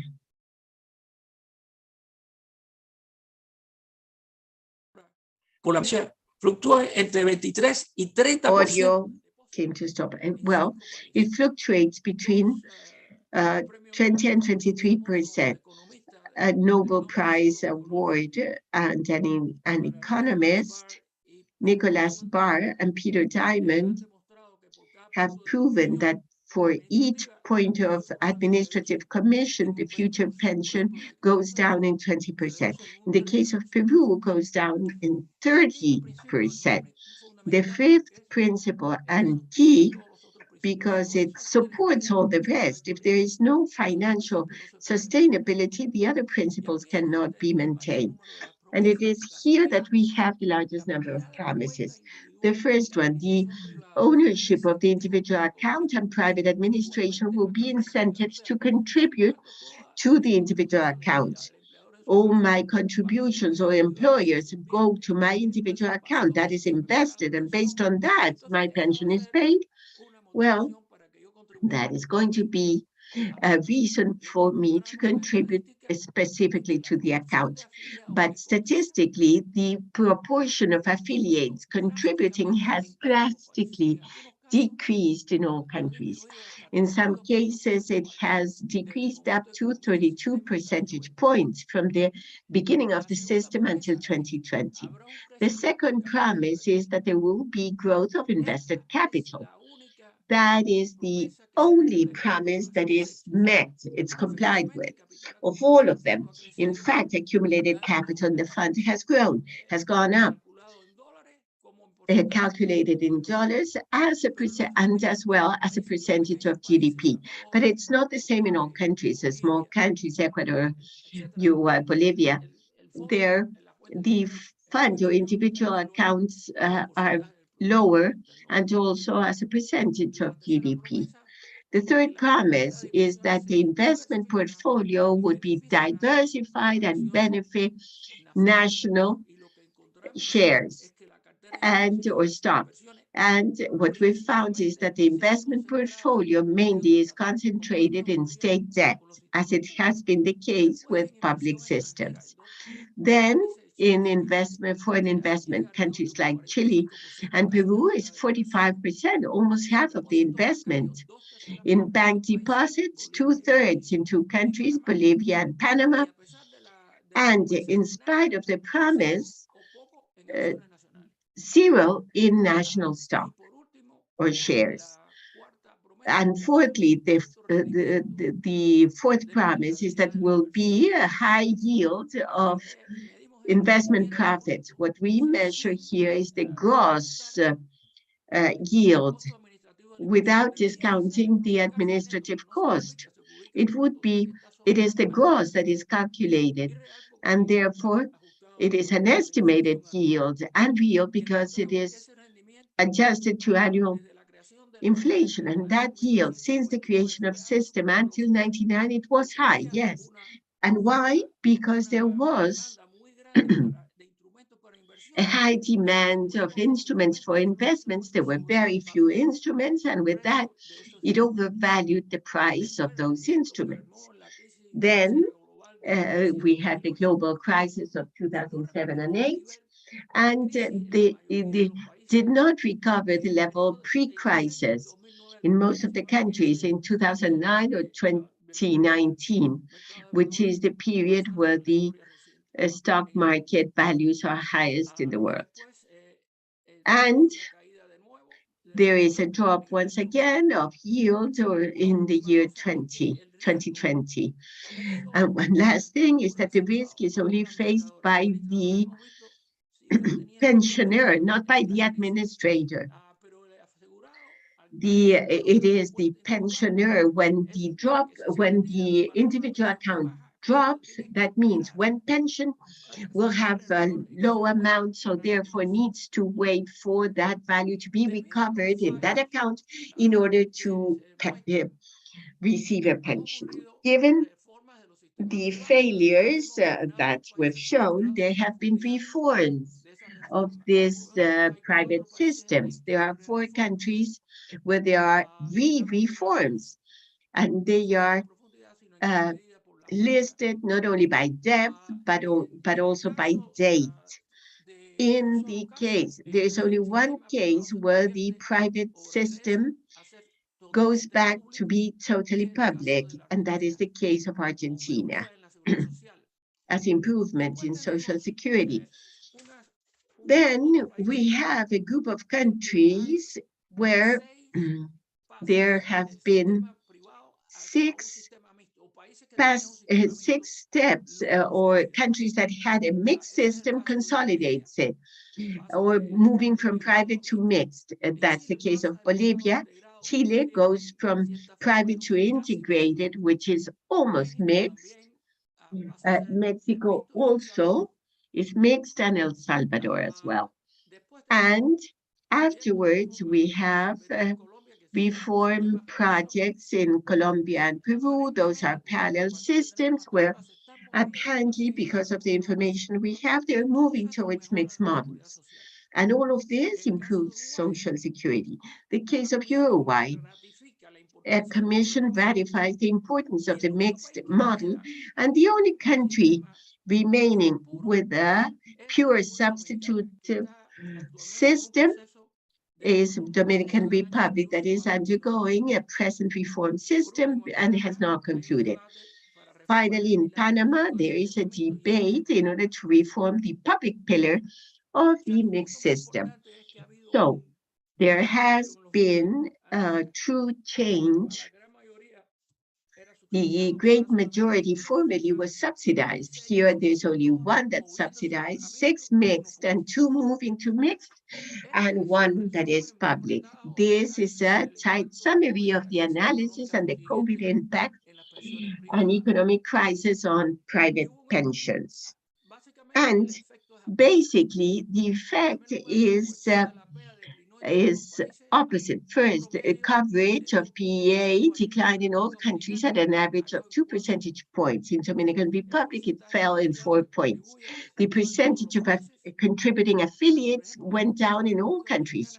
For example, in Dominican Republic, -7, in Peru 5, and Mexico 4, -4.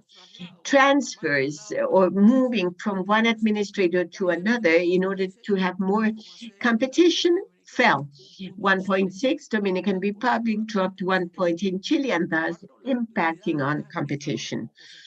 Fourth, the profits of administrators as percentage of net equity were maintained during the crisis, but that was detrimental for the insured. Fifth, the accumulated capital in the pension fund decreased in Chile in 17.5% and was stagnant in Peru. Sixth, gross real profit declined in between 1.5 and 10.5 points in 7 out of 10 countries. And seventh, the withdrawals of individual accounts represented 28% of the total fund. In Chile, it was 28% in Chile, 27% in Peru.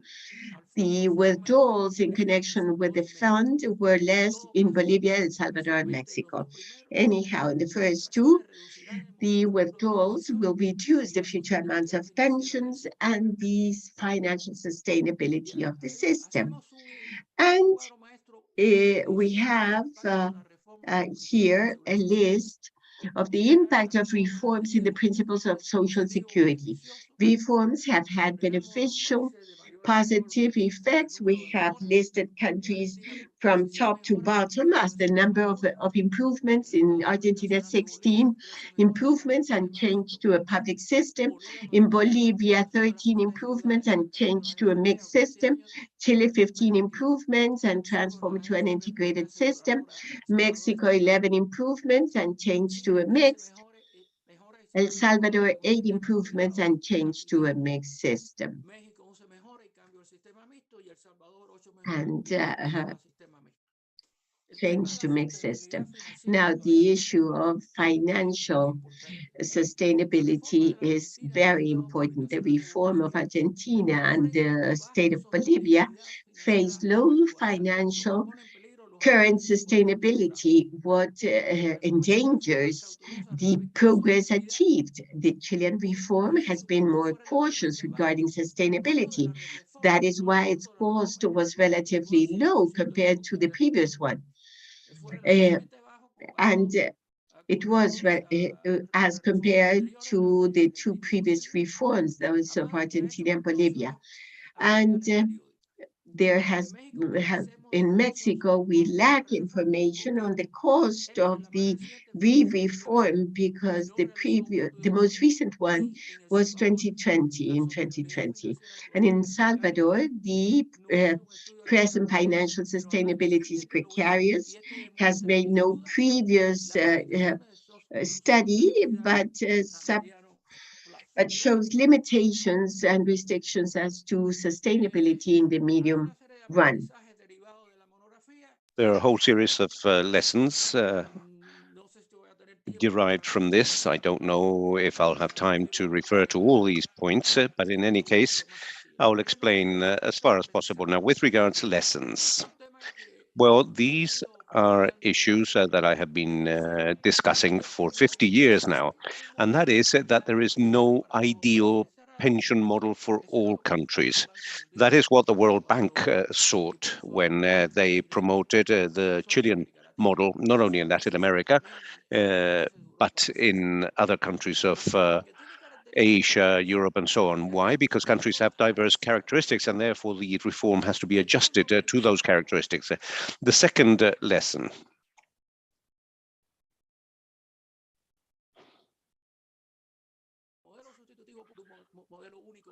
The original pure substitutive model has disappeared in 9 of the 10 countries. 8 out of the 10 countries also of private systems move towards a mixed system, and there are multiple variants of that system. Fourth, What could be feasible is a reform that closes the private individual capitalization pillar or system and passes all those insured to a public system. But this has to be conditioned to a consultation of those that are insured in that pillar, whether they want to move or not. And secondly, to ensure the financial and actuarial sustainability of the system as a whole. And finally, and very importantly, we found a trend towards an increasing role played by the state in pensions in the 10 private systems, which contradicts the so-called neoliberal subsidiary system of structural reformers who claimed that the state was going to play a secondary role. And exactly the opposite happens. There are more than 100 suggestions or guidelines in the document. I don't want to bore you with all of them. First of all, the reform, whatever its nature, must be preceded by a wide-ranging social dialogue involving the participation of all sectors involved, and we must try to maximize consensus. Examples of these social dialogues were Costa Rica in the 1998 reform and Chile in 2008. Secondly, we must expand the coverage of the PEA, especially to informal workers, in those 5 countries where coverage is smaller than a minimum of 50% of the ILO. And we must also expand the coverage of the elderly in those less developed countries that also provides coverage less than 50% via non-contributory pensions financed by the state and successful measures that include difficult groups to incorporate in contributory pensions. And we must expand social solidarity, endogenous social solidarity, and exogenous to the system via state policies, for example, solidarity contributions to low pensions such as Bolivia, Chile, Costa Rica, and Mexico. Fourthly, we must improve gender equality. And we have seen that private systems lack this gender equality. Both with policies aimed at the labor market and also policies that are partly compensatory in the private system, such as the payment of a bonus or the collection of a benefit per child that is born, as occurs in Chile and Uruguay. There is a multiplicity of systems in various systems, as occurs in Mexico, for example, and in Argentina, that no longer has a private system. The armed forces are excluded in practically all countries except in Costa Rica because it don't have armed forces. But these systems have much more generous access conditions and benefits that are much more flexible than the main systems. And we must use these resources that are substantial. For example, in the case of the Chilean armed forces, the cost of pensions for this small group is equivalent or is greater than the cost of all non-contributory pensions. And therefore, those resources must be used to measure other principles such as non-contributory coverage. The sufficiency of benefits, we must increase the very, very low replacement rates in the private system where they are below the 45%.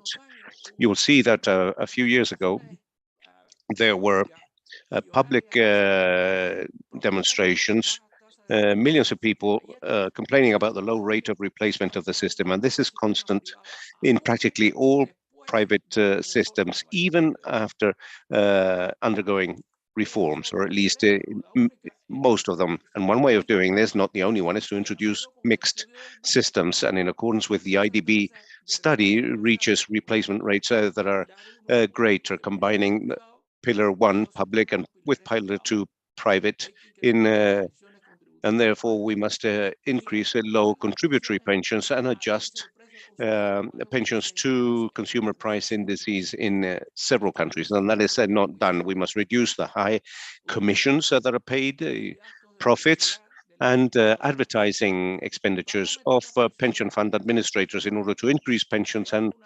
competencies. For example, and competition, for example, creating more than one single public administrator and also establishing ceilings or caps on commissions and so on. We must reinforce compliance because in most countries there is notable tax avoidance and delay, and restore and establishing measures to control these problems. And we must also restore the participation of workers and employers in the administration. All public systems, there are 10, maintain this participation. And in the 10 systems where pensions were privatized. So this is an important issue because supposedly they are the owners of individual accounts, but have no participation in the management. 10th, to make administrators co-participants in the risk, in the volatility risk. They don't suffer the risk because they continue to receive profits, but in reality, the risk is borne by the insured. For example, forcing the return of commissions to the insured when the performance is negative. 11th, to improve information on the knowledge of those that are insured. That surveys have shown that knowledge is zero or very small, and this must be done with educational programs financed by the administrators and by the state. And we must also diversify the investment portfolio to increase the real net profit and publish these figures per instrument. And what is important is not to publish the gross profitability, but the net profitability after discounting administrative costs of the investment. And we must also undertake actuarial studies in 3 countries where this has not been done recently in order to determine potential imbalances and implement parametric reforms to reestablish that balance. After that, we must face the adverse impact of pandemics and crises and restrict the withdrawal of funds. Pension funds are for pensions, and they should be at least, and those withdrawals should at least be subjected to reasonable and effective requirements. And it is very important for the state to apply assistance policies focused on those that suffer urgent needs, long-term unemployment and so on, so that they don't have to resort to pension funds that endanger future pensions.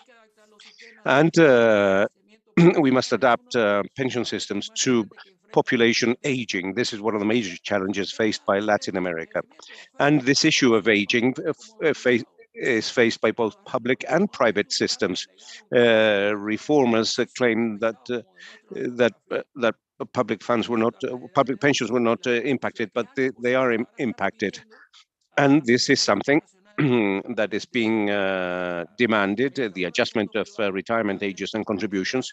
This is being demanded because supposedly it was something that only impacted public systems, but now private systems are also wanting to increase retirement ages and contributions, and also for the state to contribute to the private pension systems. We must unify and expand the scope and make the pension supervisor independent, as has occurred in Chile, Costa Rica, and there is a bill in this sense in Peru.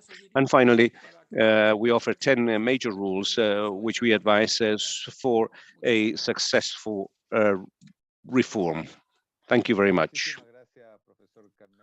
Thank you, Professor Carmela Mesa Lagos, for that profound and extensive presentation related to the characteristics of systems and reform processes of individual capitalization systems that since 2008 and to date are under discussion, as you mentioned, in the Dominican Republic and Panama, with the characteristics that were so clearly explained of the impact of these reforms on the principles of social security, the lessons that these processes have provided us with, and the different guidelines. I would just like to highlight the key aspect of the guidelines that especially call my attention, for example, the importance of the social dialogue that includes or that goes beyond these types of policies, but the way in which people take on board public policy in general with gender equality and involving the participation of workers with information, and the issue of the institutional framework in terms of supervision. The institutional challenges that public policies in our region go beyond pension systems themselves and continues to be ongoing work. So thank you very much for the clarity of your presentation. We are now going to listen to the presentations of 5 guests who will deliver 10-minute presentations, each one of them, as I mentioned beforehand. We will make a change in the order, and we will begin with the presentation by Laura Ripani, who is in charge of the labor markets of IDB. She specializes in work in especially focusing on improvements for women and young people, and she has worked. En sus más de 20 años de experiencia, Laura ha desarrollado una extensa Now, in 20 years, she has an extensive network of contacts in academic and private and public systems. Now, before joining the IDB, she worked at the World Bank in projects related to the link between poverty and the labor market in Latin America and the Caribbean, has a PhD and a master's degree of economics of the University of Illinois, and has also studied economics in the National University of La Plata in Argentina. Laura, you have the floor for your presentation. Thank you, excellent, Rodrigo. Thank you very much to all colleagues from ECLAC for this invitation. It's a great pleasure to be with you all here today. Thank you very much for enabling me to speak after Professor Carmelo Mesa Lagos, an excellent presentation, and I thank you enormously. Some of the issues that were discussed by the professor are issues that we share. Many of the viewpoints that the professor has presented, and therefore some of these issues will be somewhat repetitive, but as part of the Inter-American Development Bank, we would like to support some of those ideas. I would like to mention some of the points that we believe, as from the IDB and working with several countries in the region, are important for the debate on the future of pensions in Latin America and the Caribbean. And first of all, I would like to begin by saying that we have obtained many lessons from the pandemic for the strengthening of pension systems. I would like to begin by saying that what we have observed during the COVID-19 pandemic is certainly a crisis which is different to the previous ones. This has evidenced structural vulnerabilities of labor markets in the region, and that has brought to light one of the most informality as one of the main and most concerning features of the situation. 8 out of every 10 workers contribute to Social Security, and the crisis has hit employment hard. In the most critical part of the crisis, we lost 30 to 31 million jobs, or 31 million workers have lost their jobs, and of course their salaries, and as a result, many of those workers were informal workers, and this has meant it relates to the crisis, which is a different crisis and with a specific characteristic with this number of informal workers that have lost their jobs. And so in general terms, informal employment acts in a counter-cyclical manner in our crisis. We see that the moments of crisis increase.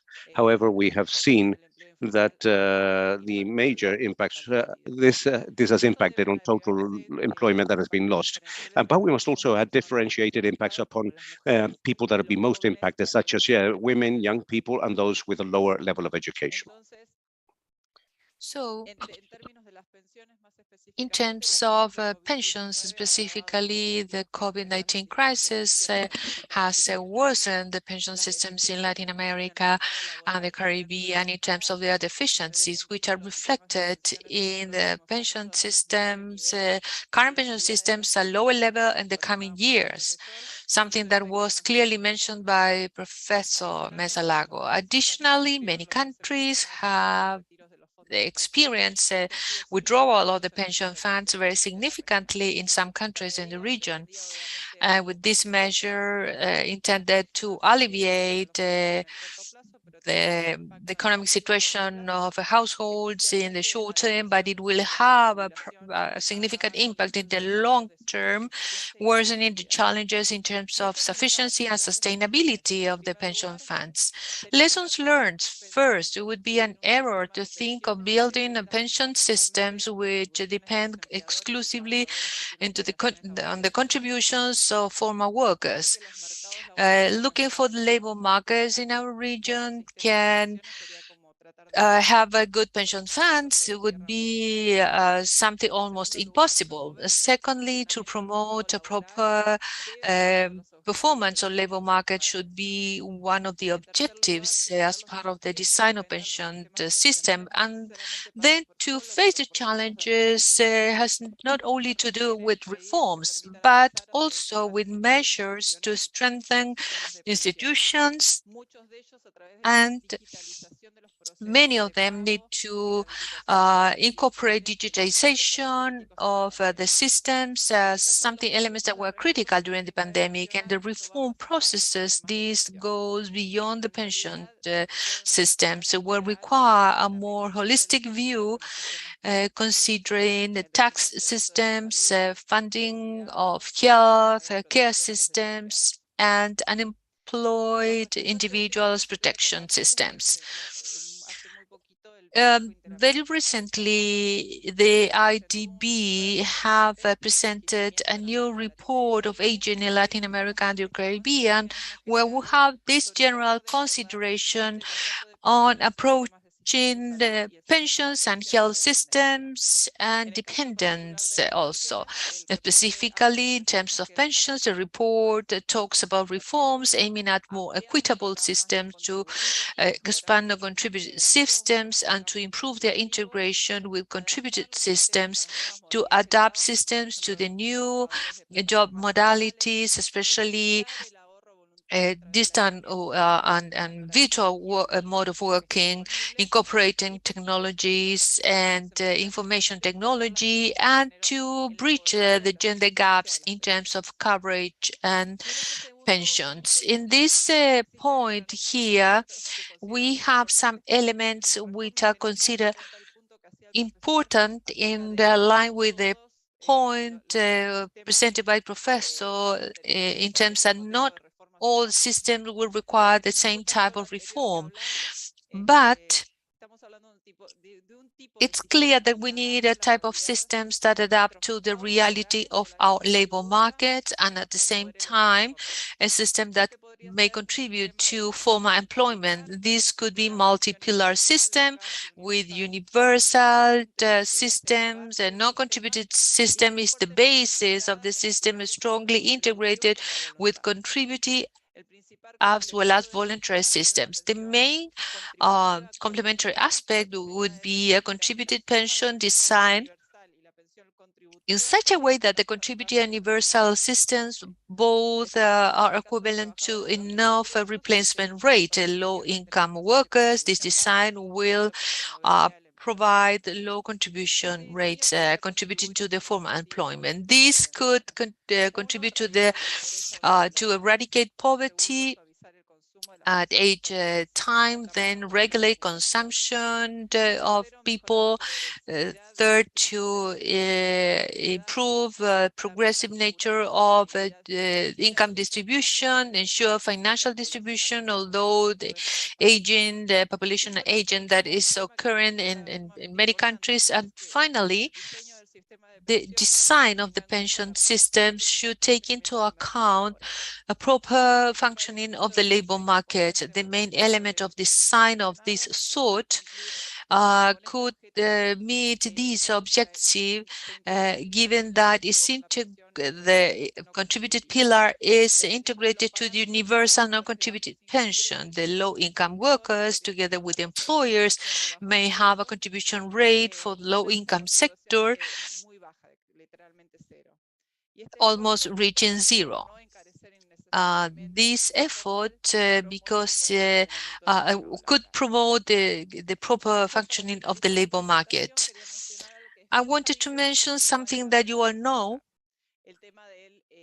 But it's worth to reemphasize this is gender inequalities. People are facing important challenges in the accumulation stage as well as in the withdrawal stage. And accumulation stage, women are accumulated in the low density of contributions, 5 to 15% difference gap between men and women because they have a longer period of labor inactivity and more participation in partial time job. When women are a part of the formal work, they have income 20% lower than men income. And in this accumulation, the women live longer. According to the UN figures in our region, women of 60 years have an additional 23 years life expectancy. On the contrary, men is only 20 years life expectancy. So, and in average, women retire 4 years before men. And this is the perfect recipe to get lower pensions, and this should be approached from the short and long-term perspective. What can we do? This is to expand non-contributing pensions where women have been left behind.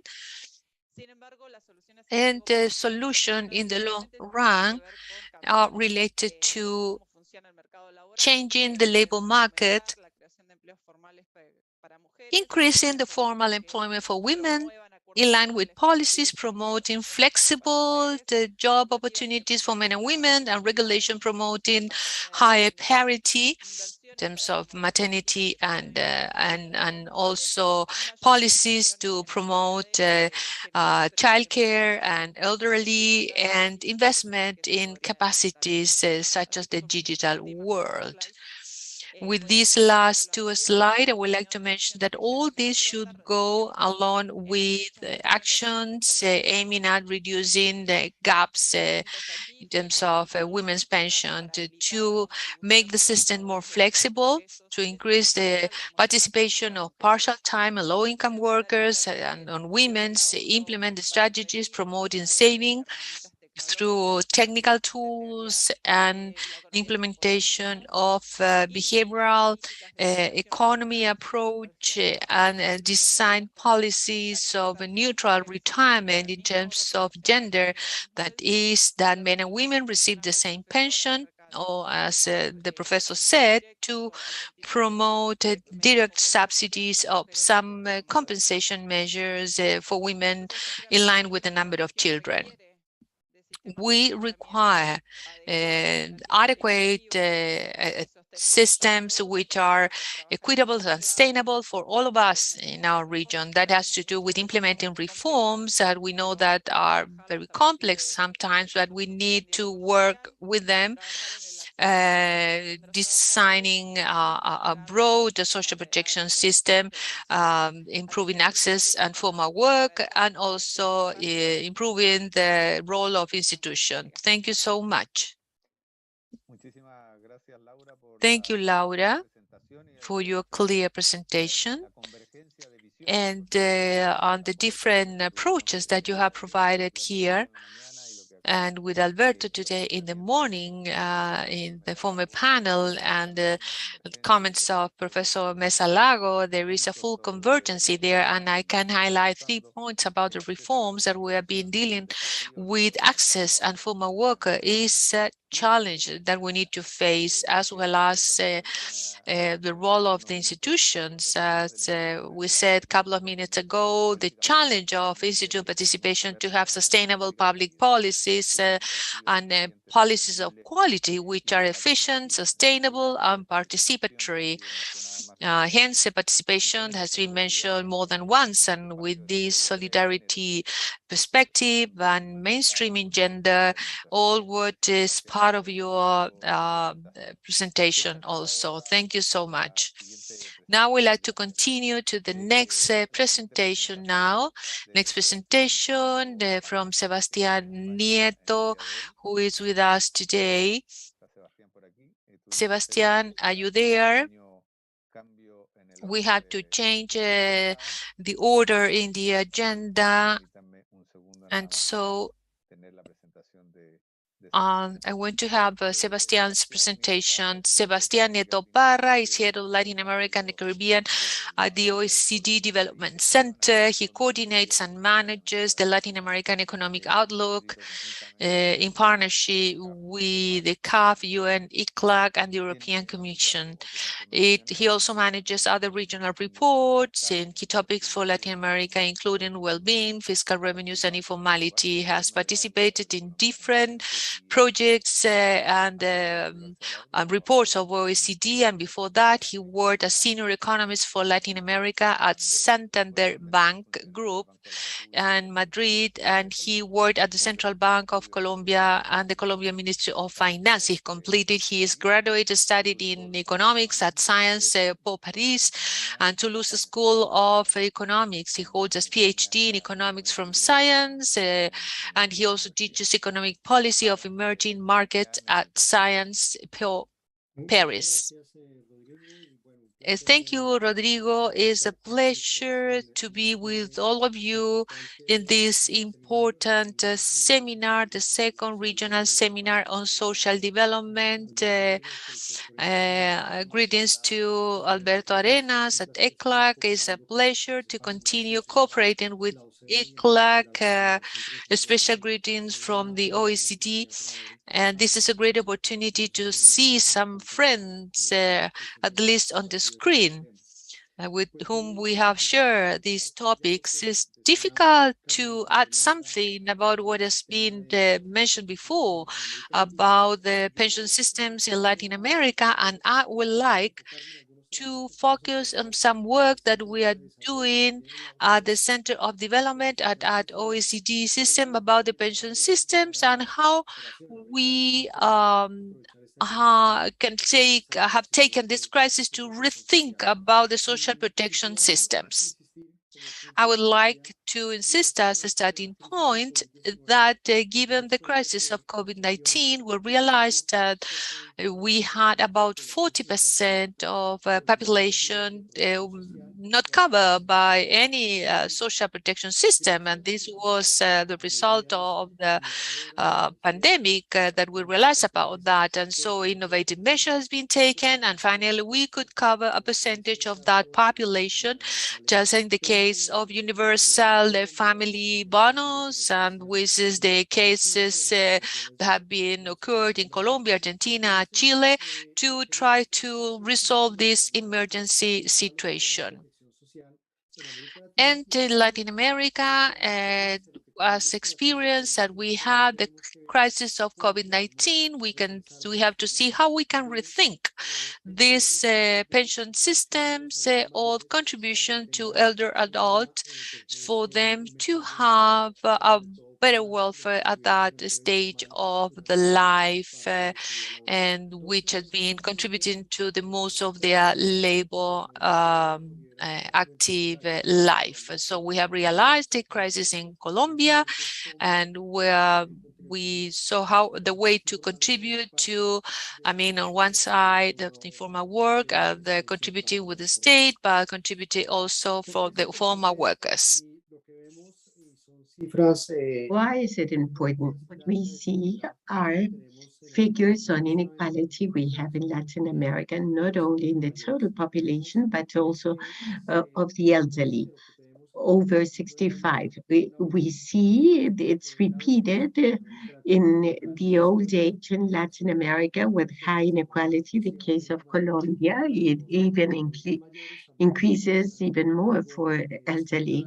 And we have something similar in the countries, and in Mexico, this inequality increases significantly. This is something that does not occur in all of the countries of OECD, Germany, Greece, Hungary, and UK, or Turkey, where there is a reduction of inequality in the elderly population. So it is a warning where we see on this graph that where inequalities increase in time. And also what we can see is the rate of informality per age group has a U shape. It affects the youngest and the eldest, and thus it's important when we speak about informality in the life cycle. Now, I would like to insist that among the elderly, there is an overrepresentation, and where it is even more serious to be informal. Those that have their own accounts, individual accounts, it is more serious, makes them more vulnerable to be informality. So it's important, and when we speak about what system of social protection system, something more general, but comprising in pensions as well, we need to bear in mind the units of analysis, and we see that homes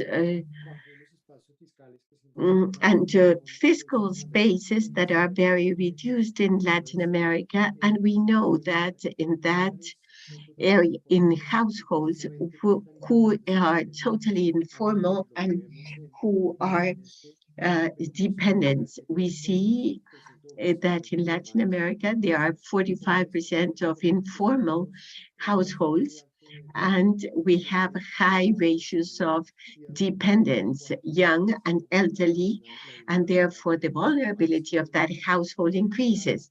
So once again, to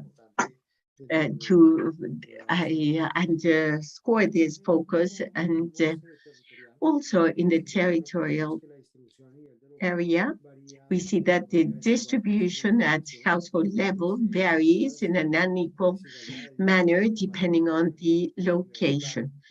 The informality is mainly at rural level, and what type of support do you need for these households where there is a high number of dependents, where a social protection or a pension differentiated system should be applied? Points to think in the long run, especially avoid this without today, the risk is of a destruction of labor, and that amplifies the problems on the pension system. And because of estimates, only bearing in mind automation, 20% of jobs can disappear because of automation. And if we see the tasks of workers, and due to automation, those tasks will disappear. Same thing as to green transition. However, what we have analyzed is that thanks to a well-identified investment action in the green market can help in the creation and creation of formal jobs and reduce informality, and therefore have a pension within the framework of formal labor market in those green projects. Now, the pension system in Latin America, and how are we at this point? What we see is that replacement rates are high for those who have access to a pension. It's important to say this, because there we see those that have had contributions and have had formal jobs. These replacement rates are high, and thus it increases inequalities in Latin America, mainly with those that do not have a pension. We see that in the case of Argentina, Brazil, or Colombia, 100% of these replacement rates, particularly for those that have low salaries, but once again, formal, at least formal. It's important, and this was mentioned by Laura, speaking about gender, and that is retirement. In many countries of OECD, you can make parametric reforms, and therefore the age of retirement can be improved or increased. We have 7 countries of OECD where you have clear rules to increase retirement depending on changes of life expectancy, and this affects some workers depending, and here once again, the rules of the game, or affecting the workers that are 15 years or 2 years in the case of Portugal, 15 years in the case of Denmark, a time between this new retirement age and the retirement that comes into force. And also considering, of course, life expectancy. In the case of Latin America, we are speaking about several or a whole range of ages for retirement, but most of the cases is equal or less than the average that we have in OECD, which is 65 years, and with high differences depending on gender. Laura said in the case of Colombia is 62 to 57, or between 2 to 7 or 2 to 5 years. To finish, I would like to mention the cost, the fiscal cost of all the benefits for elderly and survival. And what we see that the public expenditure in pensions is relatively low now, but in the future is unsustainable. However, it's key, especially bearing in mind the expectations of public policies that will lead to greater formalization. This fiscal cost can be higher, according to estimates in Brazil, where public expenditure and cost is close to 8%, it can be close to 14% of GDP in 2060, whilst the OECD countries, the prospect of changing from 9% of GDP to 10%. It's not significant. In the case of Brazil, it could be something similar in the expectations for other countries of Latin America. It's close to 6 percentage points, where once again, we face a high fiscal cost. And this needs to be viewed from a comprehensive perspective. Our tax systems not only need to collect more, but also collect better.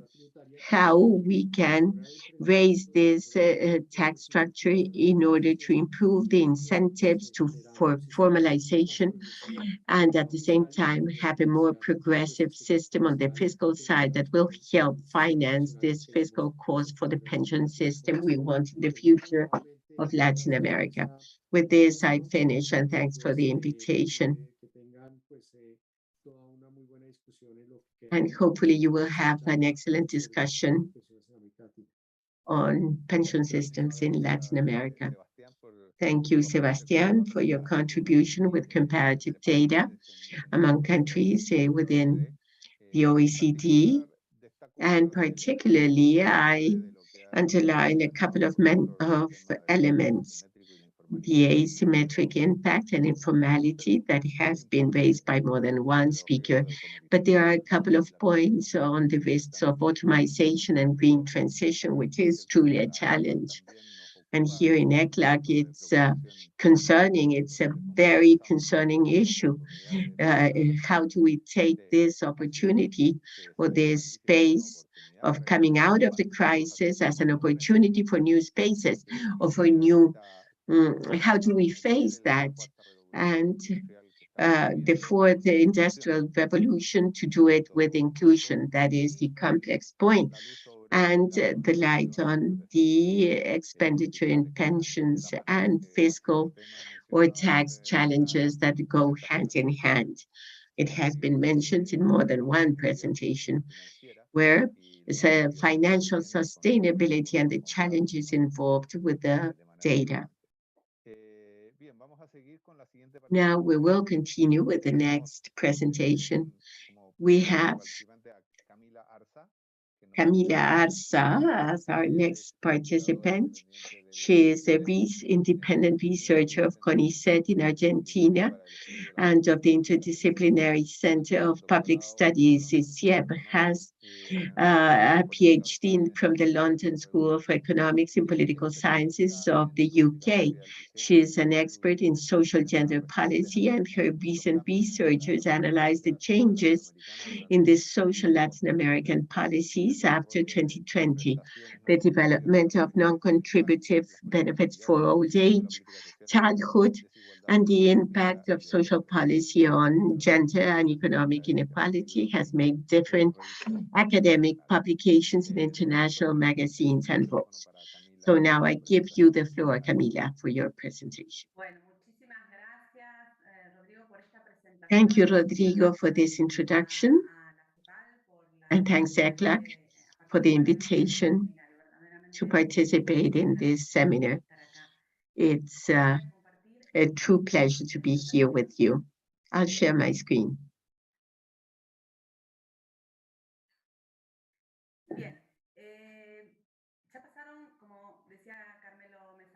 As Carmelo said, 40 years have elapsed since the first reform of pension systems for individual capitalization in Latin America.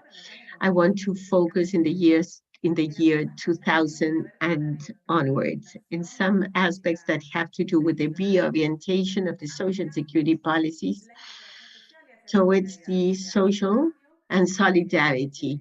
That is a change in the focus of social security policies that were centered in the equivalence and to emphasize rather coverage, redistribution, and inclusion of populations that had been excluded. Latin American countries introduced reforms to capitalization systems that had been implemented in previous decades, and also among the reforms and measures designed to improve gender equity of systems, and in parallel, or even within the reforms, a development process that is most significant of non-contributory pensions. And my talk will be on these aspects, the gender issues and non-contributive pensions as reforms seeking a better redistribution of resources and greater protection. The expansion of non-contributive pensions in coverage was very significant during the years 2000. This created the coverage of programs already existing was expanded. It even covered 1/4 of the population. Also, the expenditure increased in the same process, although it is very much below the public expenditure in contributive pensions. As you can see here, there are at least 8 countries of Latin America where non-contributory pensions cover more than 1/4 of the population. The case of Bolivia, there you have a longer bar for having a non-contributory universal pension system. Now, this modification of the guidance of policies towards non-contributory pensions changes the coverage. There is a change in the architecture of social security in Latin America, especially in terms of coverage, not so much in terms of expenses, although there has been an increase in spending in non-contributory pensions. And also they became a fundamental component, and there was a platform first to go to add improvements in sufficiency, adequacy, coverage, and mechanisms of inclusion. Despite this, there are still in the region several deficits. Claudia Robles this morning showed that in terms of coverage, there are countries where the coverage of non-contributory pensions is very low or practically non-existent, and there are countries where more than 70% of the population gain access to absolutely no contributive or non-contributory benefit whatsoever. Sufficiency, well, that again is something that many of these programs do not comply with. In many countries, the benefits offered by these programs are below the poverty line and do not really offer us a sufficient amount to be able to live with any other income to be able to survive. And this has an impact upon participation rates in countries, which is greater than in other countries where there is more, where these are more sufficient. But coverage also has an impact upon levels of poverty in the region. Gaps between contributory and non-contributory benefits, different conditions and rights, and lack of integration. If we look at countries such as Bolivia, Argentina, Chile, Uruguay, where coverage is high, and where the levels of sufficiency of non-contributory pensions is also higher than in the average of the rest of Latin America, we see that poverty is low and far below the levels of poverty of the rest of the population. And so there is a significant difference there that is a reflection of the achievement of non-contributory and contributory pension systems. But in other countries where the coverage is lower,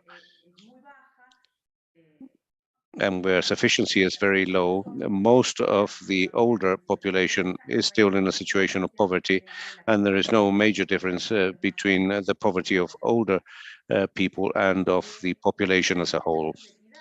Finally, and as I said beforehand, in terms of equality, there are gaps. And one gap is the difference that exists, which is sometimes very big, between contributory benefits and non-contributory benefits. In some cases, non-contributory pensions are managed as a separate issue to pension issues. And they're much more associated to programs to do away with poverty or cash transfer programs.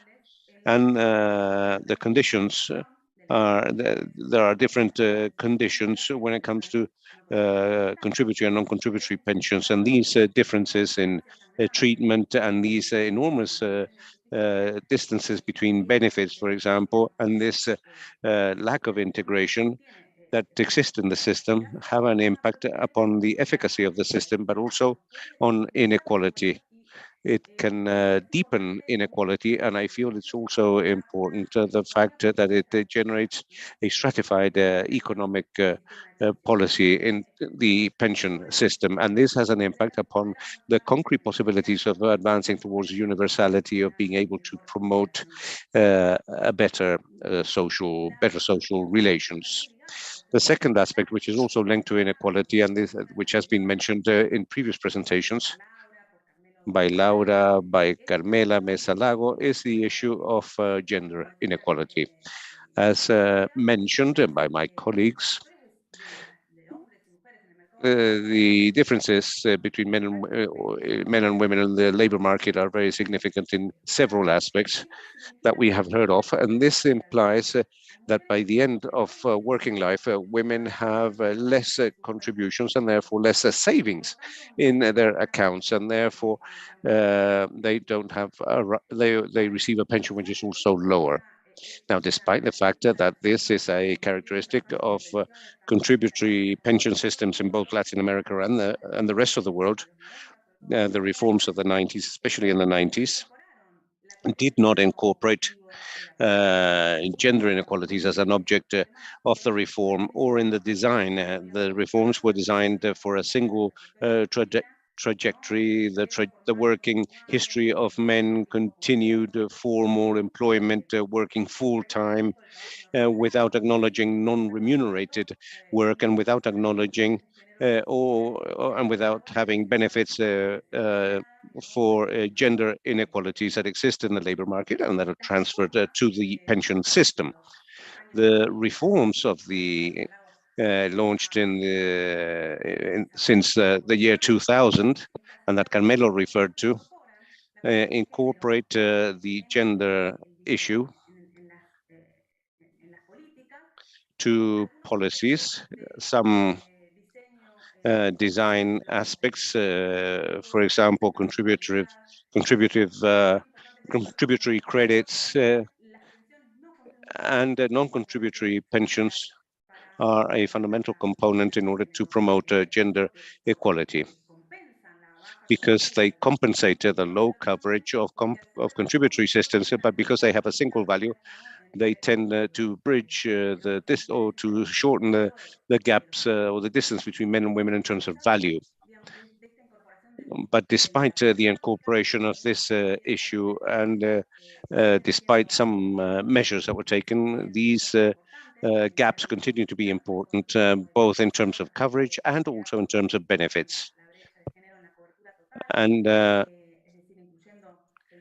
even including contributory and non-contributory pensions. And this shows, what this shows is the complexity of this gender gap. So it's not enough to introduce certain adjustments, which are necessary, but the gender issue must be tackled from a multidimensional perspective.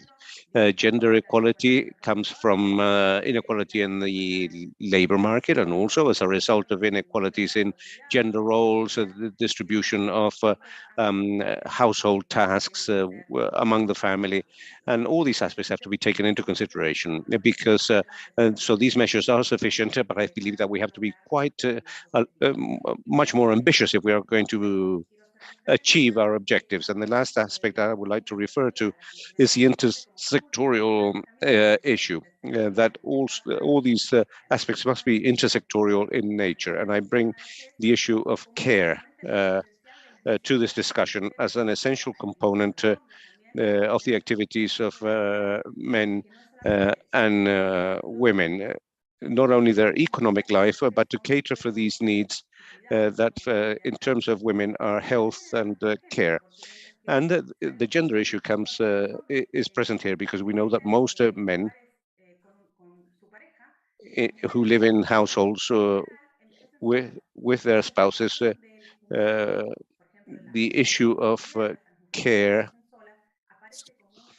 appears as a key aspect in the more comprehensive care of women. And just to conclude some points around the issue of this new agenda of reforms. And this has been mentioned by several of the presenters. The pandemic made inequalities visible and placed us in a much more adverse situation in economic terms, but it also enables us to see the importance of the social protection system in order to contain the social costs of the crisis. And regardless of what was seen beforehand, before the crisis, in terms of institutional framework, coverage, access, in order to face up to what appeared with the COVID-19 crisis.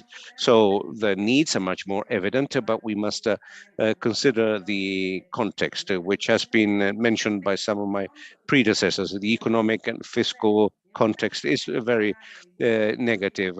We're not experiencing an era of a boom when non-contributory pensions expanded during the decade of the year 2000 and so on, with the growth of the state, solidarity and so on.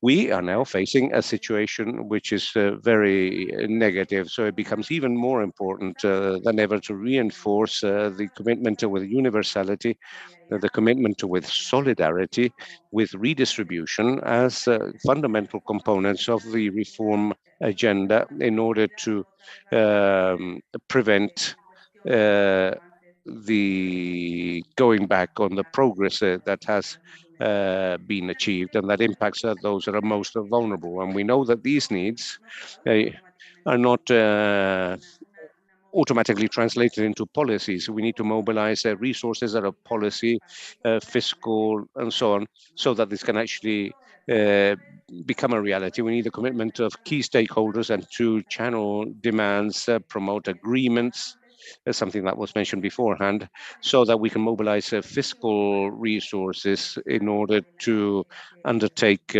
this objective and put it into practice. Thank you very much.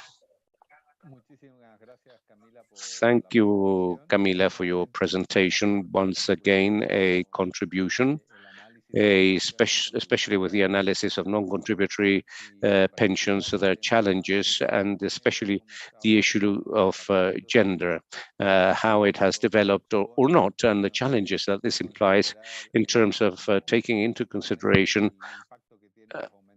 the impact of the increase of inequality and the policies related to that, and the need for integration, the integration of systems in an organizational fashion and in terms of public policy, but also as a model of social integration that has also been mentioned in some of the ECLAC documents in terms of understanding social protection as a right, regardless of the labor situation of a specific person. That must also be translated into public policy, but we work in a sort of parallel world in this logic of what is contributory and non-contributory, and that often happens. Developments and opportunities of the pandemic, well, certainly that was highlighted, and that is something that we had discussed beforehand. We have two more presenters. We will now listen to a presentation that will be delivered by Ana Moedano. She has a degree in law and political science and administration by the University of Salamanca.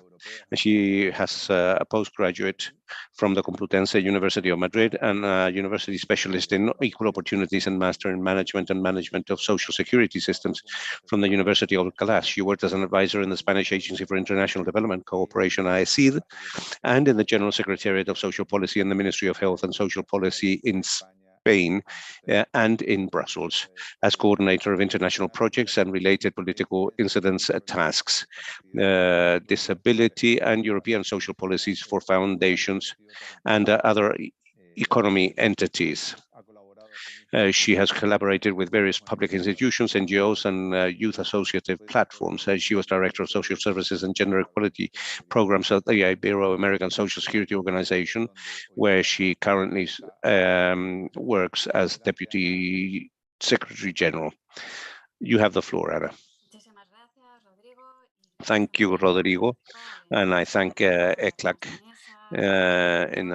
I thank Alberto Arenas, Claudio Robles for this kind invitation to share with you some reflections. I would like to share with you my presentation.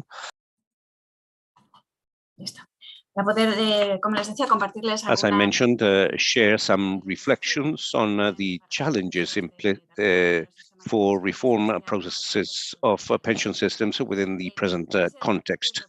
I don't want to repeat what has already been mentioned by my colleagues, with whom we share many points and many of the reflections that have been shared. And with this the publication by Professor Mesa Lagos that he has just presented. If we begin with the challenges that pension systems face within the context of the post-pandemic, it is true that this crisis of the pandemic has highlighted the importance of having non-contributive benefits that have been discussed in this panel and in previous sessions of the seminar.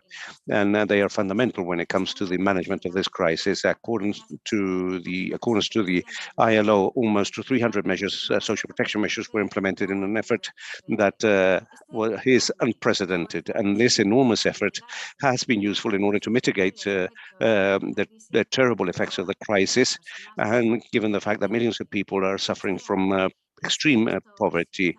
And without these measures that have been undertaken, inequality would have increased by even 6 additional points with the situation.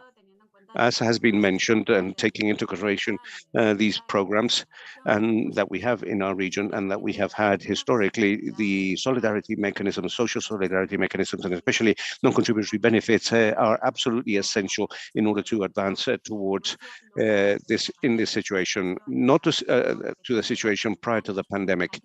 The crisis has simply made all this much more visible, and it has also made it much more visible for us to implement these non-contributory mechanisms in record time. We agree upon this point. I would like to emphasize the role of contributed systems. Social security systems are designed to help us in overcoming crises in better conditions, and these crisis, the countries with the high levels of coverage, they had more tools to face this crisis. It's true that the coverage levels are lower than we would like to. 46% of the economically active population had access to social systems prior pandemic, but we need a larger percentage. So we need to make progress in non-contributive protection, but the role of Social Security institution and can guarantee a better quality of life in the retirement stage. As Laura Ripani said before, we could not believe that only the contributive system will sustain social protection, but we need to have them because they are the basis of the social protection systems and the ones that we can guarantee our quality of life in dignity. That's why the measures have put into work from the different social security institutions in countries of the region, in Argentina, Brazil, Chile, Dominican Republic, Ecuador, Colombia, Guatemala, Honduras, Panama, or Paraguay. In this context of the pandemic, there has been measured which help expanding the coverage of pre-existing conditions to provide new services. Also, there has been cooperation to non-contributing services, and also from Social Security institution, the contributed system. This non-contributing services has been provided. Always can be improved and advanced in a different way. And so it's important to consider the role of the institution, the Social Security institution. Other challenges has been posed by the crisis, and for the contributed systems, as this is the extension of contributions, withdrawal of funds, and as a consequence, we haven't been these entirely. And so we have the need to make progress in the contributed systems. We couldn't forget the images that we saw at the beginning of the pandemic with this row of adult people, the elderly adult people waiting there to receive their money from their pension funds. And so we are going to be more efficient and in efficacy with any wrong use of this fund if we improve digitization and digital management of all these. This, at the same time, will was a great challenge, such as the economic challenge, as well as the cultural challenge, to find the equilibrium between the digitization process and the needs of the population. Normally, they are elderly adults, so we do not have digital knowledge. So this challenge adds to others, such as who has been mentioned, the population number of this society of transformation can also challenge our contributive system. We couldn't forget that in the region we have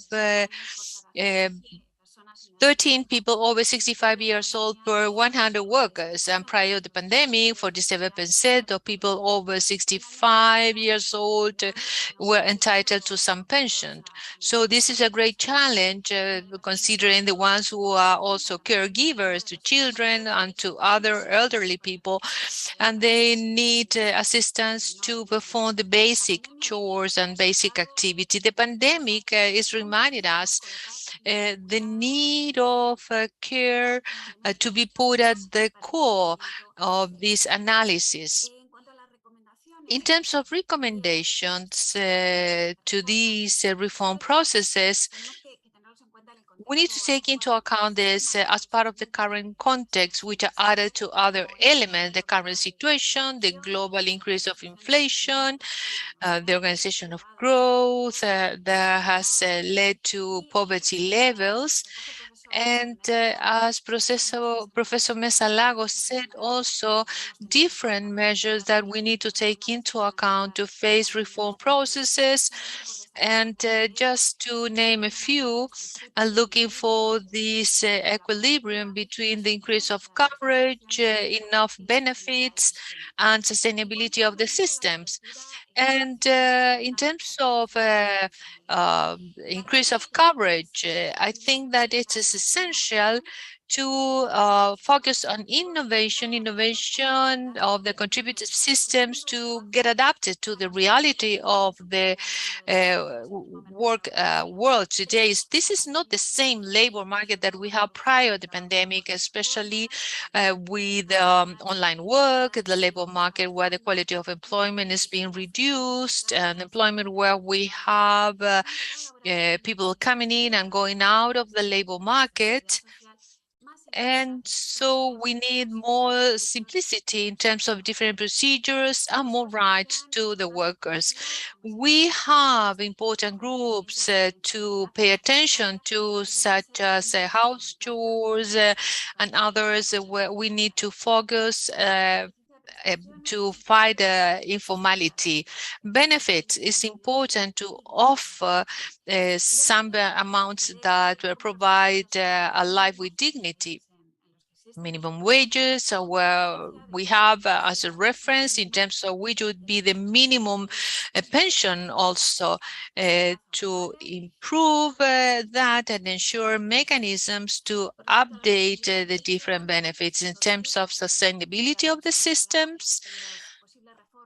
The future reforms, we're going to have more public participation. Here, I would like to underscore the need to have better education for the citizens about the rights of the contributed systems, and also to have a social pact so the pension systems turn into a state policy and not government policy.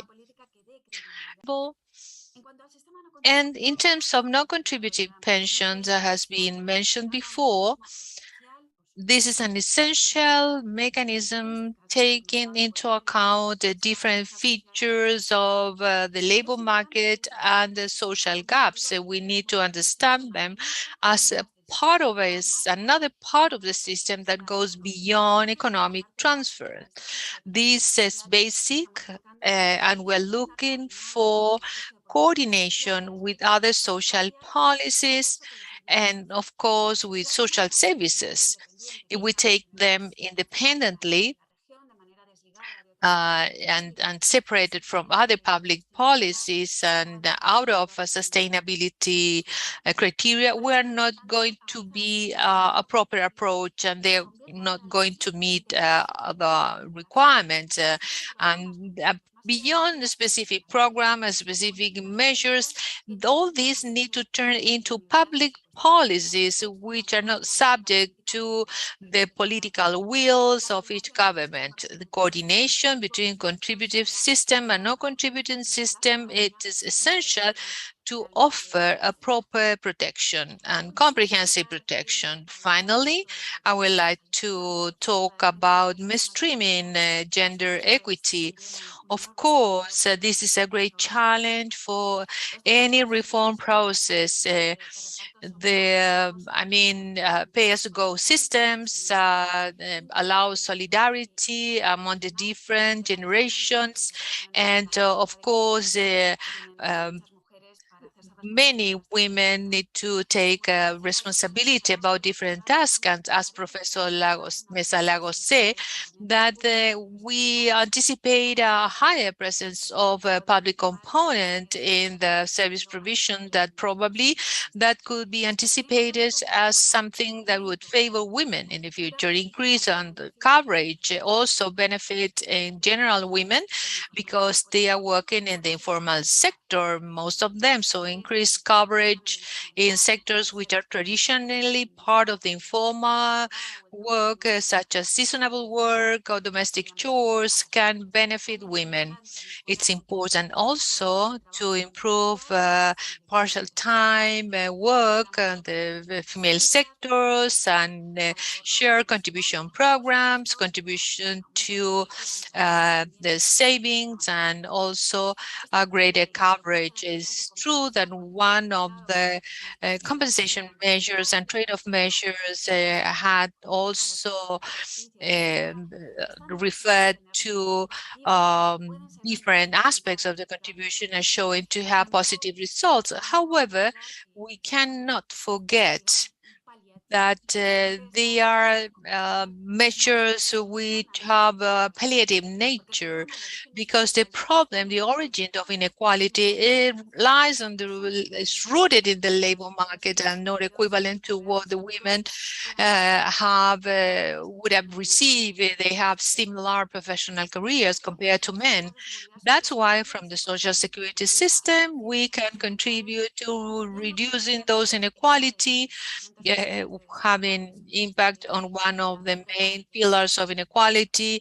And so in many cases, women are still the main individual responsible for some specific task leading to inequality, and they are prevented from having access to labor market. So the rights to maternal leaves is also in terms of equality with men, showing positive aspect in different countries. So a lot of challenges and a lot of elements that we need to take into account in this reform process after the pandemic.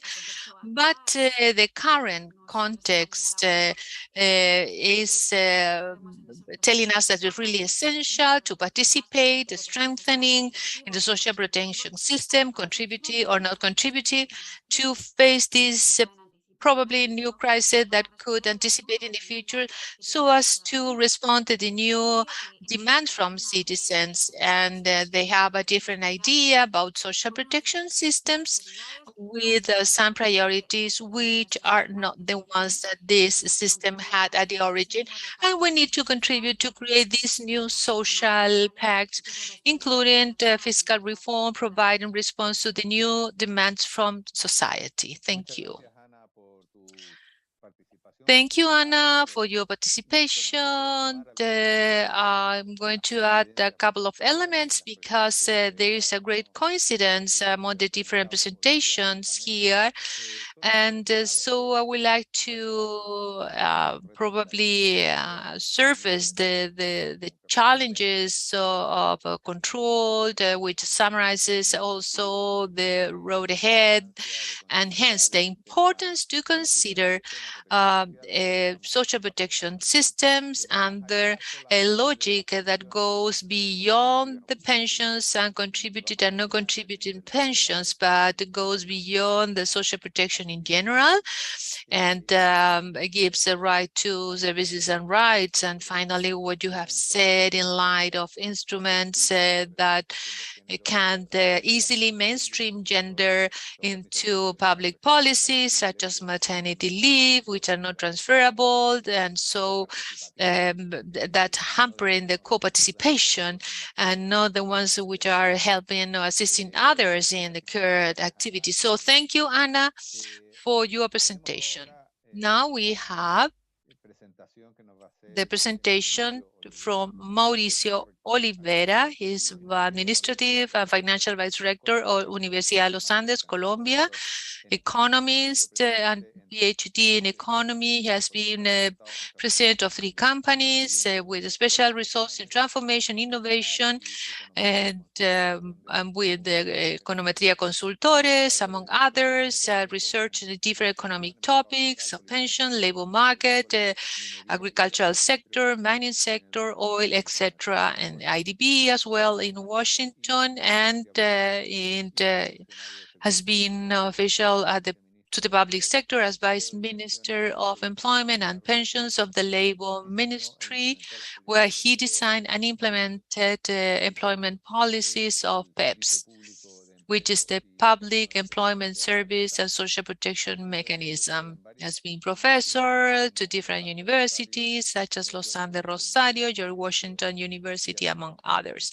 And he is also an editor at the press. Mauricio, the floor is yours. Thank you very much for the introduction. Greetings to all. First, thanks to ECLAC and ILO for this invitation. To Dr. Alberto Arenas Mesa for the invitation, to my panel colleagues. Thanks. I will share my screen. It's somewhat difficult for me because after 5 excellent presentations, and in addition to the presentation of Professor Mesa Lagos, I can focus in Colombia now, which is the system, but also then I would like to give you some general reflections, some that have been said, others not, for Latin America. First, the first point, I understand what the seminar seeks to measure the effects and what the pandemic brought for the systems of social security, especially in Latin America. But I must say that in Colombia, the problem is structural. That is to deepen a problem that already exists. And we have the problem, and I would like to focus in 3 main ones: coverage, inequality, and financial sustainability. And why do I have them in this order? In terms of coverage, basically, I will not go into the figures, but a bit less than half of workers contribute in Colombia. More than half, 55% of workers are not contributing in Colombia to the system of social security. Also, the rotation between formality and informality, it's low. Those of 20 million workers, 1.5 million rotate between formality and then informality. There is a high rotation. There is a high rotation between formality and informality, low labor stability, and thus because of this, 1 out of 4 workers in Colombia has a pension. To summarize, half of the workers, 45%, contribute with a very high rotation in Colombia. You need to contribute during 25 years, but the average Colombian worker contributes 14 years. So we are starting from a labor reality with low contributions that takes us to a pension reality where only 1 out of 4 elderly has a pension. This is the issue of coverage. Sorry, it's not moving.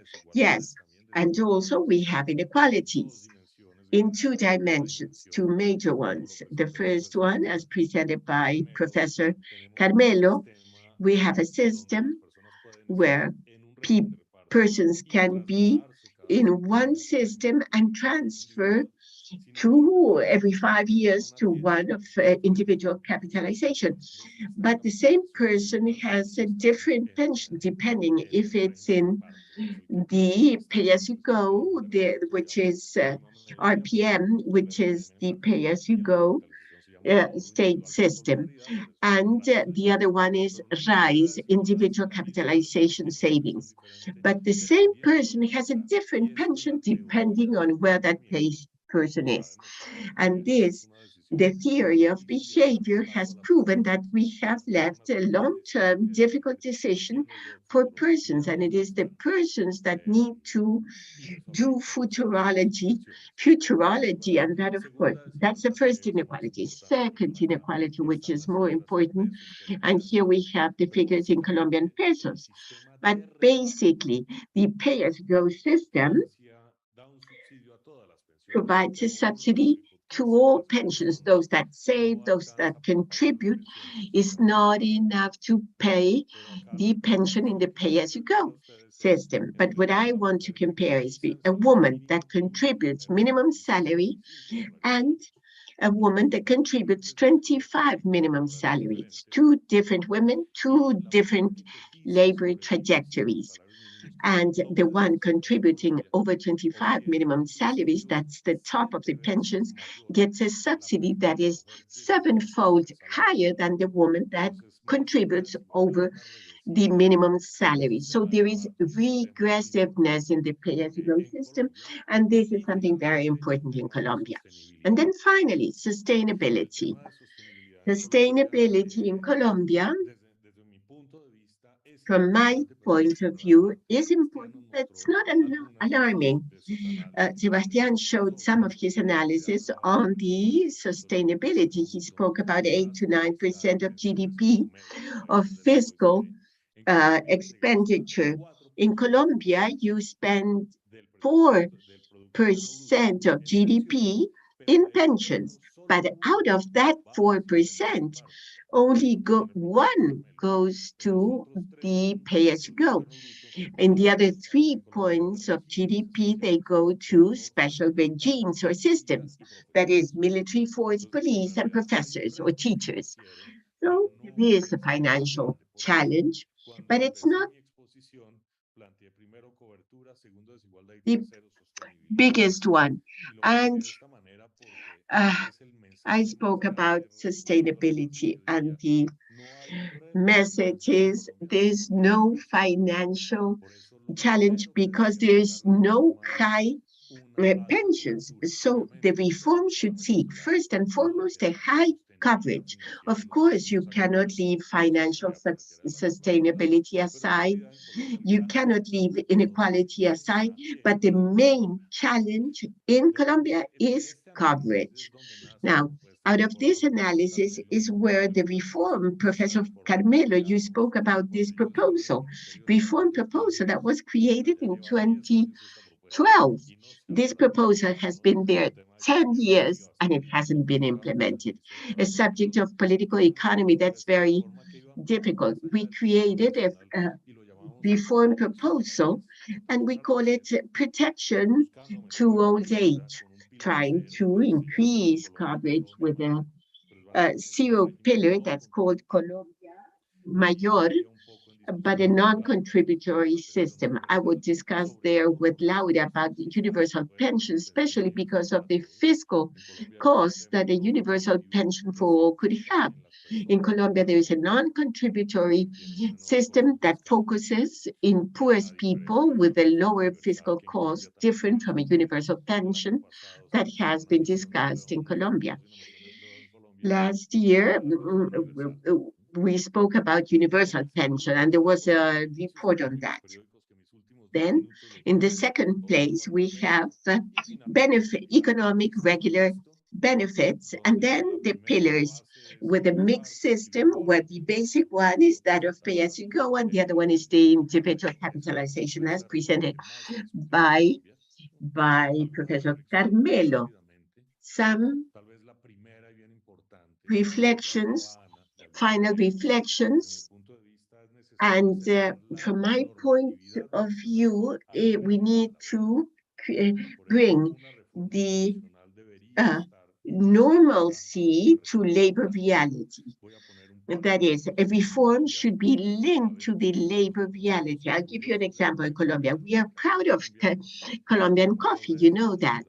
And it was our engine for development for 4 decades. However, the coffee growers have two harvests. They have revenue in 2 times a year. However, we have a normalcy that obliges you to contribute month and month after month during 25 years. So there are no contributing coffee growers, or very few. What I'm doing is to bring that to labor reality. I mean, it is a person who, or a street seller, for example.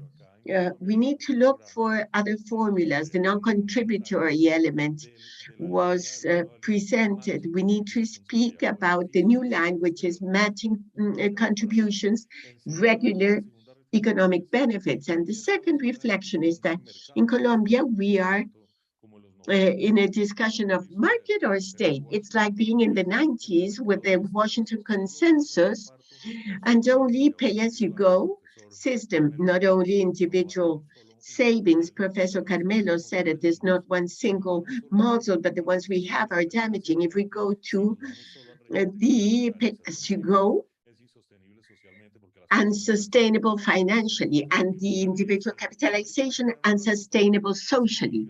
What happens is that Latin America hasn't struck that balance between market and state. And the third line is paraphrasing Richard Thaler, if we were rational, the mandatory pension systems would not exist. We would need to have a strengthening of institutions and thus accompany the citizen to understand that. Finally, and with this I close, Rodrigo, 1 minute.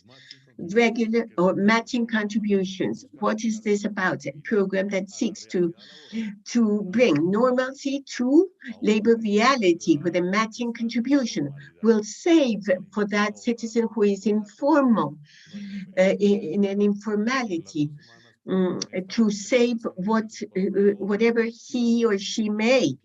If the next month don't save, it's only you. I'm speaking about street sellers, about growers, about peasants, with a matching contribution, which is of 20%. The state gives you 20%, you accumulate, and at some point, volatility between formality and informality is too high. If the person is formal, move to the pension system. In the end, you add what was saved in this matching contribution program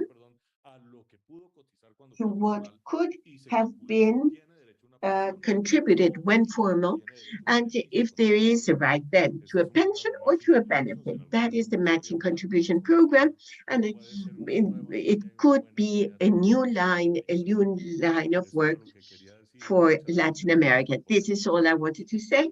Thank you very much. Thank you, Mauricio, for this presentation and showing us the reality of the Colombian case, challenges and proposals that have been discussed. 10 years already, as you say, has been this proposal, and with a specific proposal on informality and the reality of labor market for the Colombian case, which is something that is something that is added.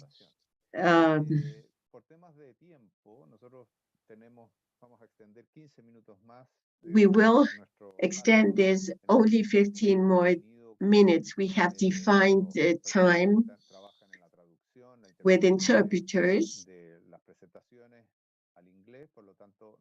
Therefore, only 15 more minutes.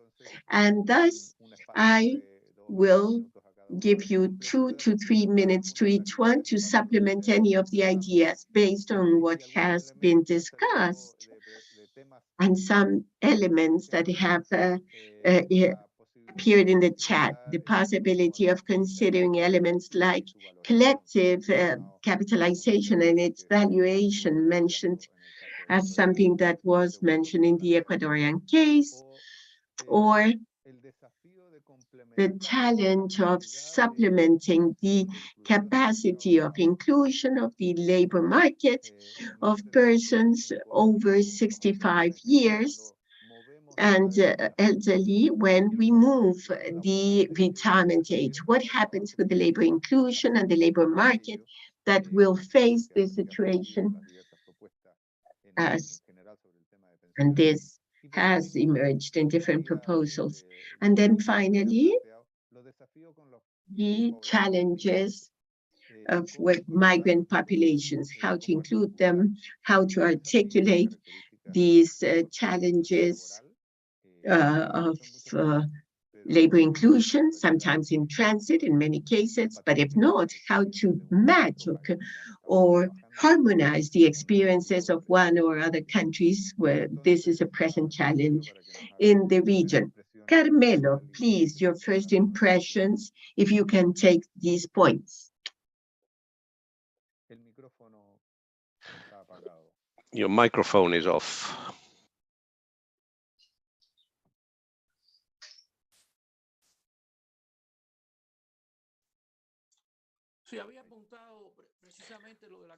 Yes, I jotted down collective capitalization. In countries where there is a public system, this has been simplified by saying it's a pay-as-you-go system, and that is not true. In many of these countries, what exists is a partial and collective capitalization. Partial because we're not dealing with an individual capitalization system. But in addition, in mixed systems in Latin America, and the two parallel systems, as was adequately mentioned by Mauricio, that system exists. It exists in Costa Rica, in Colombia, it exists in Uruguay, the public pillar in Panama. So it's not just a question of this is present in private systems because they have a component where they seem where we seem to find private systems in Latin America. That is a very important issue, and that requires, or we need to study that because that pillar must be balanced in the long term, and that is adequately dealt with in the bibliography. Now, another element that seems to me to be important is that Laura mentioned the issue of the universality of non-contributory pensions. Anna said that she was inclined to focus on poverty as an income test, and Bolivia is the only country in Latin America, well, Mexico also, with the reform, but the recent reform, but we still don't have sufficient information, that has a universal pension. The problem, and I believe that there is a trade-off here between coverage and amount. And why do I say this? Well, because Bolivia has the highest coverage of non-contributory pensions, but the amount of the contributory pension is extremely low. Clearly, that has helped to reduce poverty significantly in Bolivia, but it's insufficient.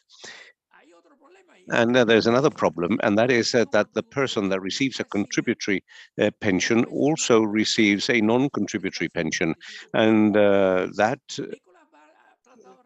is 35% less. And Nicolas Barr has spoken of a tax on affluence to try to resolve this. And this, of course, can work in developed countries in Europe, in North America, and so on. But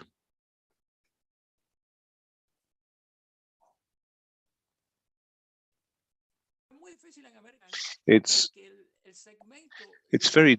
is very difficult in our continent because the segment that contributes to income tax was far greater over there, and in Latin America it was very small. So how can we implement this tax on affluence? It's very difficult to implement that in Latin America. And finally, we have the issue of cost. The price of a non-contributory pension seems to be far lower, less than 1% of the GDP. Obviously, a lot depends on the amount, but I would say that it's preferable in these countries to focus on poverty. and to make a good income test and to try to increase the amount of pensions. Thank you, Professor Mesa Lagos, for your comments. I would now like to offer the floor to Sebastián. Thank you, Rodrigo. Simply to talk about a point that is important, and that is to listen to citizens and to know what they feel about a change of the pension systems in their country. And this is linked to participative processes to understand the demands of citizens. And what we see is that undoubtedly the proportion of pessimistic opinions is far greater among women, among middle-aged workers, the poor, and informal workers. So there's pessimism among them in terms of the improvement of the social protection systems in Latin American countries. And the only group that envisages a certain amount of urgency in their systems in Latin America are informal workers. If we look at this in general terms, in countries such as Brazil, Chile, Colombia, and Panama, in absolute terms, what we see is that there is no need on the part of citizens, or the urgency on their part. Well, they don't view this as a challenge. However, when we talk about informal workers, that is a challenge, and that is where we have to focus. And this was mentioned when it came to public expenditure in pensions in Latin America. And what can be very high, and considering the prospects for Brazil, for example, is if we move towards greater labor formality. And there we have to look at the sustainability of the pension system, but the starting point is how we respond to that demand of informal workers, and that is closely aligned with what we have worked on in terms of the social contract. And this, the intergenerational aspect is vital. We need to rethink about this when it comes to pension systems as well. And I would like to insist upon the need to determine how to change communication with citizens. That is fundamental. Thank you. Thank you, Sebastián, for your contribution. Now I offer the floor to Camila. Thank you. I would like to talk about the challenges of coverage of migrants. I believe that of immigrants. I believe that this is very important in Latin America, and in the case of immigrants who are informal workers, and therefore the agreements that could be made. For example, in Europe, they deal with migration issues between countries, do not operate in our case. So in the case of the immigrant population, we again highlight the importance of non-contributory pensions and to determine how non-contributory systems, what it really is that they can do to incorporate that population, because they don't always incorporate them. In many cases, requirements to gain access to those programs exclude the migrant population. And I would also like in 1 minute to emphasize 2 or 3 aspects that I believe are worthwhile highlighting. Some have already been mentioned, and to emphasize on the type of policies that we can look at stable rights for contributing and non-contributive pensions. And this is a long-term approach. Even the financial sustainability of these programs or non-contributive programs must become rights so that people can count on, that is legislated, that becomes institutionalized. The second aspect, the issue of segmentation. Try to avoid segmentation. We have social protection systems that are very segmented in Latin America, not only in pensions, but also in the health system. It's something that we will refer to in tomorrow's panels. So to try to point towards reforms that integrate instead of separating and segmenting. This has an impact on social cohesion and upon inequality. And finally, the issue of the universalistic approach. This goes back to a previous expression and what was also mentioned by Professor Carmelo Mesa Lago. We must think of this as a goal. In some countries, this cannot be mentioned. In some cases, the idea is to have a fiscal pension that is sufficient in order to cater for a decent quality of life. But to think about this, to think about universality as an incremental process, to see how far we can go in the design of social protection, because this also involves costs. Stigmatization costs and many problems that we're aware of. And so to strike a balance between what can be done in fiscal terms and what we want in terms of policy design. Thank you. Thank you, Camila. Ana. Answering the question about the increase of working age, which is true, some systems are posing that as a parametric reform that has to be implemented. And finally, we're concentrating on a relatively small percentage of the working population, because the people that can increase their pension age are those that have a work that is not physically or that demanding. So it's a fairly small percentage of the population. People that have work that where they make a big physical effort cannot increase their pension age, their retirement age. With regards to the challenges of the migrant population, it's essential that we work around this issue, because migration is one of the realities of our region. It is one of the regions at a world level that has the greatest migration flow, both inter-regional and intra-regional, and therefore we must make progress with regards to these aspects for migrant people and with social security issues, so that people so that migrants don't see their social rights impacted. And here I would like to call upon the attention of the Ibero-American Agreement on Social Security, which is a key element and which is already in operation in 12 Ibero-American countries. It is comprised of 15, and hopefully soon we will have far more countries, but it's a mechanism that enables migrant workers to add the contributions that they have made and to add those contributions so that they can gain access to a pension once they retire, or to a contributive pension. Now, obviously, is limited to certain types of employment, but these mechanisms also help us to increase labor formalization, because once a person sees that working in formality and making a contribution implies a benefit, so that when they go back to the country of origin, that means that they can get access to a benefit. That would mean that people will be attracted to working in formal manners. And in terms of the social dialogue, I believe it is fundamental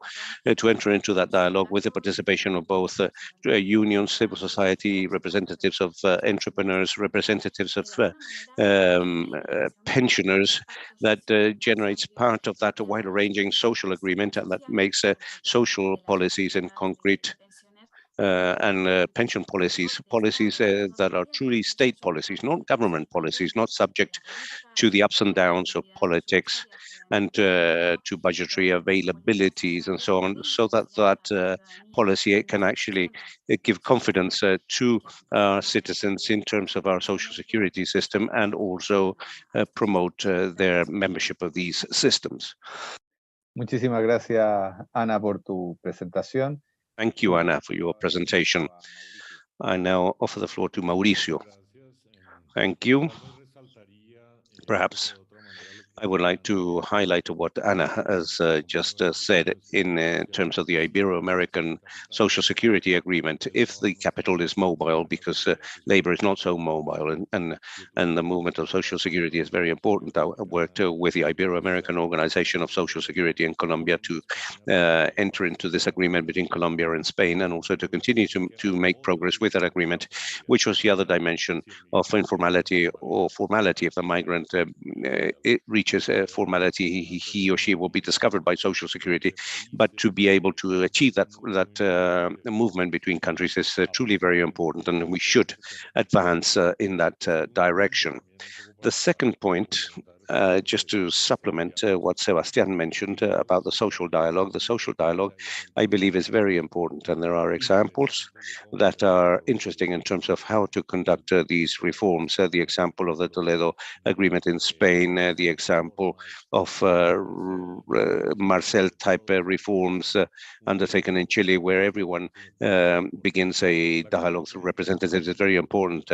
Economic policies are very important because these reforms have a very high political cost.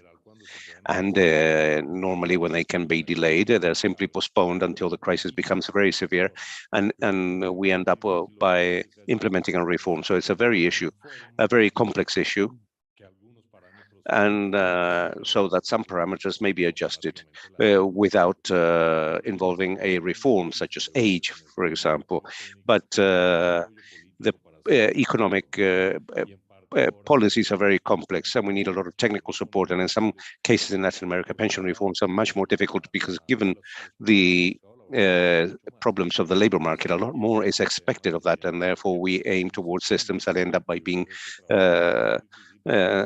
sustainable, and that work is very difficult. I don't know what the solution is, but in terms of where we have to advance, but social dialogue is a fundamental aspect. And just to supplement what Sebastian said, is we are falling behind. We need education so that citizens can be knowledgeable of long-term savings and be aware that pension systems are not only for us but for our children and for our grandchildren, to understand the long-term, understand the savings, so that this may even be present as from school, as from secondary education and in university education. That is also very important. And that would be the second point. And I believe that the last one, perhaps the last one, the last point for the ones who are listening here, age is almost a financial parameter, such as the contribution rate. It's a financial parameter. The problem is more related to coverage.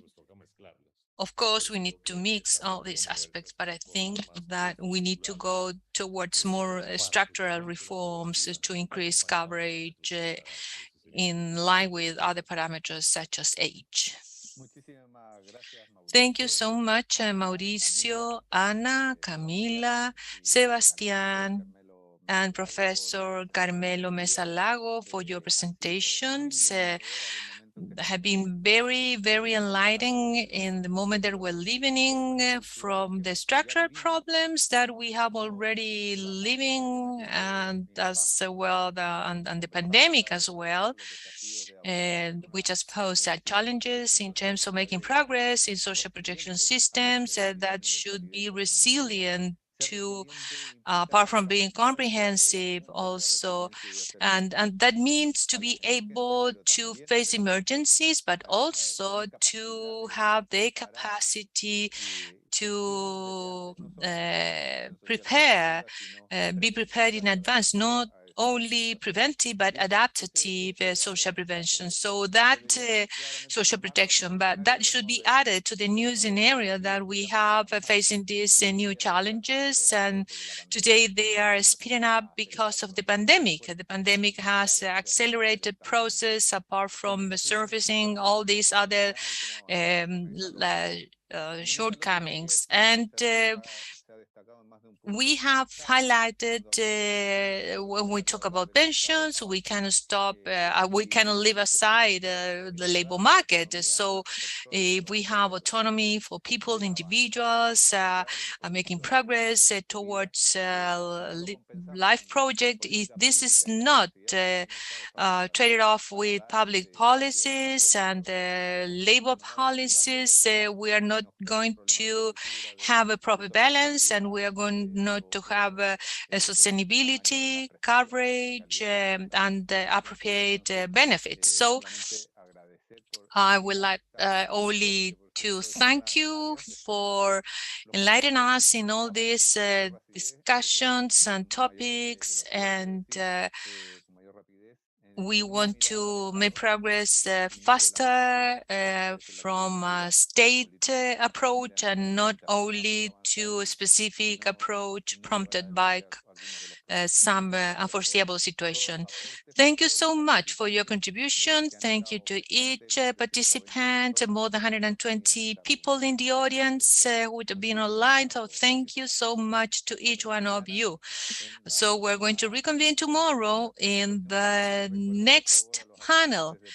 And please fill in the survey, answer the survey that is put to you to analyze the work that we have been doing with you. Thank you. See you. Thank you. Just last minute information. If the presentation of Carmelo is in this document that has been uploaded to the chat. The social policies website of this division, you will find all the details about Carmelo's presentation. So thank you so much, Camila, Sebastian, and good night, good evening, good afternoon. And so thank you for being here. Carmelo, thank you so much again for your participation, and thank you for the permanent support. Hugs to everyone. Bye. Muchas gracias, que estén muy bien. Gracias por Chao, todo. Claudia. Gracias, Carmela, Mauricio, Sebastián, Camila. Gracias. Chao. Gracias.